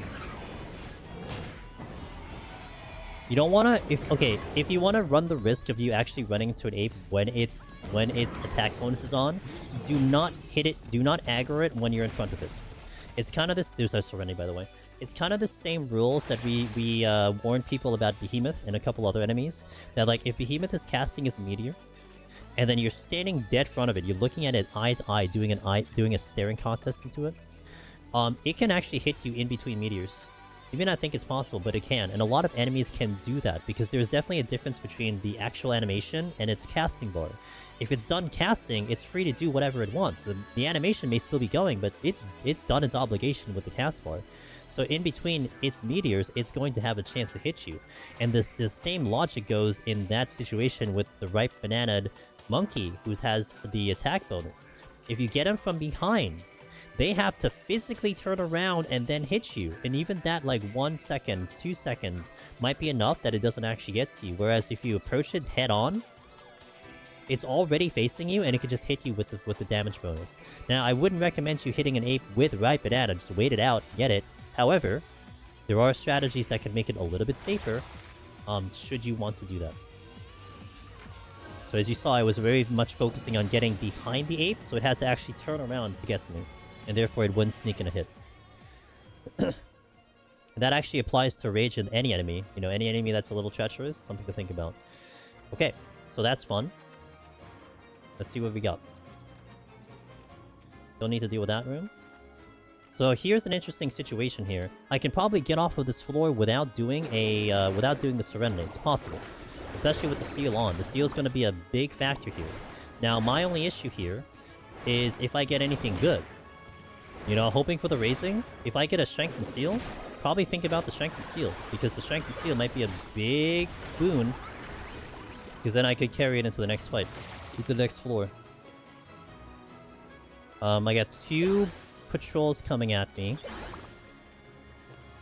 gonna wait for them to come. I'm gonna fight them. Gotta be very careful with my burst in general and my defenses. I didn't use the shield, so that's good, which means I have it available if it gets a little spicy. Spamming my spell here.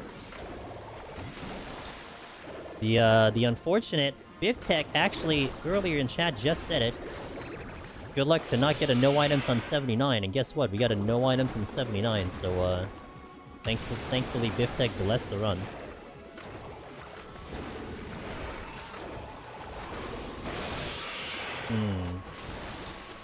Should be okay here, but I will need to regen this HP before I try to pull the next one. I'm gonna wait a little bit.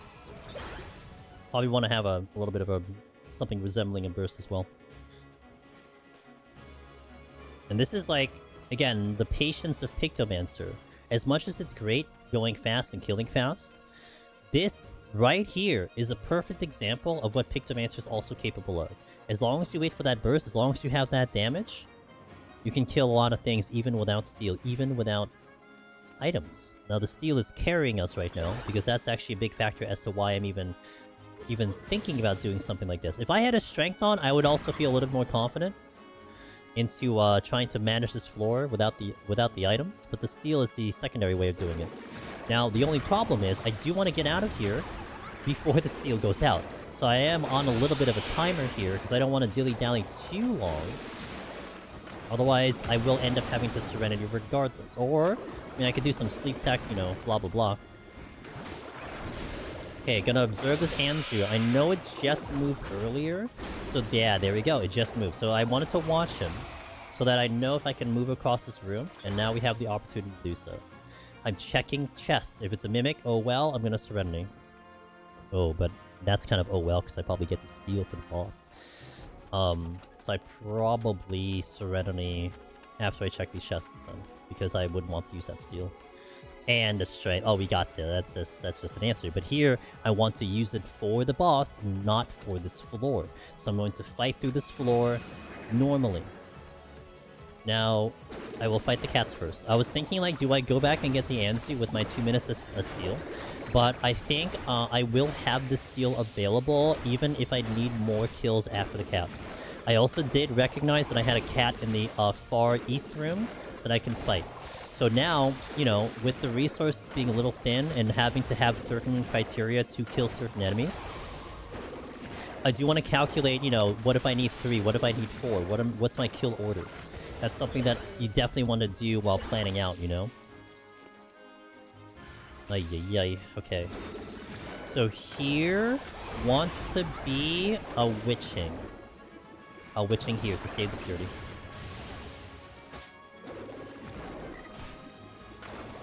Now this does throw a little bit of a wrench into things, because I was hoping to kill the Anzu with the steel on and a full burst.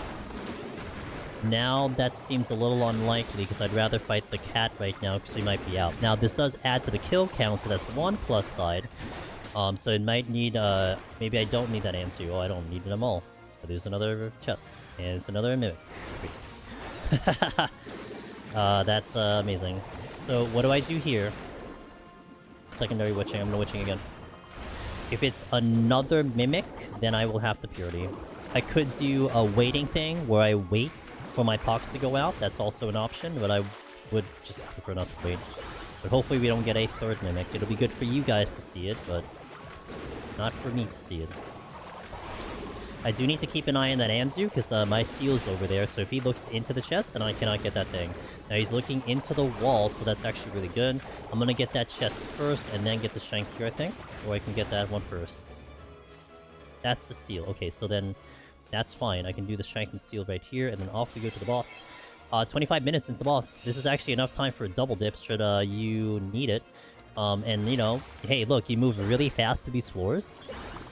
Look, man, I mean, maybe you're a little shaky on Behemoth. Maybe it's your first time on Behemoth. Having 2 attempts on Behemoth is such a comfort, you know? We are going to use the tincture here. I do have my tincture of intelligence. Hopefully I can do a pretty good job on Behemoth this time. I've yet to drop Behemoth before that first meteor drops. It is possible. You know, on the tutorial guide, I kind of joke about the fact that for most jobs, Behemoth is terrifying, is hard, and it isn't that it's a pushover on Pictomancer. We've had people fail on Behemoth in the past. But for Behemoth, for like some jobs, it's like, oh my god, I hope I can do the burst, I hope I can kill it in time. For Pictomancer, we joke that it's like, oh, I hope I can kill it before the first meteor drop, because your damage is insane. And so that's what we're going to try to do today, if I can get everything lined up. I always tend to not get this perfect. Something goes wrong, I forget something. With that being said, I mean, okay, I forget something. Okay, at least you still have enough damage for it. Some jobs you forget something and it's GG. You know? So there's a lot of, there is a lot of leeway to work with Pictomancer, which is really nice. But of course, you gotta make sure everything goes right. You still gotta plant the Lust. I actually did not see Lust since I used it on the previous Ford. Note that one. And I did not pick up that raising. I lied. I said the chances of a raising are higher statistically on this set, and I saw none of them. So, trust, it happens. Maybe on your run it'll happen, but it didn't happen on my run. Maybe we can do this thing where, like, you know, hey, I took it, so maybe it'll be better for you. Maybe we'll go with that. This fight's gonna be pretty straightforward. I'm just gonna be going in a clockwise manner. Going along the clock, parking the Tribuses, and dodging the AoEs. The number that I'm looking at for this fight is roughly about 25, 24, 23%. That's when I'm going to start planting the Lust. But before then, this is just kind of, you know, circling around the arena. Lying to us live, I know. How dare I? How dare I give false information? Can't see anything. I'm not worried about that strength and steel. With Pictomancer's damage, we are definitely going to have that for the boss, unless for some reason you're just not doing good damage, like maybe you're not getting your motifs up. Then you might start bleeding out a little bit in terms of the strength and steel, but assuming you're getting everything on cooldown, you will not have to worry about the lack of damage, that's for sure. Nice little practice to kind of get your timing on the motifs if you're kind of a little shaky on that. I don't want to assume anyone's ability to play this job is, you know, from the caster perspective. Maybe this is your very first caster, and having to plan out your casting, you know, is something that is part of the difficulty of the job. So this is a nice fight to try to work on that, to find okay, where is my perfect spot? Is this a good spot? Do I have enough time to get this off before he hits me? That's the way of the caster. Alright, so we're at 50% now. At about 30%, I do want to check my gauges. I want to make sure that we're okay on terms of my cooldowns.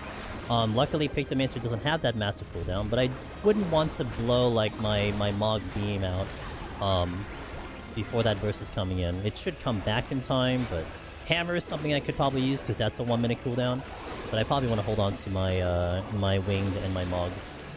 We're at 37% now, getting closer over to the time in which I need to do that lust. If you're a controller user or a keyboard only like me, I'm actually going to park my my cursor all the way to the lust already. If you use a mouse, that's obviously unnecessary. I mean, I guess you can park your mouse over there, but you're probably still using it. There'll just be something less that I have to worry about. You know, maybe you start getting into a panic, maybe something goes south in this run, and you have to start to go things very quickly. Well, at least it's already there. Alright, 31%, getting closer to that lust range. I will want to hold on to my Moogle and my Beam now. I'm willing to hammer. Am I? I can hammer. It'll come up in time. Get this closer to the thingy. I'm gonna hold on to my pallet as well. Alright. So we're gonna go maybe about 21 here. This will actually be a good... I'll go one more GCD. I'm gonna actually spend this time to get my muses in, because he's gonna do trib this, and I'll get my muses back up so I don't have to worry about that. Just in case I kind of push it a little bit faster than I wanted to. Okay, popping a potion here, and popping the lust now. I was thinking, like, do I shield? But no, I don't shield here. I save the shield till later. Going 5 stacks here. 2, 3. Now, the setup for Behemoth, if you push him below 14.9 or 15%, he will go into Meteor. What gets a little tricky with Picto is that the auto attacks are not fantastic, and your GCDs go higher and higher per GCD, so you want to be careful. 18.1, 17.2. So this one should probably put it at 16.2, 16.1 unless it crits. Okay. Now I can do one more. Even if it crits, it's fine. 15.5. We're going to deal with 15.5. Here, I'm going to wait for a trib to come in, and we're going to launch our damage. I'm also going to Tincture right now. Go Hue. Go here. And let's go.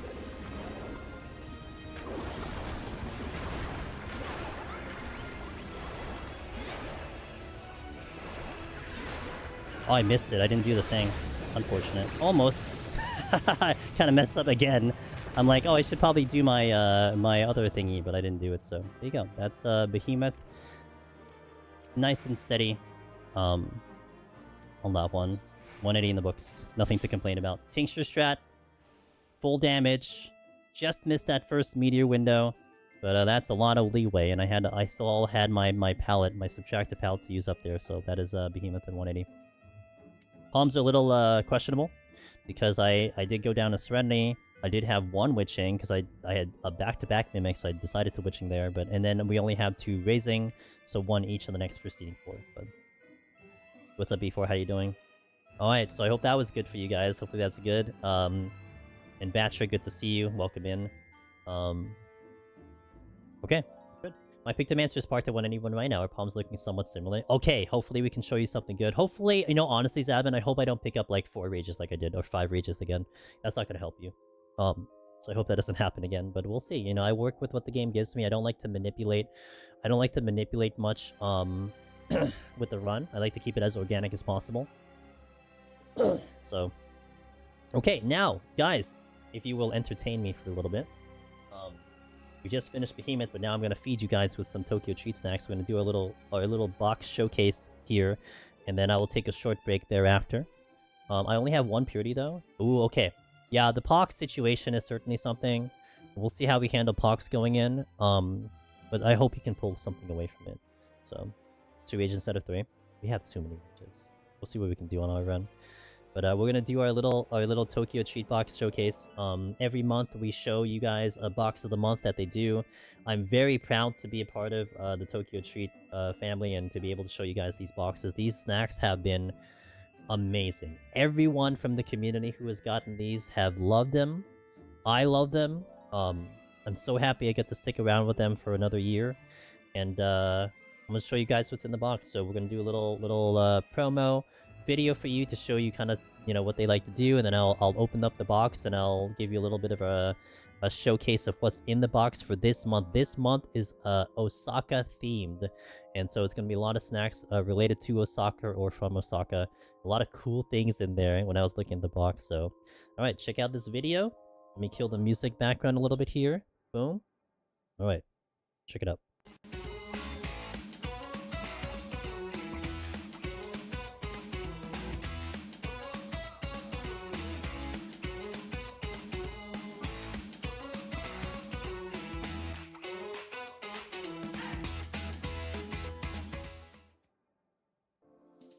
You're gonna go to Osaka. You're going to Osaka, Gonacheni? Okay, so then you can confirm to me if some of these things are accurate in terms of the stuff. Hold on, let me just adjust my camera here a little bit. You guys hear background music? Because I haven't fixed the thingy about it. Because I think I don't hear music, but I think you guys hear music, so... okay, so... Look at the box, there it is. Bite into Japan, look at that. Let me get the, what's really nice about this is they always provide a booklet explaining what's in the box, because a lot of these things are Japanese, and they'll just give you all the details. It's really nice. They also give you some like factual stuff about the theme, and this one again, it's all about Osaka, so they're gonna tell you about the history of Osaka and all that stuff. There's kind of the preview of everything that's in there. Look at that, all that stuff, and they give you some really good details.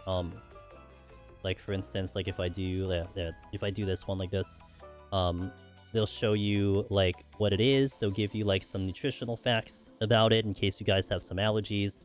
So they're really good about that stuff. There we go. So there's a lot of really cool things in here. They have like this nice. They've been actually doing this nice postcard thing, with a nice picture of Osaka. It's really cool. So nice, like almost like it feels like you really got sent. You really were sent stuff there. We have this one. Which one is this one? I'm gonna look this one up. Here you go. There's one of the snacks right there. There you go. Salsa. I think it says salsa sauce. I think it's a salsa sauce thingy. This is the one I'm gonna be eating. This is a cola mochi. I'm gonna have that later on stream. Yeah, this one just clearly looks like it's spicy. Look at that. Japanese spicy. Just sold. It's good stuff, man. Make sure you use that code Henry. Exclamation point Tokyo. Oh, let me put it in chat. Hold on.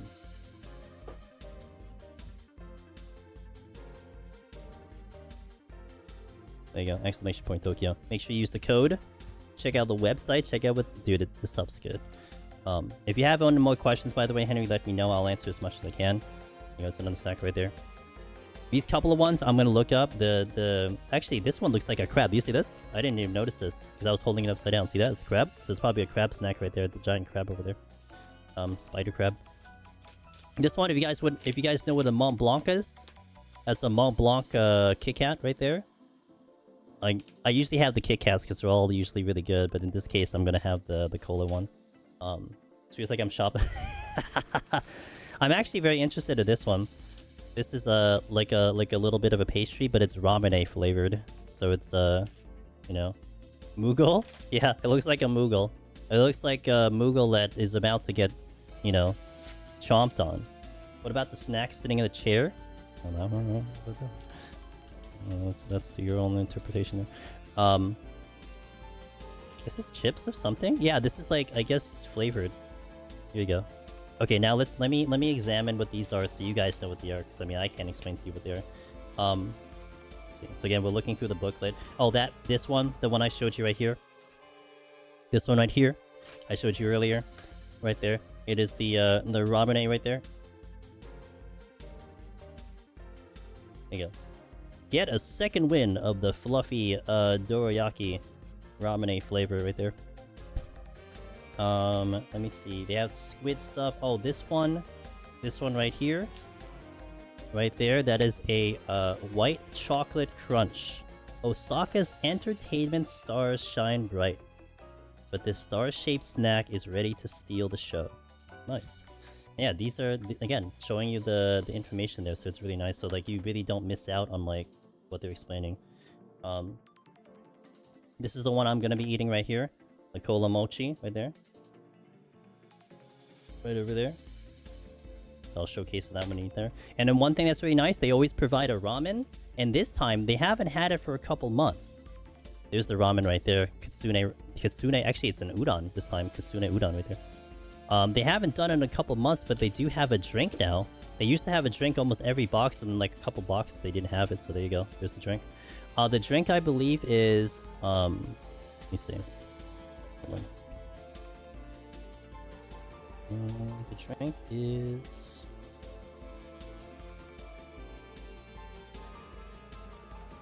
Where is it? Where is it? Ah, here we go. Plum soda. Japanese plum soda. And a lot of times the drinks are really freaking good, so. Yeah, that's in the box. That's what you're gonna get if you order now. That is for the month of November. They actually had a October one that I think Mr. Darabon had, and that was actually really popular. And they told me, hey, don't do your box last week, do it this week, because we extended the thing. So, but now it's gonna be the October one, the November one. I say November, so it'll be November. All right, let's have this one. A lot of these snacks, by the way, if you never had Japanese snacks, they're really on par of like just the flavoring. So if it says it's this thing, it really tastes like this thing. And that's one thing that I've been really kind of having fun with. Like they have like squid things and some other stuff, and they're like really on par. Oh, it's in like a little. Ooh, wait. Oh, I think it's in like an edible wafer thing, because this wafer is like half broken. Look. It also. What kind of snacks come in with like a toothpick right here? Okay. Its own toothpick. Alright, try that. I think the wafer is also edible. Alright. Plum soda sounds, yeah. I like this. Has the chewy nature of the mochi. Definitely tastes like a cola soda flavor.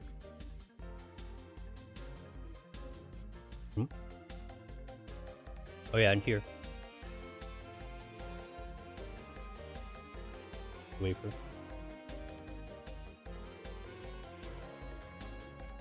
Yeah, everything's edible except the paper, but that's good. I like that. So, one more time. Especially, I'll put it on YouTube as well so you guys can see it.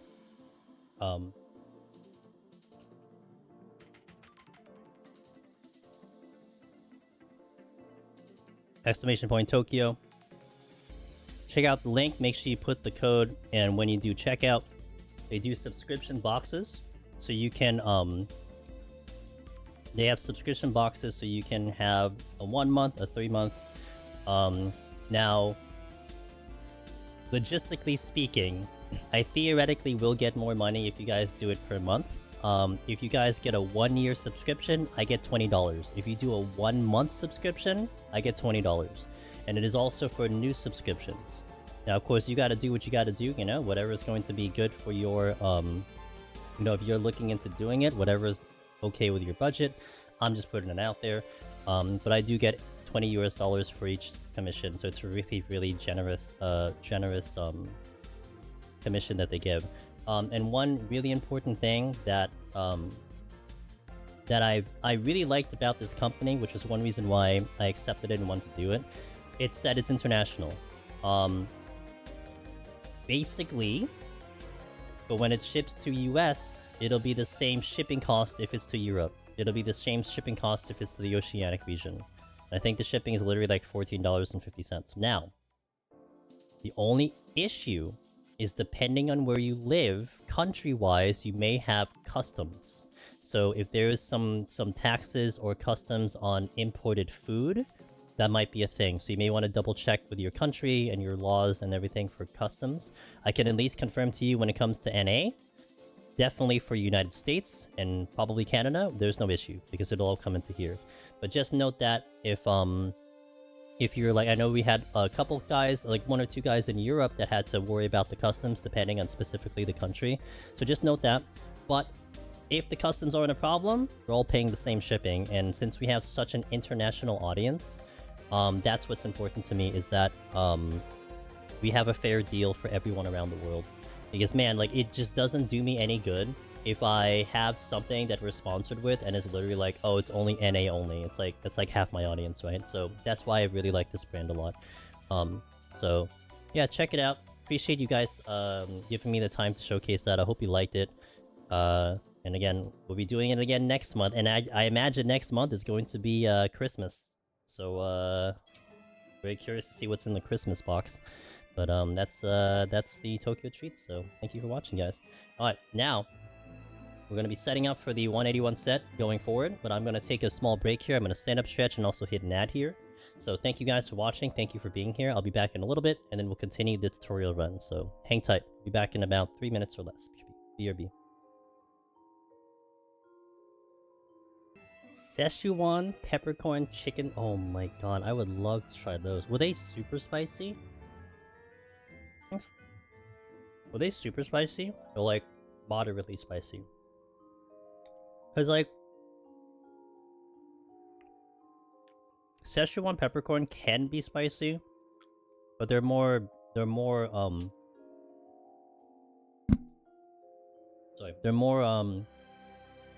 tongue numbing. Menthanol-y. Okay. Quite a while ago. If it hurts going in, or it hurts going out, should not be in. True. I've never had something that did the latter. But dude, this is actually really good. Like, I'm not kidding, this stuff's good. The wafer also. The wafer has no flavor. But it was really interesting. I'm gonna eat this throughout the thing. Alright. So, 181 plus. If you guys have any questions now, ask them now. Otherwise, we go into the set. I know Zabin's looking forward to this one, so I want to get in before he's got to go pass out. Is the wafer like one of those old saucer that we have as kids? Yes? Hold on. Let me get back to full cam.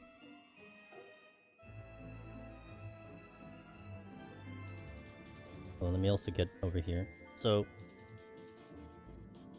I don't know if you can see it. It's like, I don't know, it's like, it's used as a plating kind of thing. Hard to really see it, but it's used as like a little bit of a plating. But it's like, it doesn't have much of its own flavor. Kind of just exists, but... Surviving 3 days, nice! How strong is Picto on first attempt? On a first attempt? I think he might get spoiled with the damage. Batra. Because Pictomancer will do the most damage, the most burst damage compared to any other job out there, all 21 jobs. And I swear, like I remember going from Pictomancer to like Machinist, and even Machinist is like, man, it didn't feel the same as Picto. But Warrior, Machinist, you know, even Reaper, they have their own strengths, right? Machinist is more like, you know, constant damage, whereas Picto is more bursty. Even Warrior, you can argue, is more along the lines of Pictomancer, because, you know, a lot of your damage is more the burst of it. Also, thank you for that follow, by the way. It's more of the burst of it with Berserk every minute or so. But in terms of a first time, that's a really good question, only because I don't think I can really talk about that from my experience, because it's been a long time since I've had a first time experience. I mean, I can give you pros and cons, I can give you my thoughts into like how it might feel, but they play all differently. I mean, you're talking from a tank who will be able to survive a lot of damage, to a kiting job like Machinist who runs around and shoots things, to a ninja and a reaper who are melee that has to manage steel, manage defenses, do a little kiting, manage your bloodbath, to Pictomancer who is a caster, and sometimes you have burst and sometimes you have to stand and cast, you know? They're all different playstyles, and that will come down to what you prefer, what you're liking, maybe visually, or what you're used to playing. You know, I've had many people who prefer the tanks because you feel defensive. You're not worried about something obliterating you in terms of damage. But other people don't like it because it's slow. But they also like it because they don't like the Machinist kiting, right? They don't like kiting, so Warriors are other option.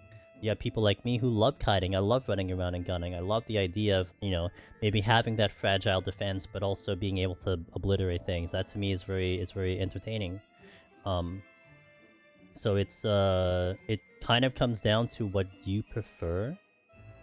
In terms of like just playstyle. That's what it will come down to. I rejoined the server, by the way. Oh, hey! Okay. Appreciate that, man. Thanks for posting. I'll take a look at it post-stream. I'm used to playing Sage and Ultimate and Savage for Savage, so POT is a whole new experience, but that's not really a valid option. Well, you know, Batra, let me tell you, I understand that healer has its reputation if it's solo content. We got a couple people in the community. One, namely Willow Greed, who we joke about him. He preaches the Church of Sage. Because he will swear up and down that Sage is one of the best jobs, especially for a healer, to start Deep Dungeon. And I will not disagree with him. I mean, I still think something like a Picto and a Warrior and a Machinist might feel better. But hey man, if you're a healer main, Sage is one way that's really a good job to go. Sage is very strong for a healer. It's still not going to do DPS things. You're not dying on Sage. You gotta do some little bit of interesting things to get through. But, definitely don't discount Sage, you know? If Vatra, if you feel like you're a destined healer main, and, you know, you wanna be like, I wanna do everything on healer, don't feel like you're shooting yourself in the foot like that. Sage can pull it off. I mean, when I did Sage for the first time, I was surprised how much damage it was doing, you know? Like, you thought, like, oh, you know, healer, low damage. Sage is actually really strong in pellets. So, food for thought. Okay. Let's get in there, guys. We munch on this thing. I can't eat this till I'm in an ad break. Because it's chewy. Alright. Welcome to the 181 set. We got Godfather, we got Flood Dragons, we got Worms, we got Chimeras. We handled Andus on the previous floor. That was fantastic.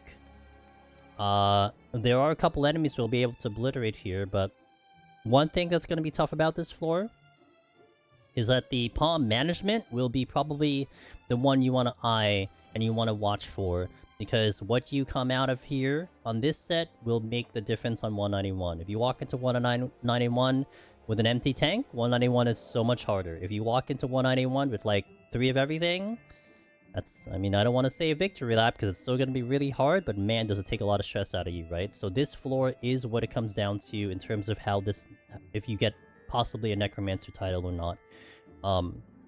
And, you know, we'll still stay within the realm of, like, really relying on strength, trying to not rely on steel. Work on whatever the game gives us. We'll try to get us to many chests as possible. And go from there. What you're gonna see strategy-wise is you'll see a lot of, early flight usage. It's something that we've been getting popularized with the strategies for Deep Dungeon.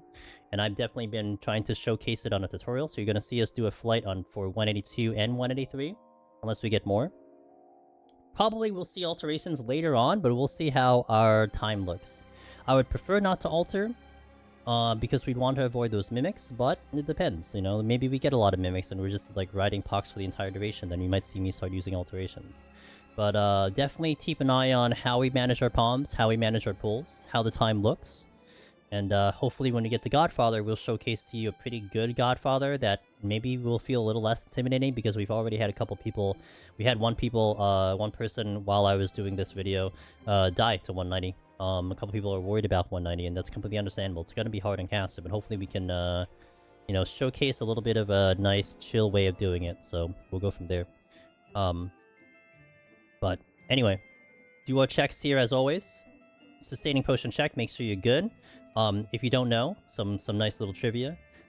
If you were to pop a sustaining potion at 15 seconds in a 1 hour, 60-minute lockout, for every single second that you're in there, the maximum number that you'll use is, I believe it's 240, mathematically speaking. So, if you calculate floor transition animation locks, if you calculate moving between the floors, you're probably looking at maybe about a literal, like, 200 absolute maximum of the potions. So if you have above 200, you don't even have to worry about, like, okay, am I going to run out during the run? I mean, I would say like 150 is probably fine too. But just something to keep in mind. So if you see yourself and you have above 200, don't even think about it. Just be like, okay, I'm good. Check your hypers, your maxes, your supers, whatever you're using in the content. Double check your food. We're going to re-up food here. We just lost food earlier, so we're going to re-up that food. Also raising check when you go inside. If you have the raising, oh, you better use it, man. So let's hop on in. 181 plus. Almost to the end. Raising immediately. So I'm just gonna reorganize my desk here. My apologies. Alright, let's go. Steel opener. Now, here's going to be an interesting about that steel opener. A lot of things in here are going to be very manageable without steel. So I'm going to delay the steel and not use it right away. Because, you know, something that we had encountered already twice on this specific file, where we used the steel later and the very next floor had BS. You know, no items, gloom, something like that. So this floor, I am personally comfortable with handling everything without steel, and I mean everything. There is not a single enemy in here that I am going to be scared about without steel. Of course, you know, variants on what kind of burst I have. You know, oh, that's not good. Hold up. One moment. Bomb sleeps, but I am in trouble here. Okay.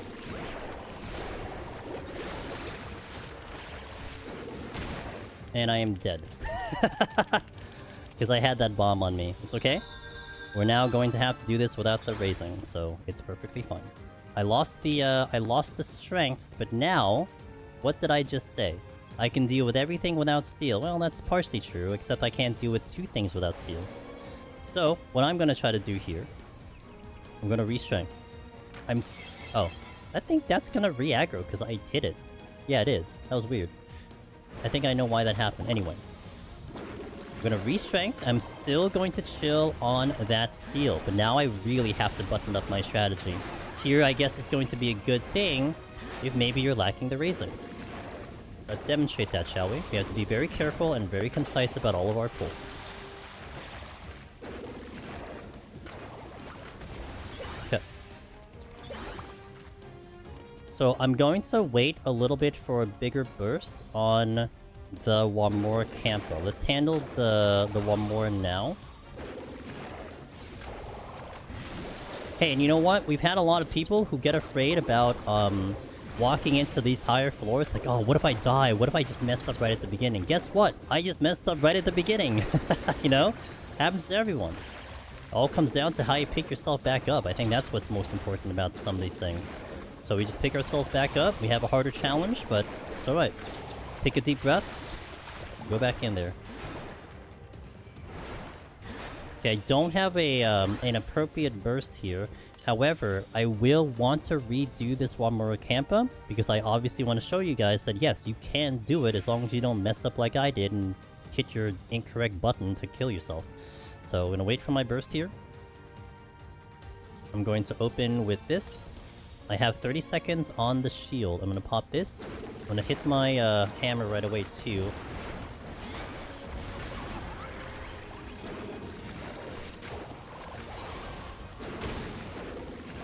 That was a crit. Okay, that's more how that should have gone. So there you go. We can handle that. Like I said, with strength on, we can handle that. No fear. Okay, I'm gonna fight this one right now.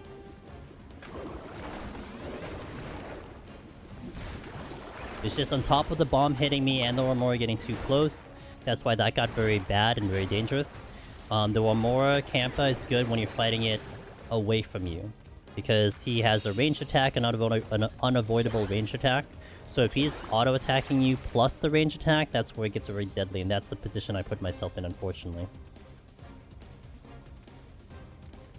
Even though I slept the bomb, it was a little too late. Alright, so we check chests here. There is a lot of patrol floating around. I do want to make up that strength that I burned, because I basically have lost strength. There is the strength, so that went neutral. There's already a worm.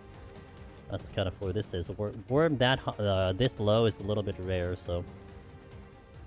Alright, and we did plan to do the flight, so I'm going to flight already. We're going to flight the next 2 floors. Now, the reasoning here, the logic here about that flight. What does a flight do? It cuts the amount of kills you need by half, generally speaking. Just like in a simple explanation there. If you had to do it on a floor, you'd rather do it on a floor that you're confident with killing stuff with, right? That's a thing. So if you flight, let's say 77, 78, there can be a possibility that becomes a problem, because what are you flighting? You're now having to still kill flood dragons and worms and scorpions, but now you have to kill less of them.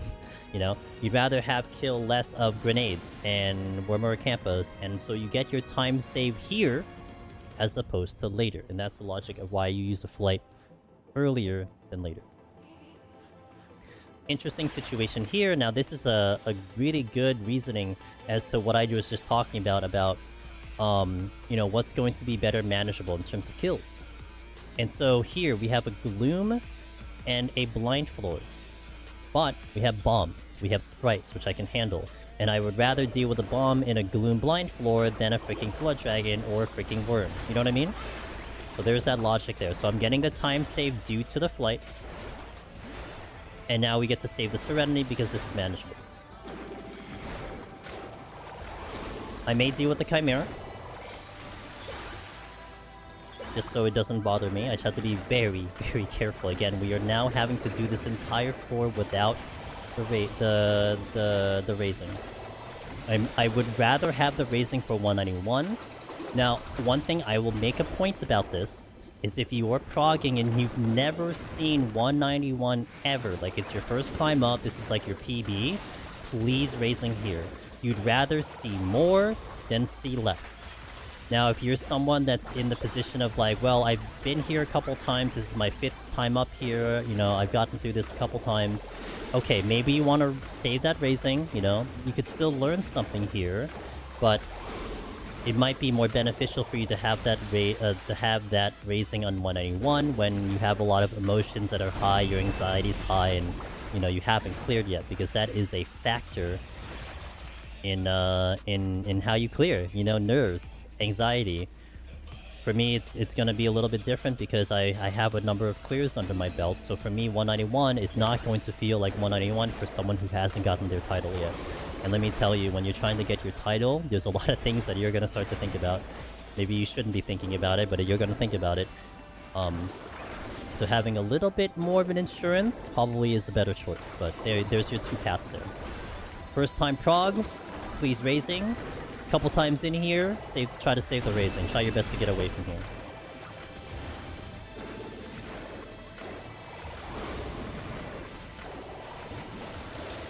Handling the Chimeras, like I said, these guys are going to be the more annoying ones. They are the higher HP, so they're going to take longer to kill, but they can be the most annoying to dodge. And I personally like to kill them first. There are people who would prefer to dodge them, and, you know, it's not to say either of us are right or wrong. It's just a preferred strategy. Just kind of have an understanding of why you're making a choice, right? You don't want to just do it because someone said so. You want to have a little bit of reasoning behind there.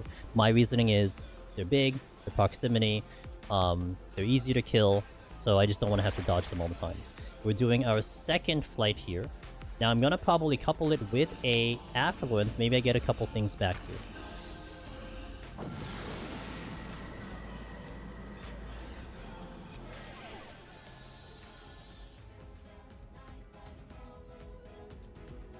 Yuck. What's really interesting is that I can probably still get out of here without using anything, but I gotta kind of go a little quickly. You know, all I have is freaking crawlers, but I might pull one right now. I try to be very careful.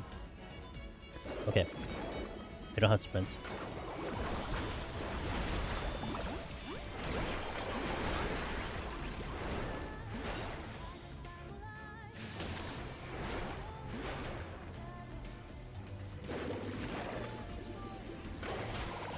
Okay.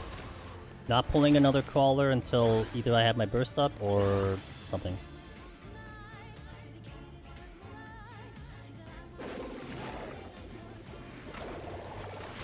Preferring the bomb. These are going to be much easier to kill. But I do want to get off of this floor before the steel goes up. Otherwise, it might force me into a steel. Things I don't want to have to deal with.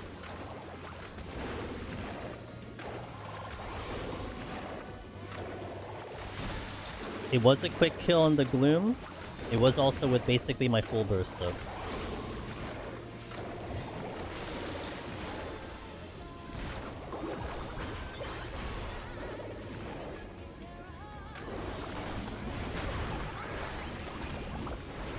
Okay. Again, keeping a very close eye on this Chimera. We do not have raising on, so we have to make sure we do not make a critical mistake here.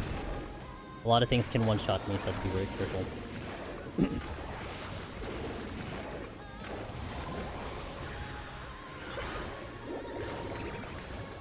Strength is now down. So I do want to mine that. But I think I had at least another bomb, so I do want to pull that one, and maybe we get off of this floor. And look, man, this is... Just think of this, the flip scenario here. What if I didn't flight here? We'd have to do it 2 full floors with a nasty debuff. I'd probably end up doing a Serenity. And so this really made the difference here, that I do the flights, and maybe we get lucky, and we maybe get lucky and don't have to deal with, like, any more debuffs moving on. I mean, it's possible we do.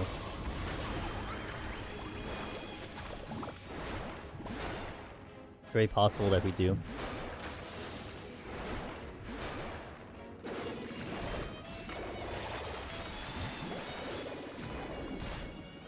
I have one more camper that I can pull if I don't get out of here by now. Okay, good. I'm gonna check that area to see if there's a chest. Otherwise, I'm out of here. There's a chest here. There's something here.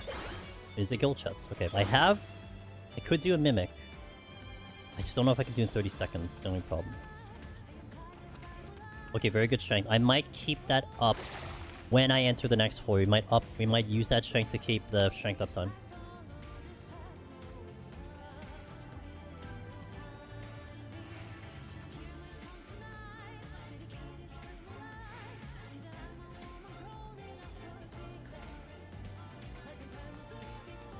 Alright, into 84. Time is pretty good, but we did speed ourselves up with a flight, so it's like, you know, it's like a buffed reasoning there.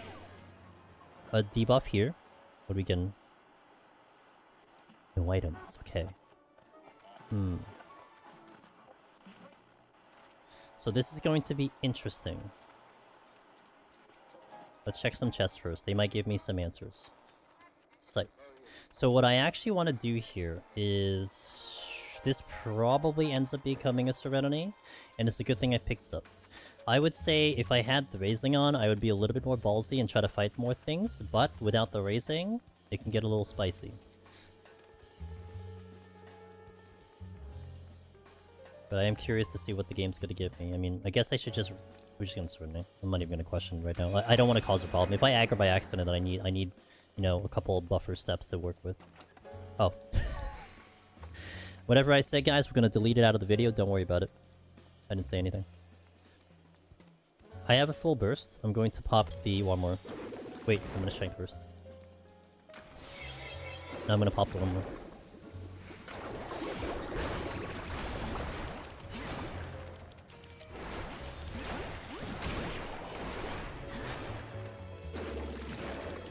Alright, the Vin3rd is gonna be easier, so we're gonna pull the Vin3rd. Probably should have actually held that burst. Honestly, should have held that burst. What is this chest? Sights. Oh, okay, I can use sight. The Chaos Swords are gonna be next.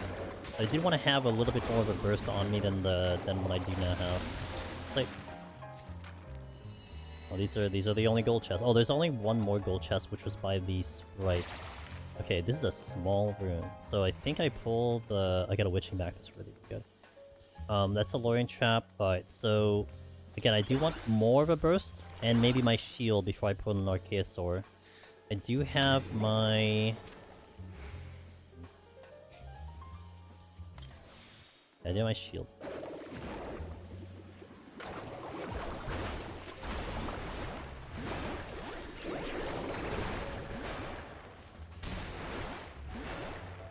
Barely touched me. Ow! Ooh.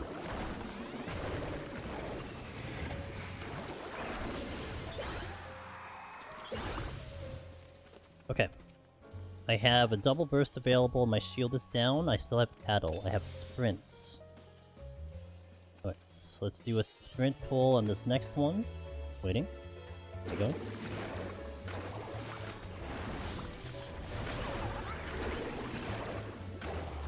Addle.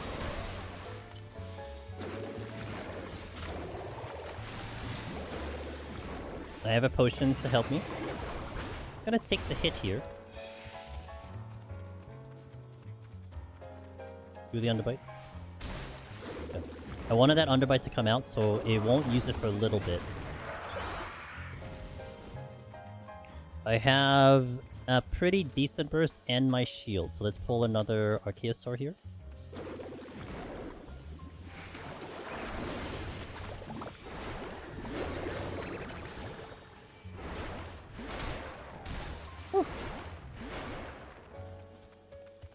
Okay, I think I can kill it before it gets back to me, which means I can hold on to my shield. Like, nice. And we're out of here really fast. That was a very fast floor. Did cost me the Serenity, but we got the Serenity back, so that's okay. Going to the next one as is.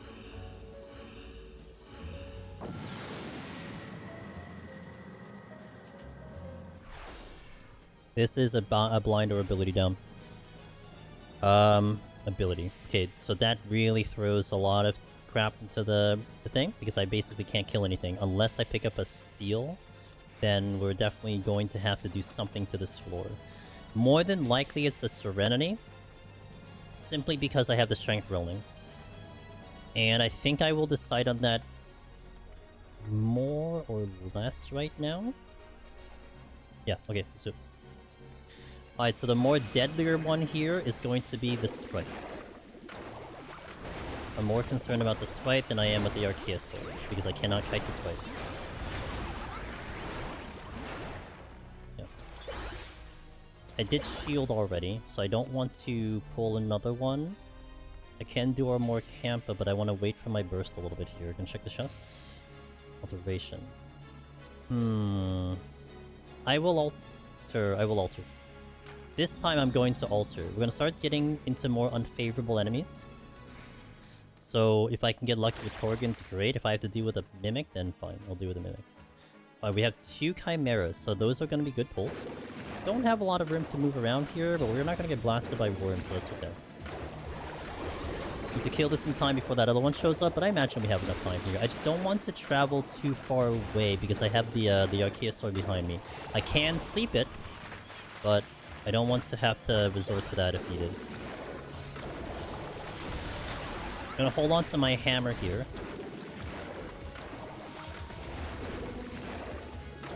Dragon Voice in.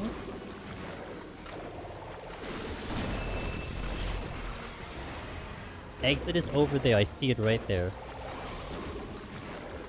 Well, kind of. There's a little bit of it's a little bit interesting with a job that has to deal with pox. So if I do an alteration, Waywell, then if I have to deal with mimics, then I'm dealing with pox. Like if I'm machinist or warrior, then that's a little less concerning to me, right? But in this case, I'm taking a little bit more where the mimics are kind of a little bit easier than, let's say, a worm and a flood. And in this specific floor, that's like not a bad idea to do. So I'm gonna roll the dice here. I still have full purity and a decent amount of witching. I just got a witch back, so at least I can handle them if need be. Okay, don't have much of a burst here. I have 2 targets I can have for. I think what I want to do is handle this one more Campa first, because this opens up this room for me to be able to use for kiting. Because I've been dancing around this room a little bit too much. Yeah.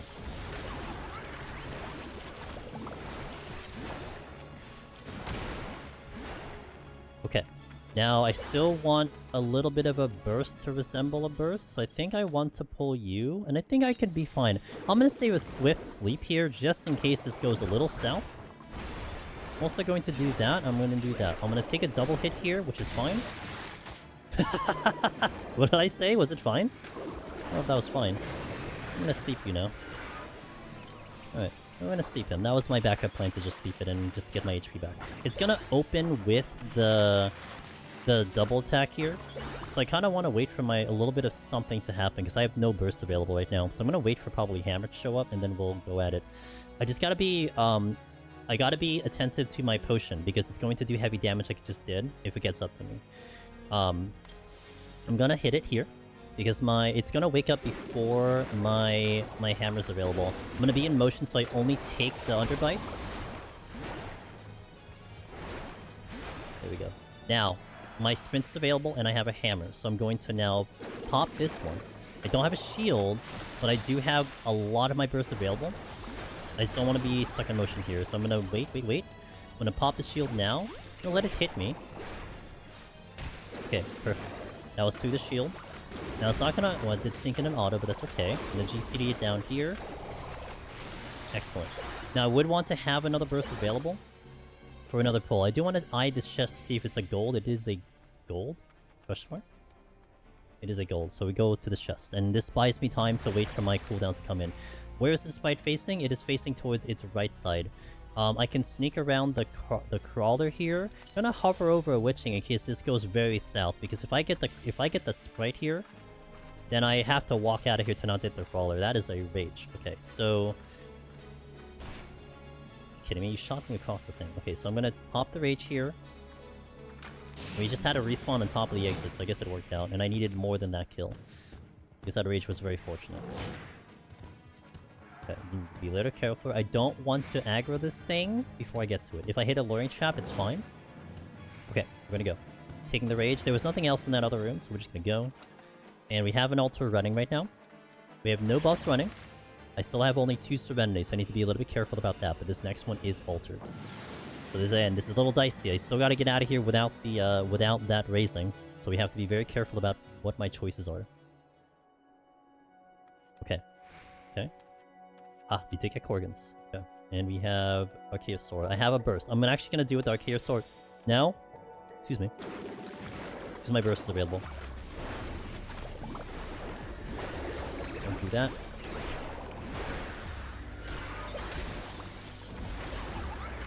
That is my full burst there.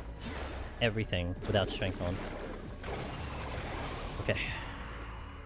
I don't know if that crawler, that scorpion just moved. I kind of forgot, so I'm gonna kill these first. And then we'll see what we got moving in. Kind of hoping that there is no chest, because I have to dive in the middle of the room for that. Okay. This one I can get to if it drops one. I'll get it. No, I won't get it. Aha, and the scorpion just moved, so I can probably sneak that chest in. I may have to watch out for the scorpion moving back. Been third. Nice, we have a free kill. Moving back by the time I get off this room. Checking it first. Sight, that's good. And it is moving, so my worry was valid. It just didn't move in the... Oh, there's another room here. Oh, okay. Again, I have the Vinthird coming. I'm gonna hover over the witching in case something goes really bad with this pull.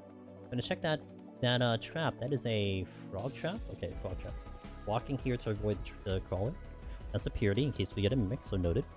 I do want to hunt down the Vinthird. That is my target. That is going to put me at 4 kills. Possible to get out in 4, but that's very unlikely. Like a really low number to get off on with 4 kills. So now the question becomes, what's my next pull? I have a lot of scorpions.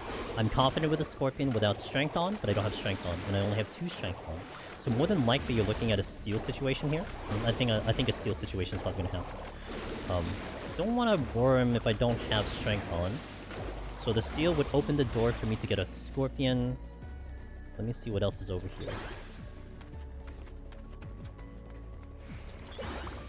I see another scorpion over there. Okay.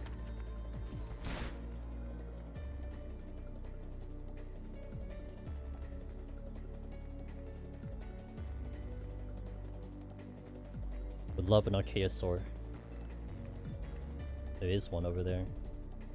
But I have to deal with a worm. I don't know if I want to handle this. I'm gonna get over here, but more than likely I end up doing a steal. What I'm concerned about is the lack of kiting room. I have a full burst though, but the lack of kiting is gonna make this very treacherous. I have the sight, which is nice. Oh, but the steal came in! Okay, it opens the door. Alright. That worked out nicely. Now... I can kind of face tank this. I may do that. Gotta watch my beam, because obviously I don't want to clip the scorpion while I'm doing this. Very fortunate steal there.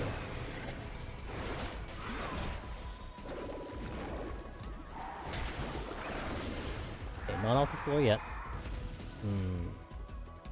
Alright, what I want to do is I want to pull myself back into the spawn room and then use the spawn room as my place to kite. So I don't want to dance around this worm. What I'm concerned with the worm is the DPS check. I don't care about the scorpion, because the scorpion's fine. It's more the worm that I'm concerned about with its damage, with its DPS damage check.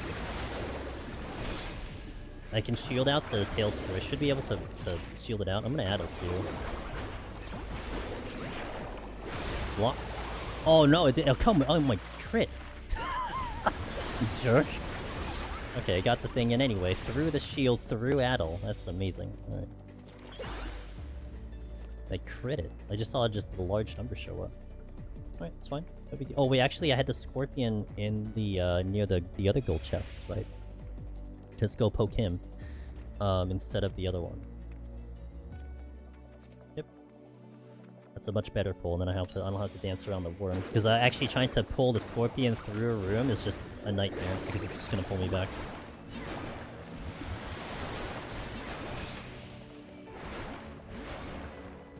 Okay, I don't have a shield here. Nice, got away with the dash. Awesome. One benefit of the Pictomancer there was the dash. Another secondary way of getting out of the tail screw.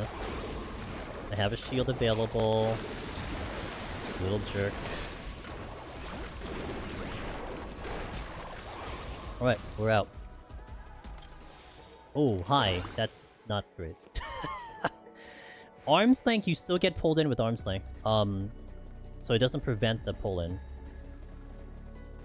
Which is interesting. But it does prevent the pull-in, which is odd because if you have a no knockback disabled floor, you don't get pulled in. But arm's length doesn't prevent the pull-in. That's really close. Did you see how close that was? I'm gonna do another alteration.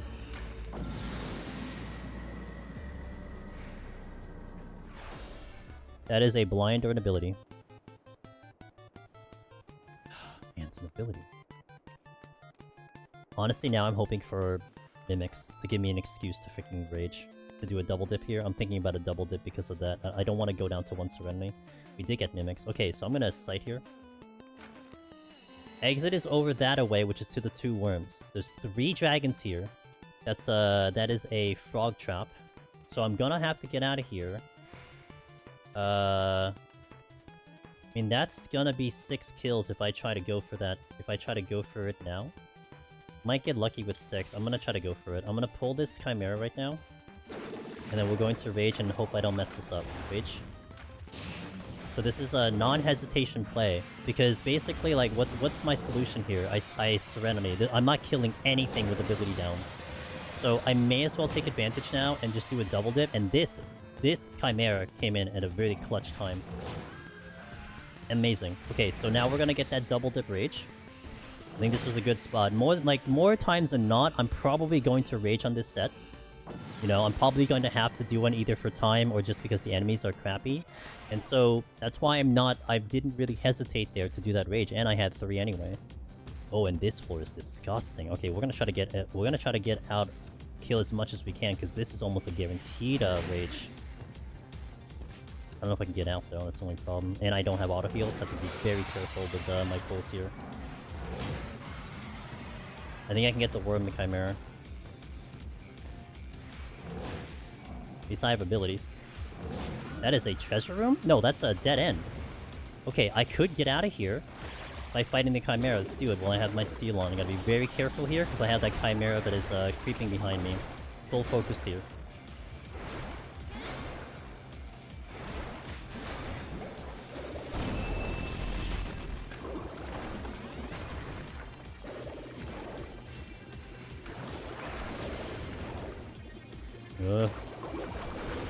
This is the spawn room? Yes, okay.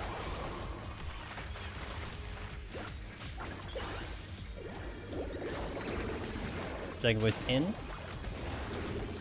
Oh boy, okay, that's getting fun. We're having fun. I need to observe the direction that they're facing, because sometimes they don't go down the middle.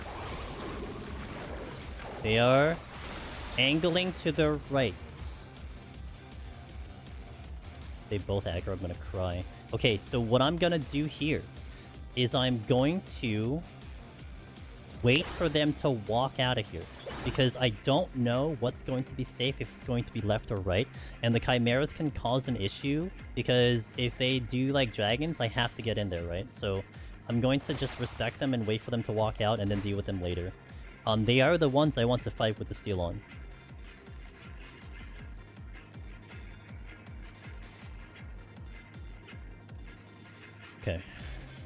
We're coming back. So again, sometimes they like to lean one direction or the other, which means if you're on one wall and you're in the incorrect way, look at, okay, see, he's leaning hard to the right, and they usually follow suit. So that means I want to be here. If I'm on that other wall, dude, screw it. I'm getting double aggro here. Taking the Chimera that's behind. One thing to be very careful with proximity patrols and specifically Palace of the Dead, that's something you have to worry about. And because of their gigantic hitbox, it becomes a much more scary situation. Now I have a little bit of freedom. I didn't see any more Chimeras here. Time, by the way, I have too much time. Look at the time, 30 minutes. I didn't even do a time check. I was so focused in. But it's okay. Like, this is like a plan I would have done on any job. It's just Picto was just flying. I could consider a Strength Steel going to the next floor. That's a thing that I could potentially do to fight through it. But then it would also put me down to 1 Strength Steel for 191. So I'm kind of hoping I get something out of it. Might consider an Affluence maybe to help me out. Because, man, if I get another Steel, that's huge. Okay, now I need that other Chimera. Where'd it go? I want to pull it sooner rather than later. It might have gone the other way. I kind of hope it went this way. Oh, okay. Does Ram Breath, Conal attack Deep Freeze like Ram Voice? Ooh, I don't think it Deep Freeze 34. It does something. It gives you something, but I don't think it Deep Freezes.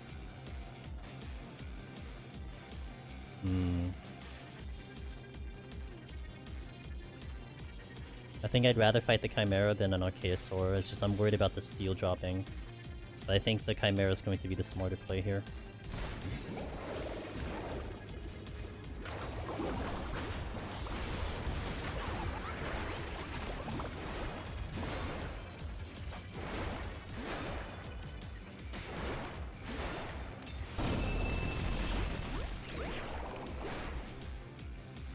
Gonna get out of here first.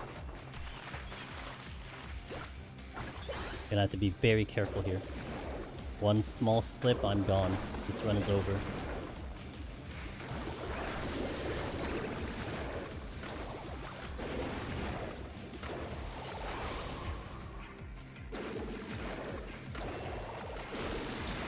Well, I was able to outrun, so Jason said he wonders if the dash is going to be fast enough to outrun Dragon Boys. I was able to outrun Tailspear.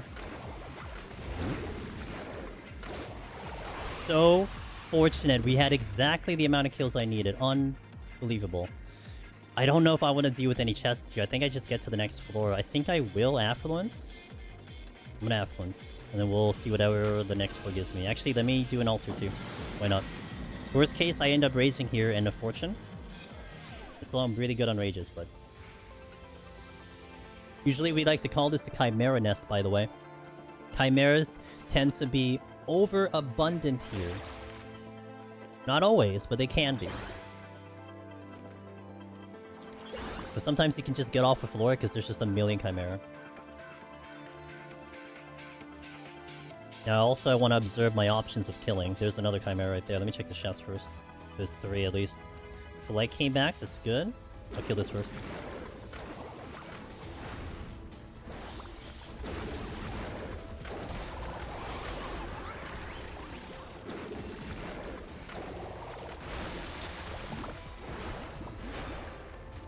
Okay. Just gotta keep my composure. Like I said, one small mistake, this run has now ended.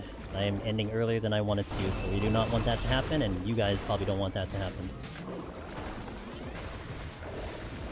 So I have at least 3 Chimera. Now, one interesting situation that I have to start thinking about leading into 190.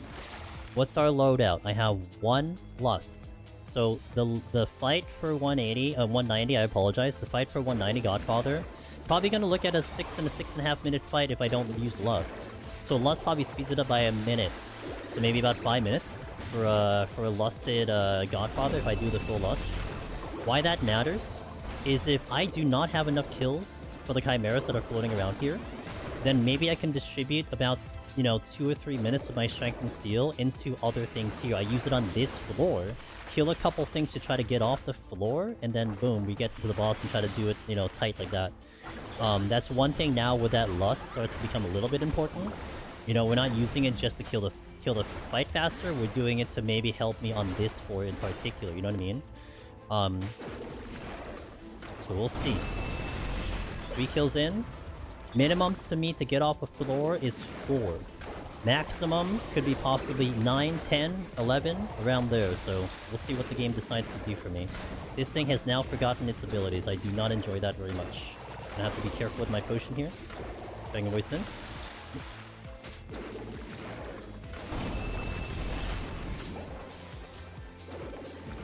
Kinda hoping to see another Chimera floating around, but we'll see. Only remember seeing the 3. I'm gonna heal. This guy is getting a little weird.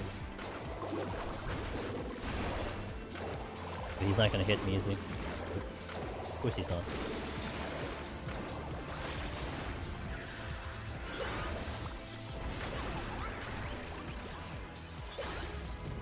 Okay.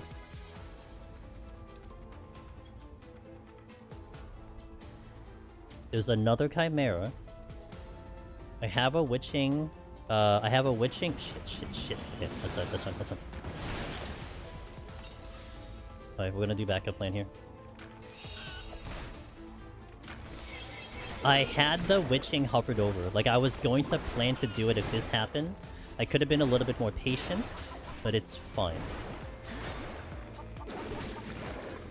Now, if I can get out of here very quickly, then it works out, but I don't know where the exit is. It's the only downside. I think this dragon just moved. So now I gotta kind of move a little bit in terms of my timing. Like, I might be able to get away and be lucky to leave this floor with enough strength and steel for the boss. But that's iffy. I still gotta find the exit. Oh, the exit's over there. I see it. Okay.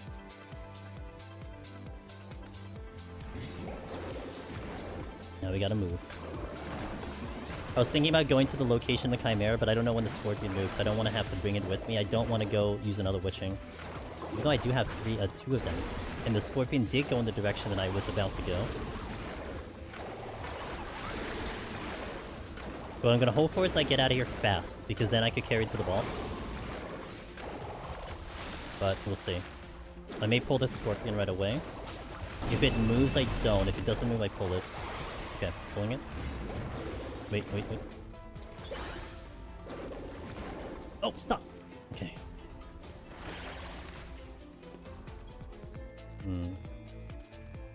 Organs! Okay, maybe I get lucky here. Maybe I just leave the floor. I may want to check the chests though, see what's over here. I did alter this. I did get out, but I can't get to the exit at the moment.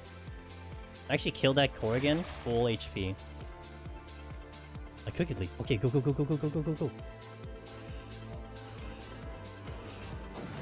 Okay. So this is gonna be spicy. I gotta very much keep an eye on my steel. But I think I have enough time. Steel just went to 6 minutes. Shielding here.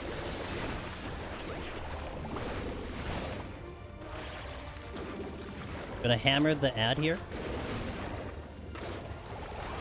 Gonna look for a little bit of a safety lust here. Basically, after the second sap here is where I'm gonna plan this lust. So right about here. And here. I can get 2 shots, 3 shots here, I think, before the sap comes in. 3? Nope, it's 2. My HP is very sus right now. I'm only gonna get 3. Okay, that's fine. I'm gonna take it because my potion is gonna wear out there. We're fine. Everything's fine. Not gonna use that potion.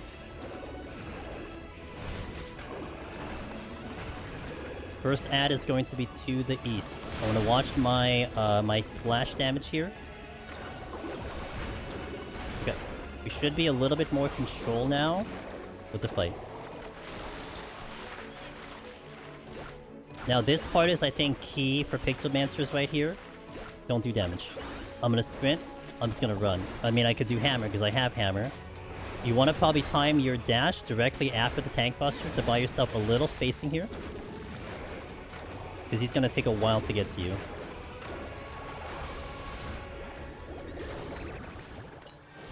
I could have actually shielded, which I forgot to do.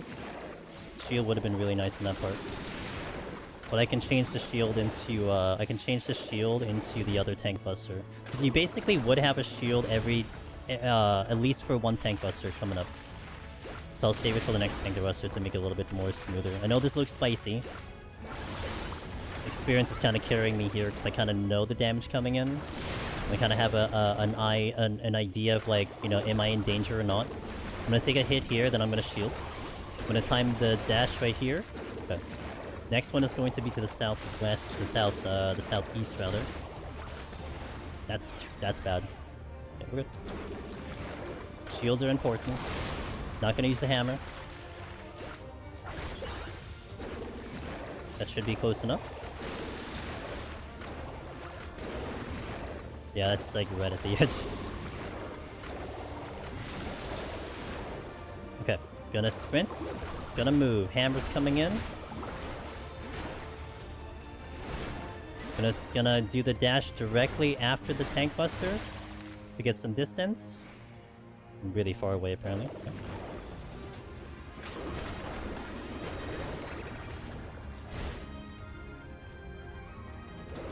It's all very close within, like, kill shot range, so it's a little treacherous there. You have to keep an eye on that steel and that strength.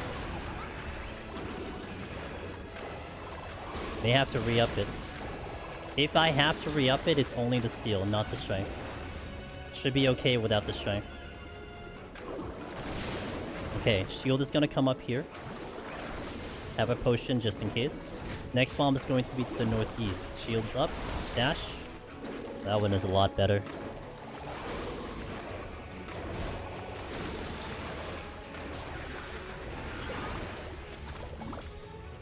I'm not going to get all the hammers out. I can squeeze one more after this. That's it. I'm actually just one. Okay. Where's the bomb? Okay, there it is.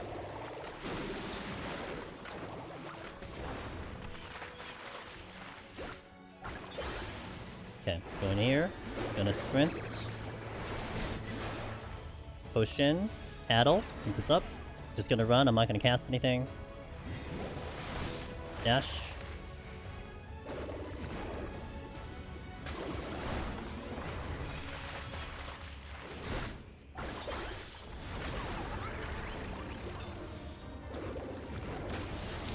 Okay, steel is down to 1 minute. I need to be very careful with that.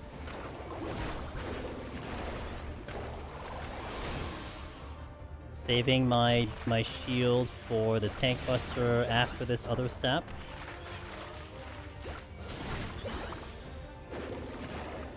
Nice, hammers back up. And we're planning that dash directly after the tank buster. I'm gonna shield right now. And tank buster. Next ad is going to be over here to the west. Give it to that.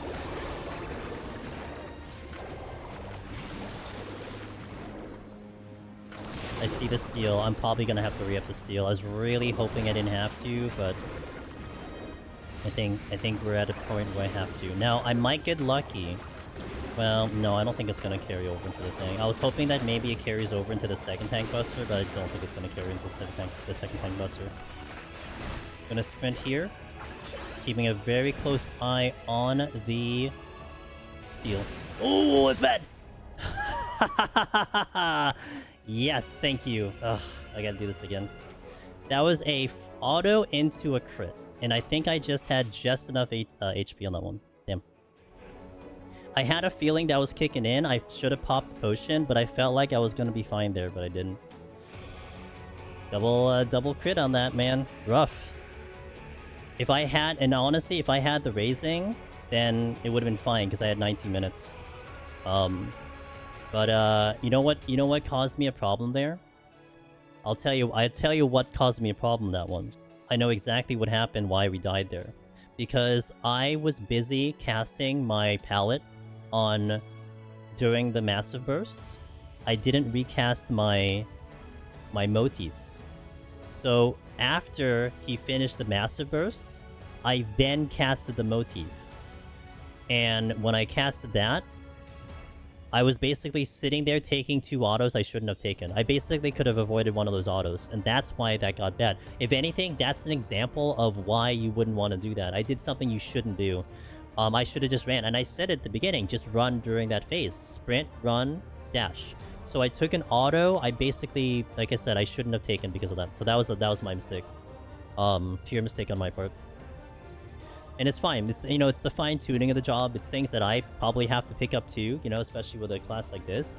A lot of times, I don't see these problems unless I actually die to them, so we died to them. Now, we had a really good 181. I mean, if anything, I mean, Zabin, hopefully at least he took something away from that. I'm sorry I can't show you that 191, but at least that floor I thought was pretty good, not to mention a lot more terrifying because of the fact I had to go without raising. If I had the racing, I could have just popped back up in this fight and redo this fight, no problem. And I would have taken that lesson and gone in, so... That's okay. That's okay. But it was a 3700 into a 35 crit, so... If we had 2 lusts, I assume you could do it within single... Yes, if I had 2 lusts, I would have. If my lust was better, because my HP was getting way too spicy, so I dumped the lust. I mean, man, you could even think, like, having the 5 vulnerability, I probably would have finished that fight sooner. But I only had 3, because I dumped it early. It's been interesting, man. This has actually been really fascinating with Pictomancer. I mean, the first time I lost this run was more my decision. This one, again, this is my decision. This is more of a human error. I mean, it doesn't... I guess it may not do good in terms of advertising the job. It's like, hey, you guys should try this job. But I would say this one was my fault. I mean, it's... You know, it's a fine thing that you have to worry about on that one, right? I mean... Like, because I didn't move on the massive burst, we took an extra auto and I died because of it. You know, maybe that's one reason why maybe some of you guys are dying on 192. So something to pick up, hopefully. I mean, this video will clearly go up, but it happens. It's okay. You know, it means I get to do this again. You know, I get to do it again, and I don't think I'm complaining about running Pictomancer again.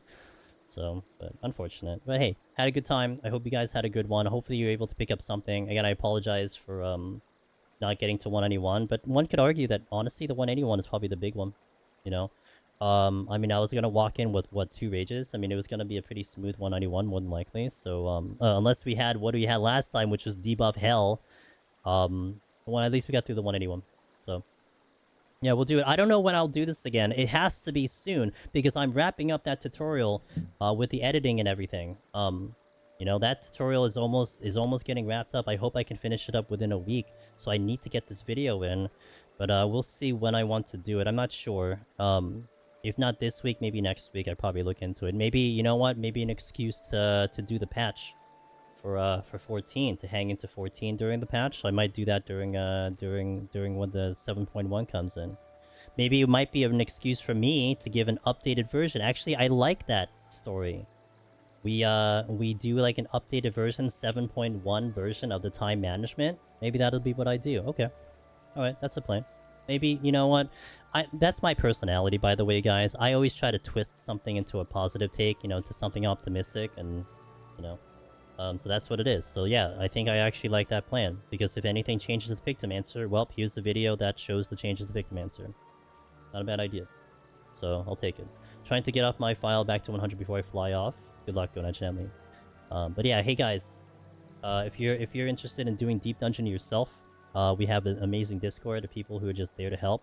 If you play gacha games like Honkai and Withering Waves and a little bit of ZZ, we talk about that a lot. There's actually a pretty cool community that talks about that stuff.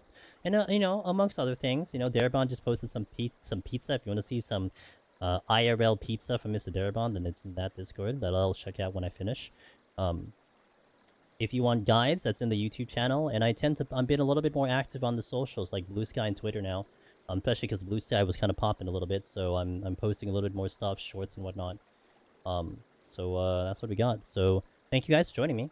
You know, it sucks that happened. I was ready to go in for the other hour, but it's okay. I'll take a chill, and I'll let you know when I plan for this. The coming streams coming in. Thank you, Sadie. You know, I gotta make sure I'm hitting that record, man.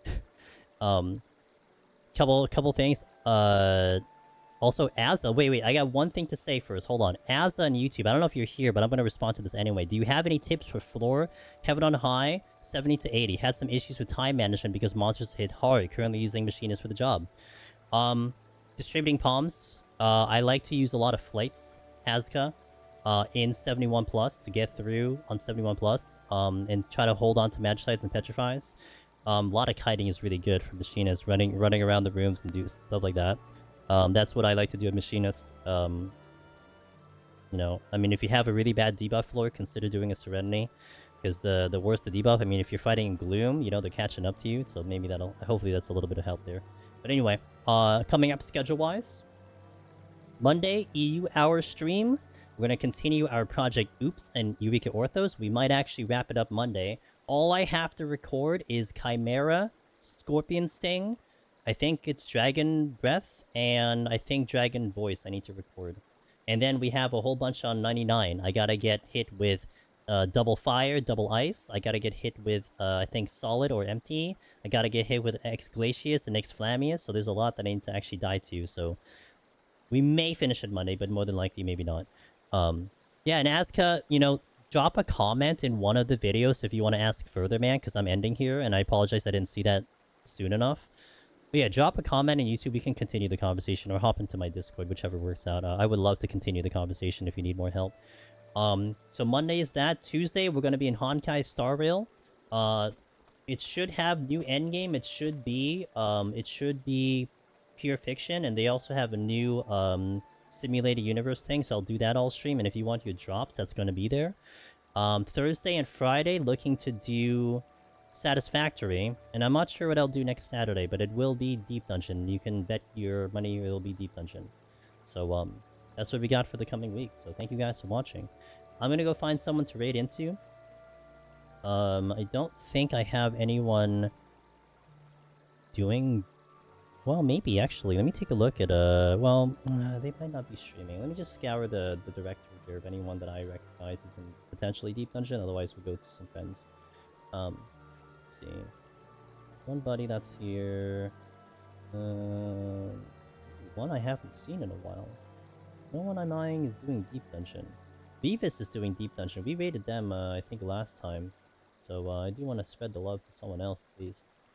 There's a JP runner that's doing Deep Dungeon that their UI is just an absolute mess. We can't speak their language, so we don't have Sheila in our presence. She can't speak for us.